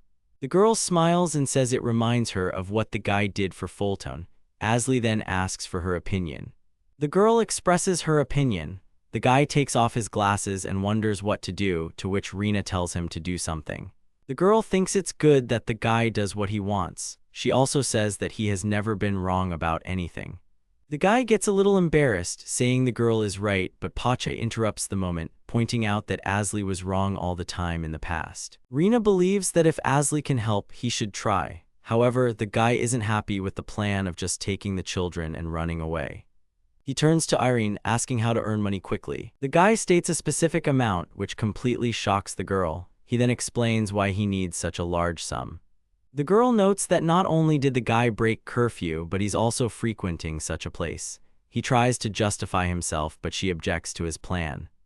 The girl explains that problems could arise if they demand reform. Irene says that if the guy's plan is constantly flawless, it would only be equivalent to helping one or two people. He realizes she's right and that he was being too thoughtless. The guy points out that the children will have a bad future, and the girl says two ideas came to her mind. The first idea is Asley's extensive knowledge of magic, and she explains the meaning of the idea in more detail. The girl doesn't recommend the second idea, as it involves collecting rare materials in a dangerous zone. Irene tells the guy to stop with his reckless ideas and just perform well in the match to find a sponsor. The guy thanks the girl for her help and leaves. Asley is truly very grateful to Irene, as she offered him good options. The guy carefully considers everything. Irene irritably reads the auction application the guy gave her. Asley, meanwhile, says he wants to sell this formula and needs the girl's approval signature. The girl asks why it's teleportation magic specifically, and not any other invention. The guy replies that he decided to provide this magic to the country in advance. The girl notes that he cannot remain anonymous, as the auction won't approve it. In that case, the guy offers the girl a deal. He offers to sell her his teleportation magic. The guys are fighting against monsters. After work, they decide to eat at the guild. Asley decides he really needs to talk to his friends, to which his friend says he already has. The guy asks his friend not to overdo it, and his friend tells him not to worry. People are discussing and praising Irene. Asley notices that despite losing, Idea is still talking to Rina. He also notices that Rina seems worried. The guy wants to talk to the girls but hesitates, and Rina notices this. Suddenly, the girl approaches him herself and greets him. The girl tells the guy news about Irene and the teleportation magic, to which he feigns surprise.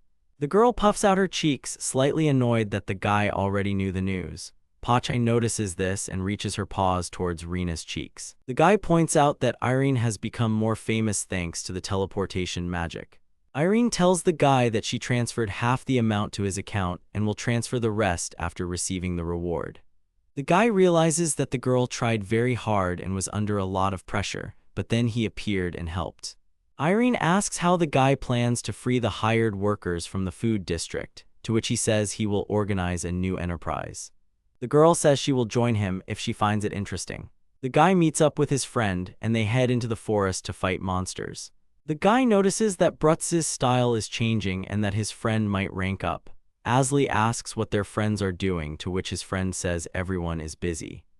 Brutz mentions Asley and Rina's match and calls the guy carefree. In the end, the guys decide to deal with a few more monsters and then head back. The guys arrive for the friendly match. The young man notes that this match is a festive event for the university. Meanwhile, Pache asks him to buy more sausages. Rina tells him where else to find tasty treats, but the guy asks if it'll be okay to load up on food before the match. The girl gets flustered and says it's for her familiar. Pache envies Ballad, and the young man says he'll buy anything for Pache because he's the best master. Quite a lot of spectators have gathered.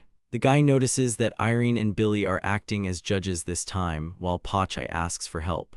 Pache complains about a stomach ache, to which Asley says he ate too much. The young man notes that there are only a few minutes left until the start and says that Rina is also angry. Then he looks around and notices a smile on her face. Pache calmed down and went asleep, leaving the young man to panic. Representatives of the white and black factions are asked to come out, but Rina comes out alone. Rina's friends notice that she's nervous. Idea learns that Rina studied magic under Asley. The girls tell Idea rumors about Asley. The audience doesn't understand what Asley is doing, and he is again asked to come out or he will be disqualified. The executive committee goes to check the situation and finds out that everything is fine. Finally, Asley and Pache come out. Rina notices that Pache's stomach is flat, which means everything is okay. Foreman thanks everyone for their patience and for attending the match. He briefly introduces Rina and Asley. The university director hopes that the students will do everything in their power to fulfill the true purpose of the black and white bond. The teacher versus student match begins. Asley says it would be strange if the teacher started and offers the girl to go first. The girl uses acceleration and increased strength, then attacks. The guy takes the hit, then skillfully dodges. Asley notices the girl's movements, while Pache wishes Rina good luck. The guy's friends notice that Pache isn't going to fight, and Brutz also points out that Rina is strong in close combat.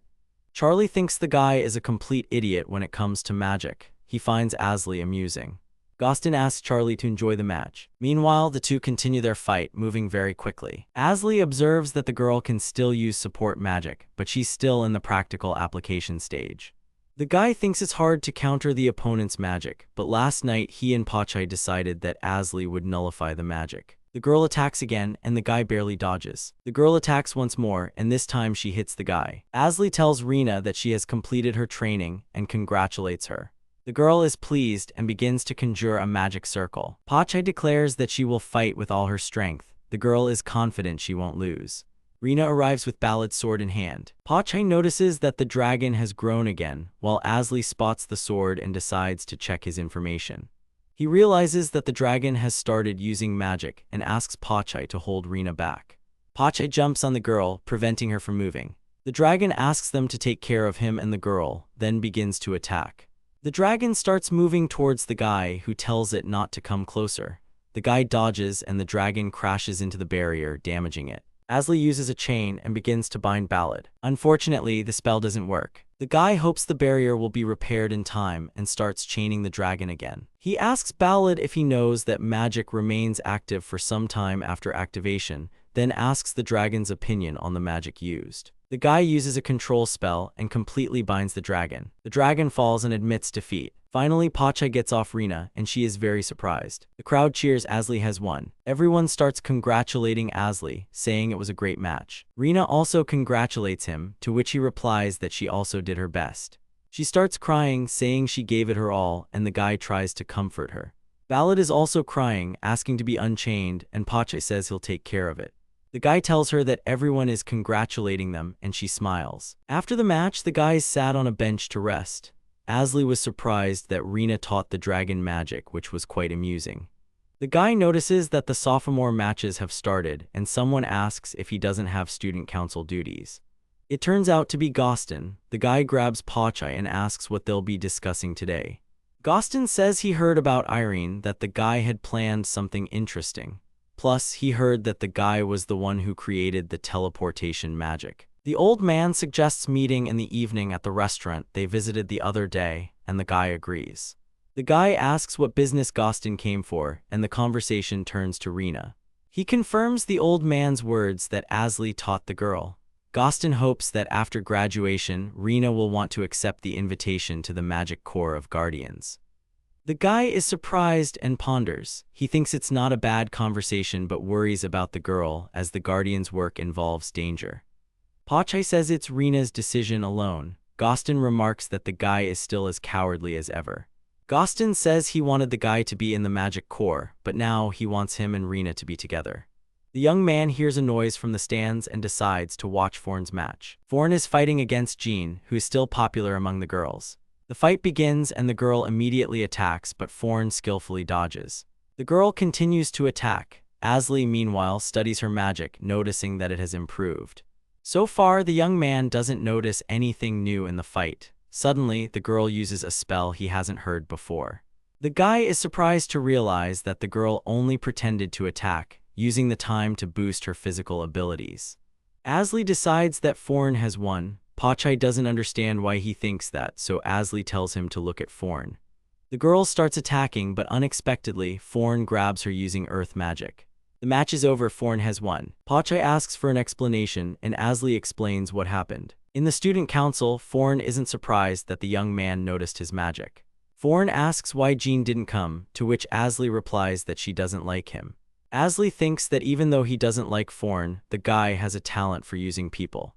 Asli asks Forn about the aspirations of the head and the Magic Corps of Guardians. Forn says they were in the middle of a conversation about his career aspirations and answers the country. Asli asks if he wants to become one of the 6 sages, but Forn says he'll go higher. Asli says he's heard about that and asks why Forn answered, but Forn refuses to reply. Forn notes that he once mentioned finding a dead dragon and he finally knows who it was.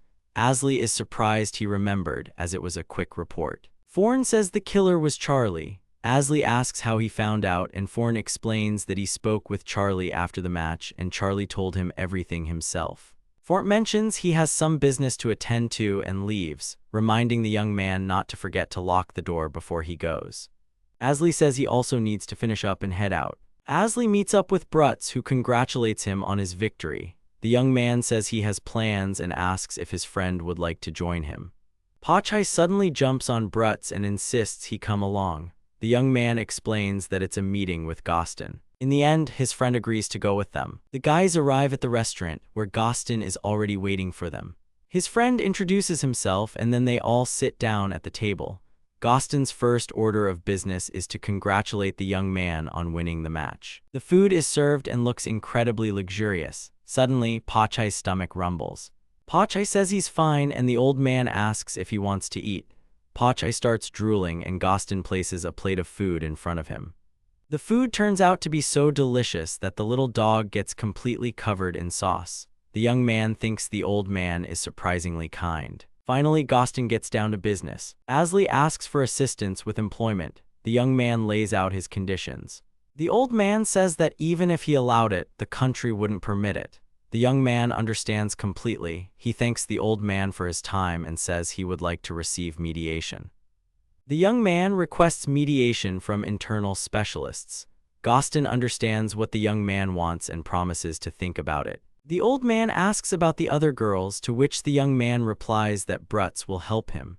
Gostin inquires if the young man has made a detailed calculation, as not everyone will be able to successfully finish. His friend sides with the old man as he understands that it's uncertain how many will finish, plus it will take more time before they start earning a decent profit.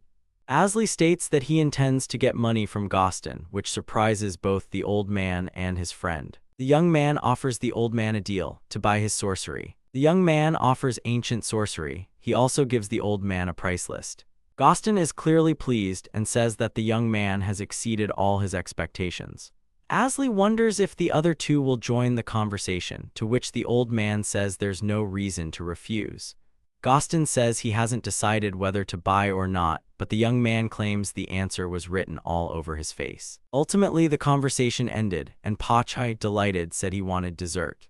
After dinner, the guys were tired, but they had overcome their first obstacle. Asli tells his friend that he'll have to work hard, but first, he needs to reach S rank. 2 months flew by after that dinner at the restaurant. The young man packed his backpack with his belongings, which turned out to be not that many.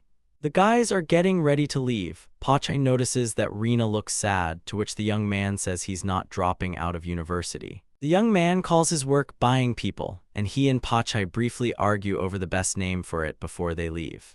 The guys arrive at the shop with Bruts. They discuss the shop's name, then talk about how many rooms it has and how many people it can accommodate. Bruts asks how much money they have left and gets an answer. In the end, the guys decide they need to prepare for the shop's opening for now. Blaze, who had gone shopping, returns to his friends. Bruts apologizes for leaving him in charge, but Blaze says it's fine. The guys go inside, and Bruts notes that it will be difficult to openly advertise this kind of work. Betty walks in, asking the guys not to stand in the doorway. She tells them to quietly sit in the dining room, then leaves somewhere. The young men move further inside. His friend asks Asli to stop being unsociable. He also mentions that they had been thinking about acquiring a base for a long time. Everyone is called for lunch.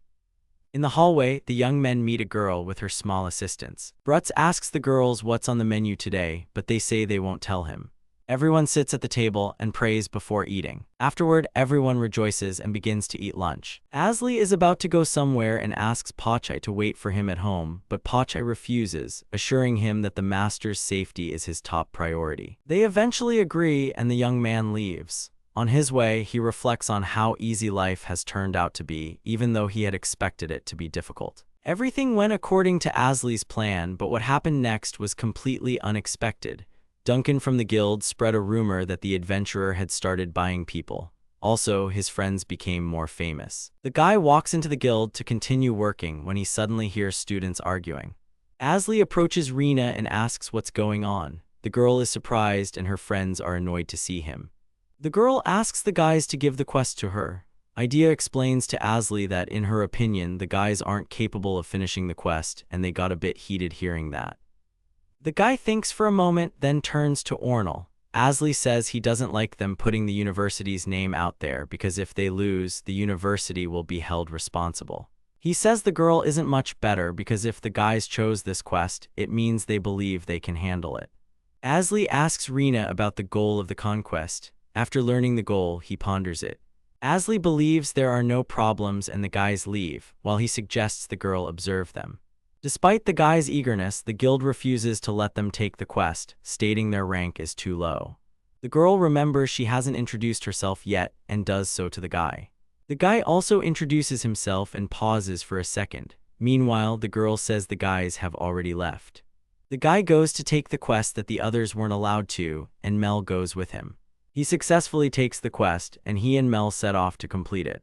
The girl asks why he called her by her full name instead of her nickname, to which he replies that it takes time for that. The girl enthusiastically suggests to Asli that they complete the quest, and he agrees. She also mentions that there are bees ahead. The two fight against the bees, and Mel suggests using a superficial explosion. The girl says there's a zombie ahead and decides to deal with it herself. Mel runs up and skillfully handles the zombie, surprising the guy. He also asks her if she was a warrior. The girl replies that it was ingrained in her country, and people called sword mages or warrior mages might not even realize it their whole lives. The guy wonders who she is and decides to look up information about her, but to his surprise, he can't read it. Mel notices the analysis method and asks Asli about it, which surprises him even more. The guy wants to ask a question, but the girl cuts him off, reminding him that they're on a mission. She suggests he go and help out. He can't remember the last time he shed tears. He used to think about it, but since then, he's met many different people. And he's realized a lot. But it was unknown if these events had shaken his soul. The guy couldn't recall ever crying with such meaning. He ordered Rina to release the ballad, and Melky-san thought it turned out pretty well since it was a ballad dragon, and the guy's idea wasn't so bad after all. The dragon tried to catch up to the tiger, but everything was going poorly. It was clearly due to inexperience at a young age. Azkun had glimmers of hope. He decided to distract the beasts while the girl dealt with at least one of them. She followed the magic closely. With a single blow, the girl crushed the tiger beast. Her task was done, the rest was up to Azkun. He ordered Midor's to take on the hardening magic himself. For idea, he assigned her to increase Midor's speed, and Ornal was to help her with that, while Rina would oversee everything. They all began to carry out Asli's command. Next, he told Ornal to focus the attack on Midor's, and idea was to increase the ballad dragon's speed. He would soon be able to catch it. The guys started casting spells, and as expected of Ornal, he made a good choice. Midor didn't understand if Azkun was serious, but he asked him to focus and not get distracted. He ordered idea not to let the enemies cross the fire walls, and to help, Rina took the south, while Ornal looked after the wounded. They managed to buy some time, but Midor still had a lot to learn. Everything was ready, but the guy was at his limit and urged them to act faster. They set up a gravitational stop trap. This was interesting magic. Asli ordered them to finish off the beasts, and they immediately got to work. Ornal was curious how the guy knew where they were, but he replied that it was just intuition. Rina thanked him for saving them, and in return, he praised the girl's efforts. The dragon wondered if they needed the dead tiger bodies. The girl interrupted their conversation and asked Asli if he would just leave everything as it was, but he couldn't because of the looming danger, so he asked where they were. They were about 90 units south, and the guy decided to send them off. Ornal joined the conversation, wanting to know what they were talking about. He wanted to understand what Azkun meant by danger, but the girl cut him off. She asked him to recall the request's content and clarified if he really intended to subdue them. Rina, having killed one, completely lost focus. The girl continued to say that being inattentive outside the city was completely wrong. Everyone who realized their mistake was still inexperienced. Therefore, they had to leave, but Ornal wanted to tell the guy something, and he listened carefully. He apologized for putting Rina in danger, and said nothing more. Asli noticed that the guy had matured. Just as they were about to leave, a sparrow flew in with a message from Nisan. All 4 of the octopus's assistants were punished, and there was a separate message for the bespectacled octopus. Something was wrong in the colorful food district, and he was told to be careful if he bought a girl next time. Asli understood everything. The sparrow annoyed them. Something was off about the guy, and he decided to check with Irene later. The guy wanted to know who Melky-san really was, and asked her to answer the question. She explained that she would answer if she also got some answers to her questions. Azkun agreed to answer as much as possible. She was an infiltrator for an organization investigating spatial transfer magic, which had been completed in Balan, but it wasn't a government institution. The guy noticed she wasn't secretive. The girl explained this by saying they weren't enemies and had come this far on her teacher's orders. He was shocked to learn she had a teacher, as her power matched that of the 6 sages. To gather information, she had been monitoring the Adventurers Guild. That's how she stumbled upon Asli. She chose that guild because of rumors that Irene's creator was often there. Melky-san didn't expect to hit the jackpot, as Azkun was most likely the object of their investigation. He froze when he saw her eyes. They could see through everything and held no weight or sharpness. The girl understood who he really was because of them. It turned out she had magical eyes. However, they were artificial. She had carved and transplanted them herself, which infuriated her teacher. Melky-san praised the guy's analysis glasses but added that they weren't that good. She had temporarily blocked the outgoing information flow about her. Based on all these facts, Asli-kun realized she was a dark elf, but she insisted she was human. Her teacher was a sage from the Far East, but for some reason he was currently in hiding, and Melky-san was his disciple. He had heard about him, but not in this era. It was about 4,000 years ago, and the guy was sure it was just a rumor. The girl clarified if he had finished organizing the information. Now it was her turn to ask questions. The first thing she wanted to know was if he was the one who created spatial magic. She knew that Irene was incapable of such a feat. Only a candidate for immortality possessed that ability. It wasn't so much a question as a test of Azkun's answers. She asked if he had been living for a long time. The girl knew he wanted to explore this country, and she could read on his face that he found her words well spoken. Lately, he had become the subject of rumors, and upon learning about the colored quarter, she was surprised. Azkun didn't understand what she meant by that. He felt uneasy and wanted to return home as soon as possible. Melky-san replied that people shouldn't be underestimated, and because of his unease, they would have to hurry. She decided to ask one last question. She asked him not to worry, saying it was just her curiosity. The girl wanted to know why he enrolled in the magic university when he could have gathered information in other ways. He replied that he didn't know the answer to that question. She understood that it was easier to answer that way, but she knew it was for Rina's sake. However, if it was because of Rina, he could have left right after she enrolled, which he didn't do. It was because he himself wanted to enroll in the university. He was surprised that this was his intention. Azkan wanted to test himself and see what he was capable of. He was looking for a better position and wanted to rely on Rina-chan, but he believed she was mistaken in her statements. Melky-san was not mistaken. Azkan could objectively judge this, and despite that, he denied the truth. Accidentally, in a fit of anger, he blurted out that she knew nothing about him, and she just laughed. Even if she knew nothing, the result always led to an answer. Melky-san asked him if he knew what was happening around him. Ornal envied Asli because he was constantly compared to him. He wanted to know what she wanted from him, but she didn't want anything. She just saw him upset and wanted to speak on his behalf. The guy considered himself not human. The girl sensed this, but she assured him that many people were capable of doing everything he did, no matter how long he lived. Azkan remained human, and this fact could not be wrong because it was predetermined from his very birth. He was easily able to cry. The guy told Pachai that something had happened to him. Pachai rolled his eyes, thinking it was the same old story, and explained that if he maintained a healthy lifestyle, such things would happen again and again. But Asli didn't quite mean that. He said that he was able to cry, and even if he yawned, tears would come. Pachai was shocked by what he heard, and the guy started tickling her. He did this for his own impression. Most likely, this impulse would alleviate the disappointment caused by his partner's lack of empathy. Humans are beings who get disappointed when their feelings aren't reciprocated. The sage's diary brush started flowing well again.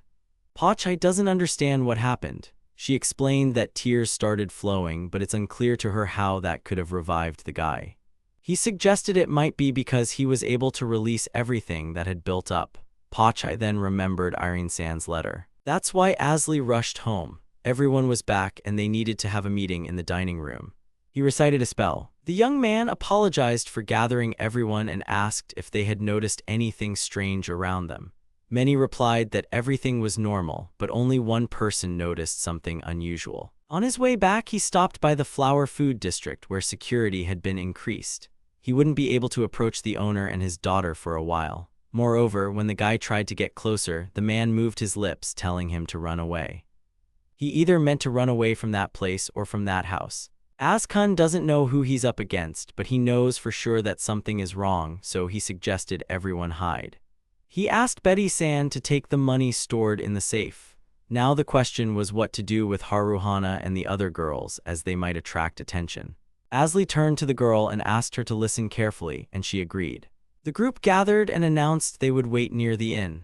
Asli called Bruzsan over and handed him a paper scroll, which he needed to give to Rina on the way. They said goodbye to him, and the young man asked them to take care of themselves. Now they could relax and guard the shop, but Pacha herself wanted to do it since she was the owner of Pachizli.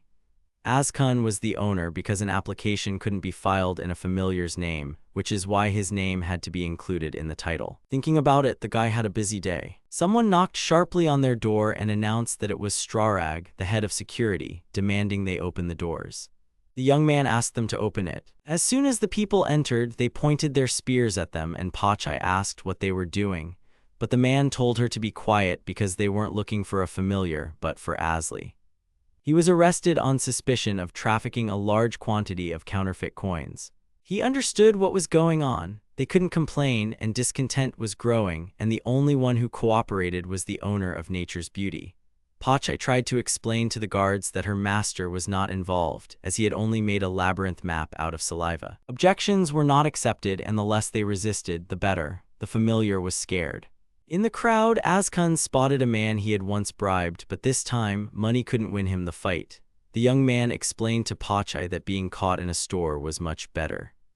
The guards received orders to detain the human trafficker and were told to take him away. A crowd of onlookers watched the scene unfold. Among them was a girl with a rare look of anxiety in her eyes, also observing him.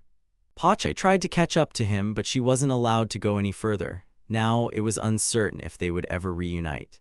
Irene was furious, not understanding why Asley was arrested or if there was any proof of his guilt. The man explained that there was more than enough evidence, especially since there was a victim who had filed a lawsuit against the young man. The only intermediary in the deal was the owner of Nature's Beauty, but the guards themselves could have fabricated a victim. The girl lacked the resources to sway them and save Azkun, but she was confident that the Magic University could cooperate, and that would help. Even though she was one of the 6 sages, he reminded Irene who she was speaking to. He didn't want to tarnish the Magic University's reputation. The girl understood that the young man was a talent and couldn't simply be let go. The man asked why she hadn't demonstrated her foresight in this situation. His words enraged her and they tried to calm her down. With that, he ended the conversation. As soon as charges were filed, Asley would be expelled from the university. One of the guards was sure the girls were with them, but he was told that wasn't the case. But he had seen them right in front of him. The man explained that the deal was invalid due to the use of fake coins, so the girls should be returned, but they were already adventurers who had just registered. The discussion was pointless for the guards, but the man explained that if they wanted to talk to the girls, they would have to speak with all the adventurers in the room. Hearing this, the guards simply left. The little girls were scared and very nervous. Haruhana had never imagined she would become an adventurer. They asked if everything would be all right with them now. Bratsan praised her for her resilience. She replied that they would be fine now. Irene heard Pache's voice and ran to the window, hoping to see Azkun. The man handed her a note that the young man had asked him to deliver shortly before. Opening it, she saw nothing, as not a single word was written inside. Asley was thrown into prison. For him, it was the best place to be. The shackles not only restricted his physical movement, but also his use of magic. It was a battle of endurance. He asked the guard when food would be brought, and the guard sneered, implying there wouldn't be any at all. Azkun thought they were going to kill him. This turned out to be a problem he never thought he'd encounter. There was no water either, just a spot for a toilet. The way prisoners were treated was terrible. The guy could escape, but then his surroundings might be in danger, which he was trying to avoid. However, he wasn't going to just sit around and do nothing. His staff had been confiscated, his clothes were left, diagrams in the air were erased, and there were stones under his feet. As expected from a special camp, Asley bit his finger and blood began to seep from the wound. For an adventurer, this wasn't even pain, but he'd have to heal it later. Here, he intended to prove himself and began chanting a spell. The alchemical iron lock, which restricted movement, activated magic. Using the magical power contained within it, this magic drained all the magic from the lock, and now they were nothing more than ordinary iron rings. But it wasn't that easy. Now he could draw, and there were 3 more things he needed to do. He returned to Pache naked. He had a request. He wanted Pache to get dressed, so Asley found his old clothes from the storeroom. Pache was surprised that he still had them. They had been mended so many times that they had lost their original appearance. The guy had a lot of possessions and was also excited about these clothes. Melky-san noted that the guy had managed to escape, and he retorted that she had a bad temper. She apologized for her behavior, saying she was just curious to observe the familiar's actions. Pache realized that she had used invisibility magic, which even the master himself hadn't perfected. The girl noticed how quickly he trusted her, but the familiar quickly came to her senses and started to deny it. She introduced herself as Melky and explained that it was shadow fusion magic, the only drawback being the need to stay in darkness. Azkun pointed out that the girl also perceived Pache as an individual. She became curious about how he managed to unlock the prison, and he explained his actions, which she recognized as a good plan. He used spatial displacement magic to arrive at a magic circle he had set up in the room beforehand. The magic circle left in the prison would disappear on its own after a while, rendering it unusable. Pache thinks things will end badly for him once everyone finds out his master escaped from prison, but the young man reassures him that as far as they know, he's dead. Pache can't believe it and starts to panic, so the young man calms him down by explaining that he left a skeleton doll, the same height as him, dressed in his clothes. That's why he came home naked. Melky overhears this and excitedly repeats aloud that Azkun was naked. This time, she'll help him with his blood circulation research. But Pache thinks it's too early for a skeleton. He redraws the magic absorption circle into an acid magic circle using an incorrect formula. The familiar genuinely doesn't understand what will happen and asks him to explain. Unleashing acid magic, Asli melts the iron lock, but the formula was wrong and he's attacked by acid energy and dies. The mage who comes to examine the body won't suspect anything and will conclude that he died that way. However, Pache knows that magic cannot be used while wearing an iron lock. Azkun can't talk about sorcery. He realizes his master made such a foolish mistake and suggests consulting Billy-san. The young man understands that he can perform the autopsy and will also give them sweets, and the familiar knows that those who give sweets are good people. Now he needs to come up with a plan for what to do next. Melky suggests he go to her teacher, who might be able to help, and their research subject would be nearby. The offer sounds interesting to him, but he wants to move at his own pace. He's worried about Rena and the colorful food district. Brutz joins them, noting that the young man has gotten used to calling him by his first name. The issue with the colorful district is that the man initially asked for too much. He asks him to rely on him for this matter, especially since Betty and Blaze are also involved. Brutz advises him to calm down and do what he needs to do. Rena has finished university, but he's still worried about her. He can always contact her, and the paper he gave the girl will ensure her safety. He'll be expelled from the Magic University, but he can rely on Gaston, and the young man can also join the Magic Guardian Corps. The colorful district is with the Silvers, so there's no need to worry. Asli wonders if he's even needed anymore, but he feels he should share his knowledge with others. The young man decides to leave Balen. Melky and Azkun are waiting for Rena, but they can't delay and hope she arrives, even though she telepathically confirmed she would be there. The young man didn't think he'd be with her so quickly, as they only recently met. But the girl understands that time means nothing to human hearts. Pache is looking for the sweets that should have been in the luggage, worried they weren't packed. It turns out they were on his tail, and Pache tries to find out if his master attached them there, but he denies everything. Their interactions seem amusing to Melky. Azkun hasn't seen familiars since he went outside. Rena approaches, but Pache smells another scent, and it's the scent of Irene-san. The girl wants to wait for them outside, and the young man realizes they know each other. Rena was happy she made it in time, while Irene was mad that he made her worry. Azkun asked them not to worry so much and to take better care of themselves. She hopes that if he stays, he can do something about his crimes, but he wants to use this opportunity to broaden his horizons. The girl understood him. Rena would usually cry, but now she had grown up, and he couldn't even imagine Irene's expression when he was taking his exams. The guy saw something amazing before he left and broke into a smile, which made the girl ask what was going on when she saw it. He didn't want to answer, but they insisted, so he changed the subject anyway and asked for a favor. Asli wanted to poke Rena's cheek, but she refused and said they could do it next time. Then Irene also stood there with puffed up cheeks. He wanted to poke hers too. Pache jokingly said that the master was a fool, but Irene had a more fitting name for him. She called him an eternal simpleton. The guy had spent too much time, and it was time for him to leave. He would contact them as soon as he settled in. Rena asked him to be careful and promised to let him know if she found out anything. She would do her best. Asli-kun said goodbye to her. A large number of enemies surrounded them. For the guy, this was a great opportunity to use the strategy, come out of Pache's grave and say hello, but he wanted to use Asli-kun the living dead. The idea was terrible for him. He didn't want to die and refused, but the question of what to do next still remained. He asked his familiar to buy them some time, and she proceeded with the plan. The girl was surprised that they conducted business this way, and then Asli entrusted her with the right side. Hearing him call her Melky-san, she got angry and asked him to just call her Mel. Then he properly asked her, calling her Mel to protect the right side. She liked it all because they were traveling together after all. For Pache, these tigers were causing a lot of trouble, to which the guy promised to treat her to pastries for a job well done. Melky-san promised to teach them the spatial displacement formula, and the girl was happy to hear the news. Asli asked them to step back. Using magic, he destroyed all his opponents with meteorite spears. Irene announced that Azkun was dead and that the cause of his death was suicide. Sage Billy would perform the autopsy. But no one believed that lie. The girl began her lecture, but Rena asked her to talk about the possibility of removing magic limiters and escaping from a locked room. Ornal supported her interest and added that he wanted to learn about magic that could transform him into a skeleton. Everyone supported their idea, and the girl decided they needed to learn something first.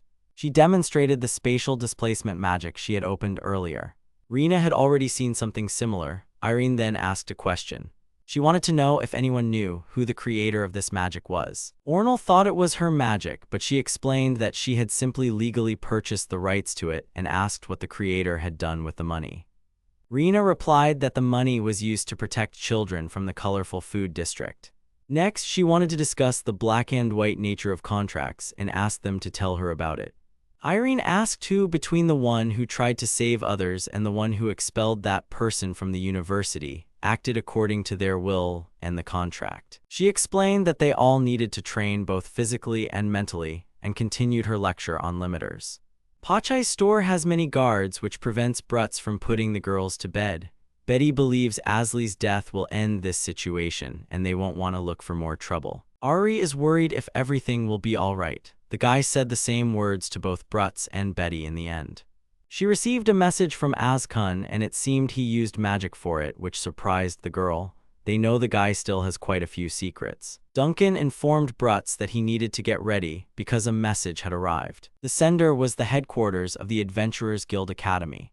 Dallas was waiting for him downstairs. He needed to be evaluated for an S-rank promotion, but the man didn't believe it and asked what his current level was. He was level 85, which wasn't enough. Then it was explained that the number of requests he had completed exceeded the norm, so it was fine. Betty told him to hurry up and get ready instead of just chatting, because if he got S-rank, things would be easier for her. She knew he worried about everyone, but asked him to leave it to her. He said goodbye and told her to take care.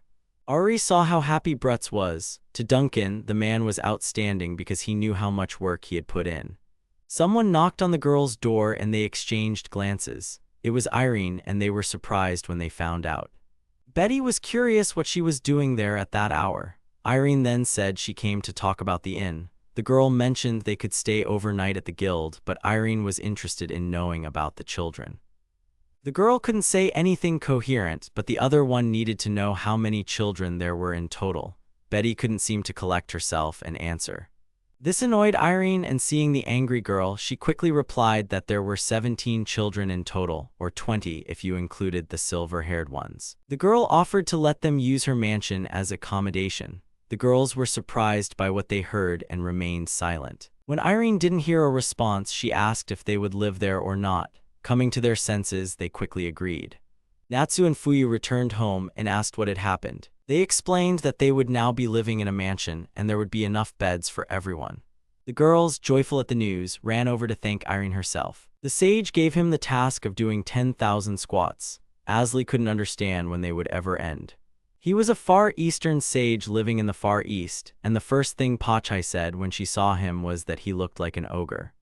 The man asked if he had thought something cheeky and added another 10,000 squats. And because the guy tried to object, he tacked on another 10,000, making it a total of 30,000 reps. Asley cooked, cleaned, did laundry, and pulled weeds for him. He thought it would have been better to join the Magic Guardian Corps.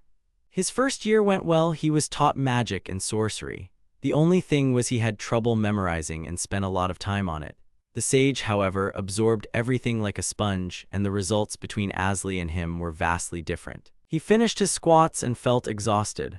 The man laughed at his weakness, saying he wouldn't be able to fight the Demon King. The guy told him to shut up, saying that he was the one God chose as a messenger.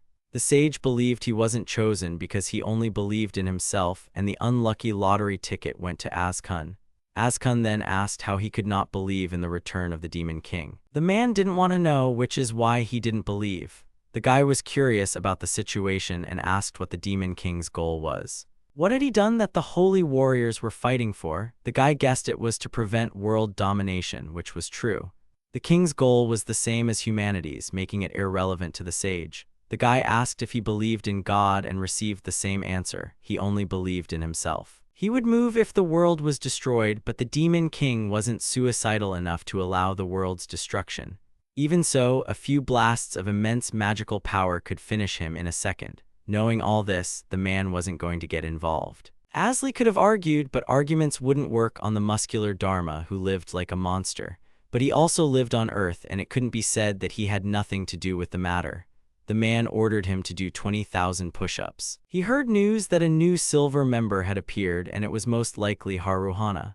Irene continued to protect the children in the flower district. He himself was a clever child, so much so that he added hot sauce to Pachai's sweets, but she kept eating them and forgave him. Rina became the student council president, and he hoped she wasn't being called the Black Empress. Irene asked Rina if she was resting. Rina needed to prepare the student council, had plans for the evening and a day off tomorrow. A herd of elemental reapers had been discovered, and she needed to provide support.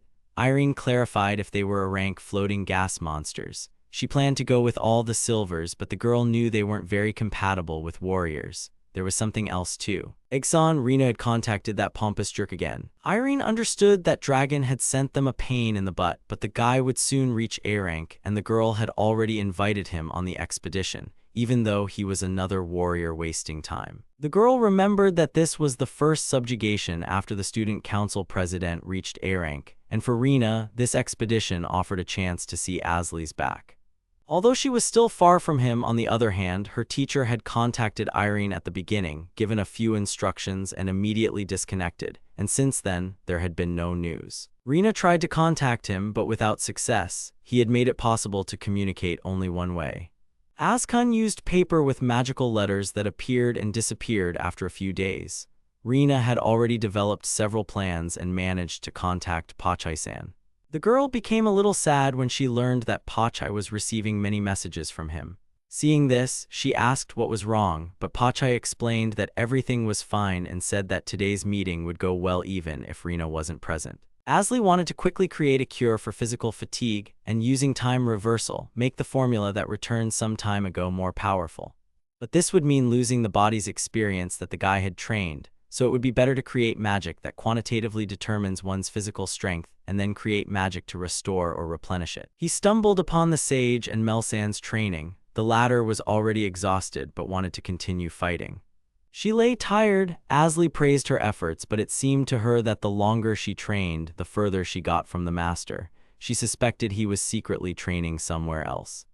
He agreed with her. The guy noticed that the man would disappear somewhere and return tougher. Hearing them, the sage asked them not to talk nonsense because anyone could become like him if they worked hard.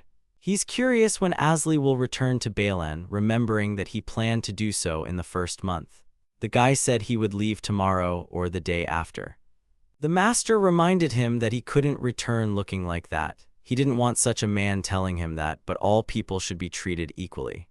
Mel thought he had a good naked body and could show even more. It was that strange switch again. The sage asked him for more fur, but Asli refused.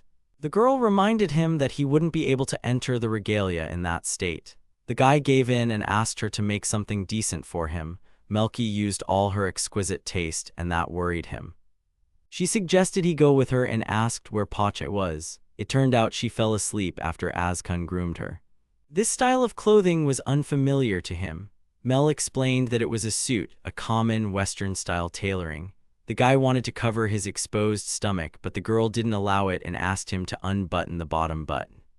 For her, the feelings that arose looking at the guy were not just an ordinary flutter of the heart. For him, the clothes seemed shameful, but she had expected such a reaction and prepared other clothing options. Asli was surprised she managed to prepare so many outfits in one night, but that wasn't all. She had one more suit prepared for the end. He asked her to show such clothes right away, but for Mel, they were boring. The guy understood that the girl could have rested instead of sewing costumes. She was ready to depart, but he still suggested she get some sleep first. Melky-san was already falling asleep and asked him to quickly let her into the closet. He used magic and she passed through it.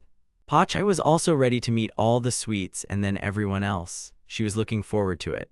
Asli suggested they go faster to meet the sweets. Haruhana remembered that Betty was in charge today. At this time, the octopus team returned. It seemed to Midorisu that General Lizard would reach the Desert of Thirst. Ornal greeted her.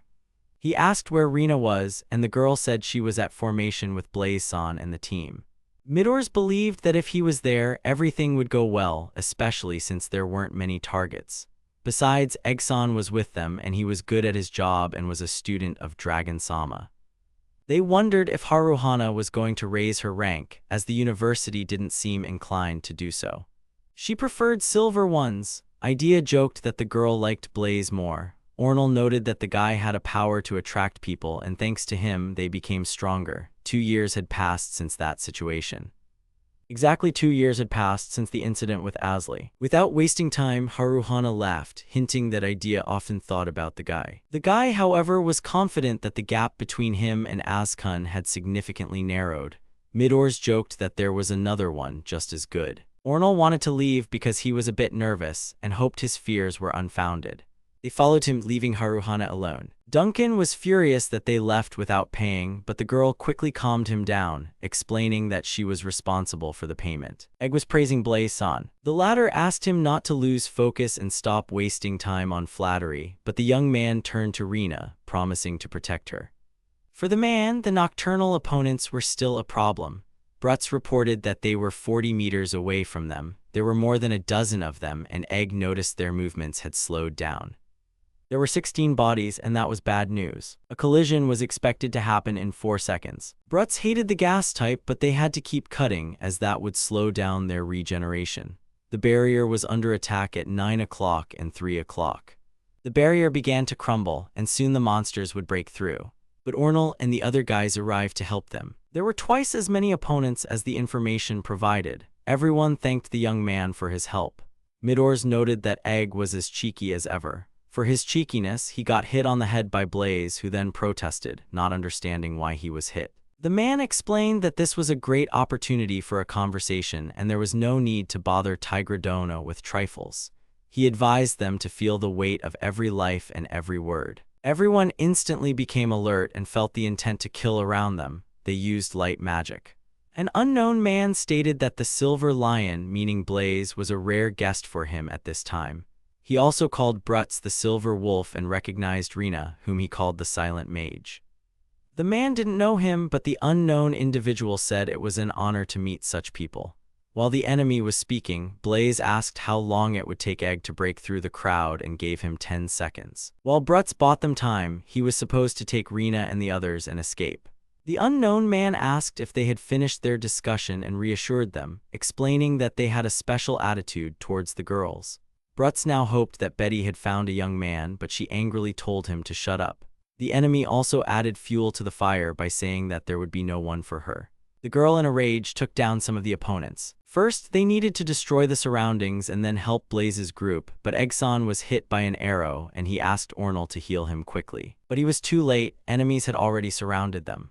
The man grabbed Rina and complimented her appearance, saying he couldn't wait to hear her voice. He added that even a used one like her would fetch a good price, and Blaze and Brutz tried to stop him.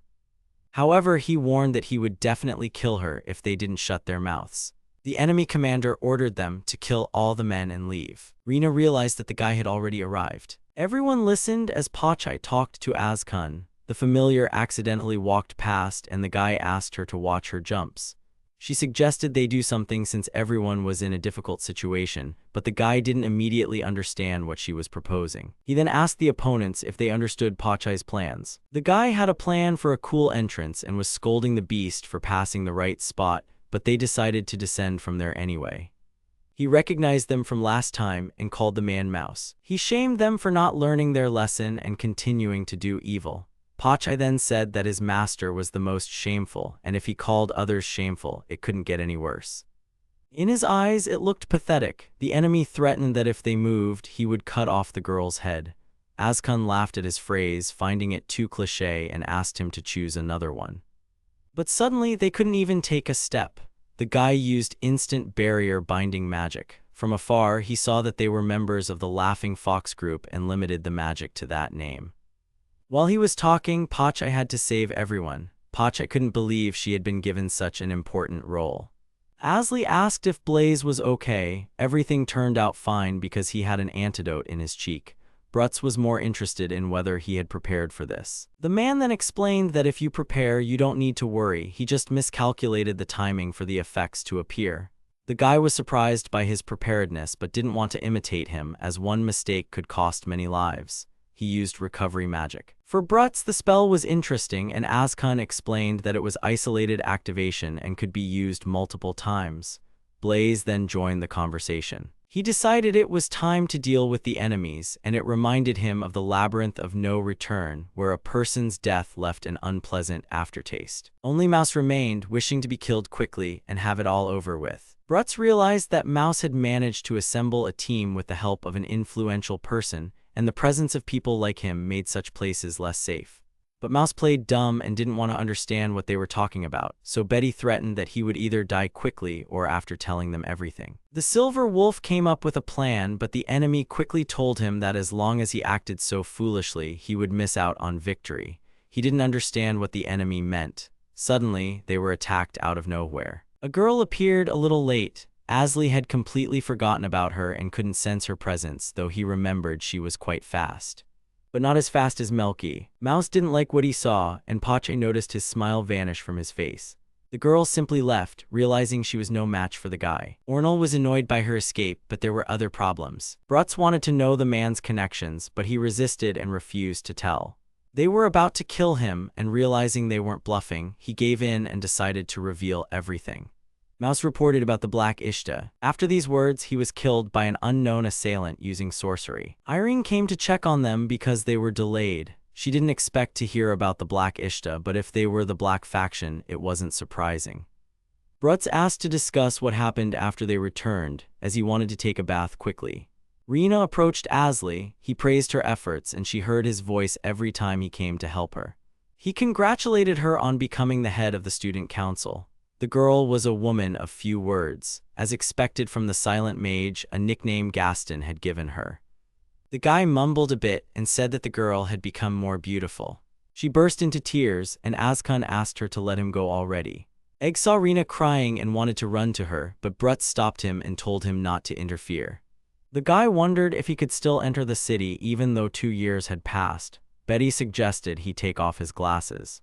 Irene interrogated Asley intensely about why she couldn't contact him despite many attempts. He was surprised, not expecting her to have tried so many times. He joked, saying the girl was red and probably sick. Then Azkan offered her a cat monkey liver he had with him.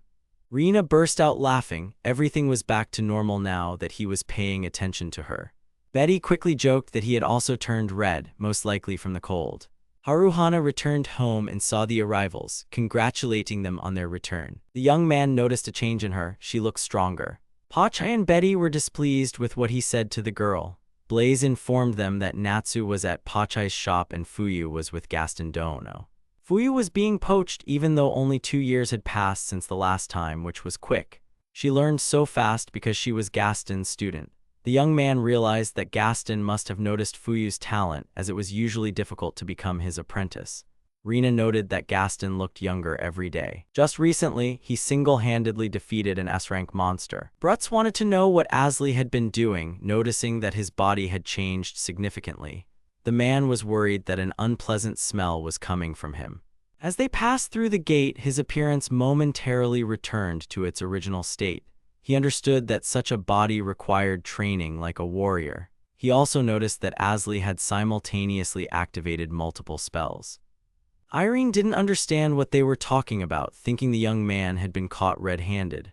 Brutz recalled that he had called this magic separate activation. Azkan had simultaneously activated 6 recovery spells. She was shocked, having never heard of such a thing, and asked him to explain, but the young man wanted to tell her about it a bit later. Rena also wanted to know, and then everyone else joined in. Separate activation magic literally means magic that activates when separated, but if you try to activate the same magic multiple times, it's physically impossible. The secret is to use magic that allows for 6 uses of recovery magic. Irene didn't believe it, saying there was too much information to fit into one magic circle, and such a formula didn't even exist. Azkan, however, stood his ground and explained that it was possible. He decided it would be better to show them rather than debate the matter. Asley demonstrated the magic to all of them, but the girls still couldn't believe it. It was amazing. Pache praised the Sage Twos but didn't want to give credit to his own master. Irene asked him not to be modest. What Azkan had done was incredible. She could draw a diagram in the air with 2 fingers of each hand. He thought the girl knew the sage, but it turned out she had only heard the name. If they don't activate simultaneously, there's no recovery diagram for each finger. From this, it can be concluded that the young man is inputting a control number formula into the magic circle. Irene realized how much effort went into training such magic, and Brutz noted that the guy was one of those scholars who would stop eating for days while studying magic. That was all he could show, and she hoped he wasn't hiding anything else. Asley knew there was a lot Irene wanted to learn, while Brutz wanted to discuss the physical aspects, specifically the guy's body language, which he was seeing for the first time. Blaze, meanwhile, noticed that his speed was the same as Brutz's. But he knew he hadn't caught up to him. Without auxiliary magic, he wasn't that fast. Azkun wasn't sure if he could fight an S-rank warrior. The man wondered if he could take on such an opponent. It turned out the guy had faced opponents of similar strength before, but it hadn't worked out. Perhaps with Pachai something might have been possible. Azkun couldn't stop trembling remembering it. According to the guy, Pachai was dying and he carried him away. According to the familiar, the master had lost consciousness. This enraged both of them. Asley believed she was trying to take all the credit. The little creature always knew that for a mage of his level, his memory was poor. She reminded him that he had fainted during the first attack of the Chaos Lizard. Azkun had nothing to say and explained that it had been a difficult and thorny path of training, but Pachai asked him to note how concisely the master had explained everything, as that's where the truth lay. Duncan brought his precious pie, and the familiar immediately snatched a piece. The guy asked what was wrong with Ornal's group, and he was told that they hadn't paid and had left. The man wished they wouldn't do that again. The guys asked Irene to tell them about the Black Ishtar. Previously, this name was unfamiliar to them. They occupy the top of the Black and White connection, as implied by the name of the Black faction. Lately, she had noticed strange behavior in the Black faction. She reminded them that Gaston had been going out alone and dealing with monsters under Ishtar's orders. At such times, excursions were not safe, and Gaston likely posed a danger to them. Moreover, he was uncontrollable despite his good abilities. But he survived and rose even higher. The connection between Mouse and this situation still needed to be clarified, but there were rumors that the Black faction had people not from the university, and the man was likely one of them. Brutz thought that Blaze could now be treated as an opposing organization. The Black faction had invited 6 brave individuals. They offered Blaze to stay at the school for a few days and would issue a diploma, but he refused. The invitation, however, implied a vacancy. Jennifer of the Bone Fist had rebelled. She had become one of the 6 brave individuals at a young age. Apparently, the situation in the country was becoming unstable, and Malky was right to move at this time. Haruhana suggested taking a break as the food was getting cold. Asley-kun wanted to walk Rina home and learned that she now lived at Pachai's shop. She agreed to his offer, and they headed home together. From now on, she wanted to go with him, but he informed her that he would have to leave for a short while. The guy would organize a magic teleportation circle and set up a base. They said goodbye to each other. Azkun was surprised that Pachai had returned home before him. After drawing the circle, he still had something else to do. He set off alone. Brutz was waiting for the young man. He noticed that the guy wasn't serious and started rushing towards the end. Blaze sent a message through the man for the young man to be careful. He was even more vigilant and immediately understood everything. Asley plans to find that girl using the hair he obtained after that battle.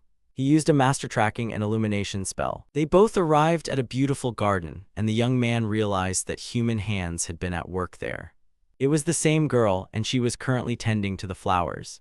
Upon seeing her, the young man joked that she was performing a dance of love for nature with a watering can. Brutz clarified that snakes were coiling around her, even though it was one body with 2 heads. Azkun had only heard of such a thing. The snake noticed the presence of strangers. Realizing this, Brutz went on the offensive. He was as fast as Malky. The girl used earth manipulation and whole magic, planning to burrow and hide. The snake ordered Lala to calm down, curious why they attacked them. The man then explained that the girl had attacked first. The beast didn't like what it heard and reminded the girl how many times it had warned her to be careful, but she still disobeyed him. He scolded her and hoped she had learned her lesson. The snake wanted Lala to consult him if anything happened. She wanted to object but changed her mind. Asley sympathized with her. He was surprised by the unusual dynamic between the familiar and the master, concluding that they had removed the contract's restrictions, just as he had done in the past. The snake introduced himself as Czar. He was both the girl's teacher and familiar, teaching her agriculture. Lala usually earned money working as a courier, and one of her clients was the Laughing Fox. They usually don't take such dangerous requests, more often completing tasks for ordinary people. However, she took the order from Mouse herself, knowing he wouldn't allow it even if she asked. Thus, she had practically no relation to Mouse. The girl was simply hired. They decided to return, and Asli apologized for the trouble. Brutz was a bit wary of the snake. Although intelligent, it wasn't dangerous. Azkun thought it best to leave things as they were. Zar then came up with a plan. He offered to take them along as a way to atone for the trouble they had caused. But Lala was worried about the fields. The teacher explained that tree sap dripping onto the fields wouldn't cause any problems. Guilt was present, and it made sense to atone for it. Brutz immediately rejected the offer, so the snake turned to Asli and explained her desire to show Lala the whole world. The young man seemed more educated than the older man. The latter clarified if he was referring to him, and the young man replied that there was no one else, as there was only one ignorant, dirty man here. Brutz got angry and wanted to chop the familiar into pieces and eat her in the morning, but the young man thought that would be too good for the man's palate. The girl became worried. Seeing this, the man reassured her, explaining that he wouldn't eat such rubbish and would prefer to feed it to Pachai. Hearing about the familiar, Lala remembered her and wanted to see and pet her quickly. Upon seeing her, she pounced on him to touch her, but Pachai resisted. Pachai decided that since that was the case, Lala should experience the best touch and follow proper order. She asked her to start with her stomach. The familiar asked Asli if he liked his new ability, and he answered affirmatively. Lala was curious if the young man had a garden and asked for permission to make fields there, which he granted. The garden bed was ready. The young man noticed how, in less than a day, the newly arrived girl had managed to open up. He hadn't seen Natsu in a while, who hadn't even had time to greet him before going to help with the field. Rina noticed Azkun. The young man greeted her. He wished he could pay more attention to her. But he couldn't say that. They had to prepare their forces as quickly as possible. The Demon King's embryonic period hadn't started yet, so he still had time, but the others didn't. 2 years ago, they fought the Ogre King. Monsters of that level were not easy even for Gaston or Irene to defeat, but that didn't mean there was no other way. Tu spoke of a secret method used by dark elves 5,000 years ago, which was more like a large magic circle. He had seen its trace but couldn't remember its location. Without a hint, it would be difficult, but they still needed to find the magic circle's whereabouts. Only the magic stone remained. They just needed to wait for Melky and her report. Pachai announced that everyone had gathered. Irene asked him to quickly explain what had happened, as she needed to prepare for the new semester. The young man wanted to start the conversation with a different topic. He wanted to tell Haruhana and Rina something. The girls listened attentively. Asli told them about the drops of eternity. Haruhana realized that the others already knew about this. Now he moved on to the main topic, the reincarnation of the Demon King. It was hard to believe, but Billy said that according to textbooks, the king last appeared over 5,000 years ago, and if Azkun was right, now was the perfect time for his revival. Irene understood why a holy warrior hadn't been born yet, as people's faith in God had weakened. Pachai was surprised that the others believed what the guy said. They couldn't have done otherwise, as it was precisely the 12 warriors who had been preparing for this moment. The girl revealed that this was written on the prophetic stone. Irene quoted the words written there. The epitaph was short, and everyone knew that a part of it had broken off, leaving only 2/3 intact. The guy had received this information from Twos, but it had a completely different subtext then. Now he understood. The Book of Prophecy seemed suspicious to Pachai, but the state had recognized its authenticity and erected a monument, placing the 12 warriors within it. For some reason, this fragment was damaged and no documents were preserved. Despite this, what remained was still there, which is why he sent Melky to find out everything. Brutz realized that if they fought like they did 2 years ago, it wouldn't be enough. The power of a holy warrior was extraordinary. Pachai suggested they celebrate his appearance. Asli wanted to ask Gaston if there was a legend about the Demon King's reincarnation, and Gaston answered in the affirmative. He believed that the 12 warriors were created to prepare for the king's revival. The prophetic stone stated that 12 warriors were needed for victory, but there was no mention of a holy warrior. It would be better to know what kind of warriors they would be, rather than just believing a holy warrior would be born. Rina thought the prophecy was correct, but had been distorted in its transmission, while Irene considered the possibility of information intentionally distorted by third parties. She believed this would only benefit one person. If the Demon King's vanguard had been sent to the country, it must have been so long ago that people no longer knew about it. Whatever the enemy's plans were, the prophet foresaw everything and left predictions. Most likely, upon learning this, the vanguard destroyed the monument and began spreading incorrect information, which would prevent the created 12 warriors from opposing the king. Gaston was indignant that the country was involved in this story and that he was merely a frog in a well. Someone called out to the man. Fuya mentioned that the group members were training today and asked to be trained after them. He agreed, telling her she could decide when she was ready. The girl immediately began using magic. Gaston reminded her not to use that distracting shout, but she explained that it helped her activate magic more smoothly. He was both in agreement and disagreement, considering Fuya was studying at a prestigious university. Irene understood that if the Demon King were to revive, the 6 sages wouldn't be able to stop him. This century had seen 2 SS-rank subjugations. About 20 years ago, Silver, Tengaran, and Charlie defeated the Damask Dragon, and 4 years ago, the Ogre King appeared. She recalled that Asli, along with Pachai, had faced the Chaos Lizard. Normally, people prepared for death if they intended to encounter it. Irene wanted to act immediately, but on the other hand, she had a long vacation, though she still wanted to hold a meeting of the 12 warriors. Her train of thought was starting to annoy her. She realized that after 2 years, Asli had returned strong, but his personality was just as headstrong. Teresa, after looking closely at the girl's face, told her she needed a vacation. She asked how long of a vacation Irene needed and heard that Irene wanted a month off. All entrance exams would be handled by other teachers, and in return, the girl would make up the rest at the end of February. She joyfully thanked Teresa. Ornal was sweating as he fought tigers, not understanding what he was lacking. Midors asked why he was so agitated, as it wasn't even their shift.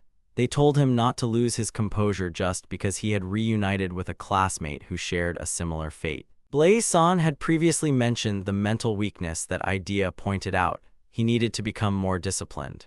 The guy heard a sound and asked if the others had heard it. They replied negatively. He approached the animal carcasses, and the others wondered what he was doing. A small tiger cub emerged towards him. Midors ordered them to retreat, explaining that even though it was a cub, it was still D-rank.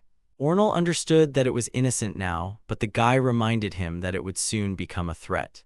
He created a magic circle so the cub could make a choice. He needed the little beast to remain still, but if it moved, the contract would break.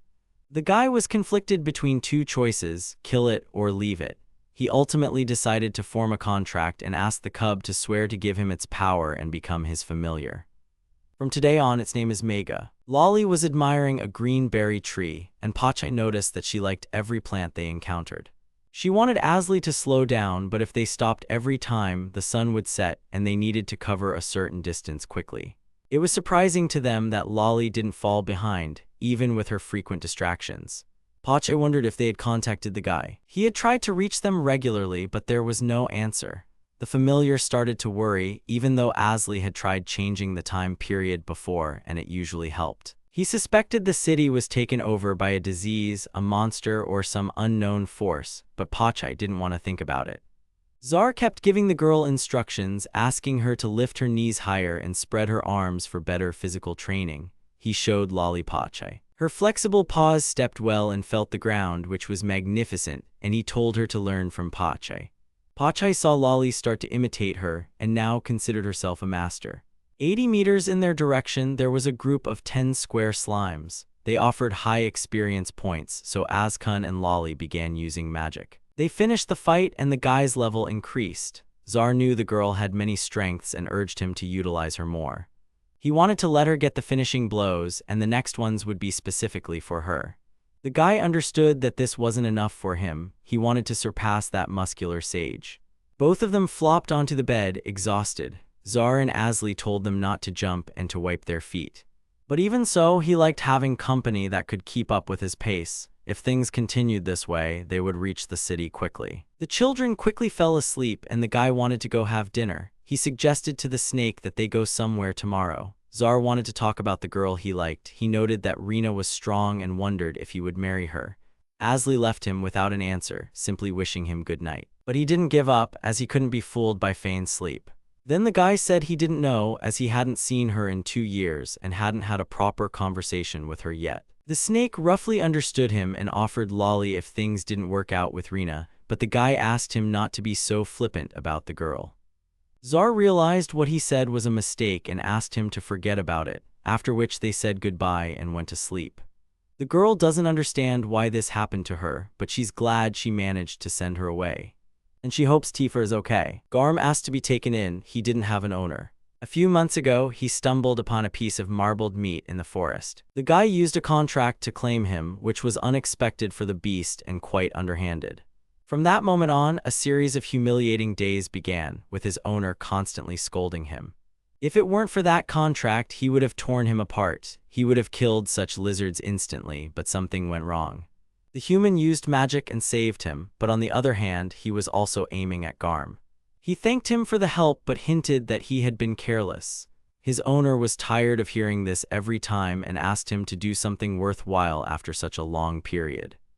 Garm tried to justify himself by saying the contract was strong and didn't allow him to fully unleash his power. The human told him to stop making excuses as he thought he had found a powerful familiar. He hoped his owner's low level would increase and that he would understand the full might of the Wolf King, but it was too late. He was fired. The human terminated the contract and now hopes he finds a suitable owner. This happened 2 days ago and he can't leave the spot. The lizard realized he had been abandoned there. He understands that no one will come for him in the desert, but he tries to fight them off and they decide to attack him anyway. Someone approached him. He smelled a pleasant scent. Garm saw the human and wished they would quickly form a contract. But she walked past him. The wolf didn't understand what was happening and asked her about it. The girl didn't understand why she needed a contract. He explained that it could provide many things. He couldn't say exactly what, as the only thing he was good at was recognizing tasty people, but that certainly wasn't what she needed. Garm offered her his tail, which his previous owner had praised. She asked him to give her his paw. This repeated many times. He would either give her his paw or serve her. But the girl quickly lost interest and left. He figured it was an attempt to form a contract, and she realized he was a weak familiar, capable of losing to a lizard, so she didn't want anything to do with him. Garm explained that he was stuck in the desert by his master's command and asked to form at least a temporary contract so he could escape. What she heard piqued her interest. She assumed the man was afraid the wolf would attack him from behind after the contract was broken, and they likely had a bad relationship. Since the command had a long-lasting effect, she had no choice but to help him. The girl asks if he wants to leave and if he will obey her. She began to form the contract and asked him to swear that he would dedicate his entire life to her. Garm noticed the chilling look in her eyes. The contract was activated, and instead of the name Garm, he would now bear the name Taravo. Now she hopes he will obey her. She introduced herself as Tifa and was glad to meet him. Reconstruction efforts in the northwest were slow but steady. The eastern side hadn't even started yet. The girl sent a request to the government for labor support but hadn't received a response. They don't know when the monsters will attack again. The girl will send another request. The guys in the distance saw something. A huge number of monsters were visible in the distance. They attacked and destroyed everything, killing the local residents. Mana worries if the leader is alright, but the northern and eastern gates have fallen, and it might already be too late. The guy promises to do his best and asks her not to worry. He believes this isn't the end. All the warriors gathered here. Behind them were the central gates where the women and children were. If they were warriors, they had to fight to the end. Asul was serious and would do everything in her power. He ordered them to defend to the death and not let anyone reach the central square. His sister wanted to help, but her brother was against it. Asul took her and hid her. The girl begged her brother to open the gates, as she could still fight. Riene asked the man not to strain himself since his wound was deep, but he wanted to know about their surroundings. She reported that there hadn't been any attacks since Ryan himself repelled the monsters, but it was only a matter of time before they breached the barricades. The south gate was still intact, but if the west gate was captured, their collapse would be inevitable. He believed it was necessary to protect the central gate where the non-combatants were located. The man ordered her to gather everyone who could still move and head to the north gate, stating that he could handle things here by himself. He told everyone to stay away from the east gate and find cover. As soon as the enemies breached the barricades, he heard an unknown person sneeze and looked around to see who it was.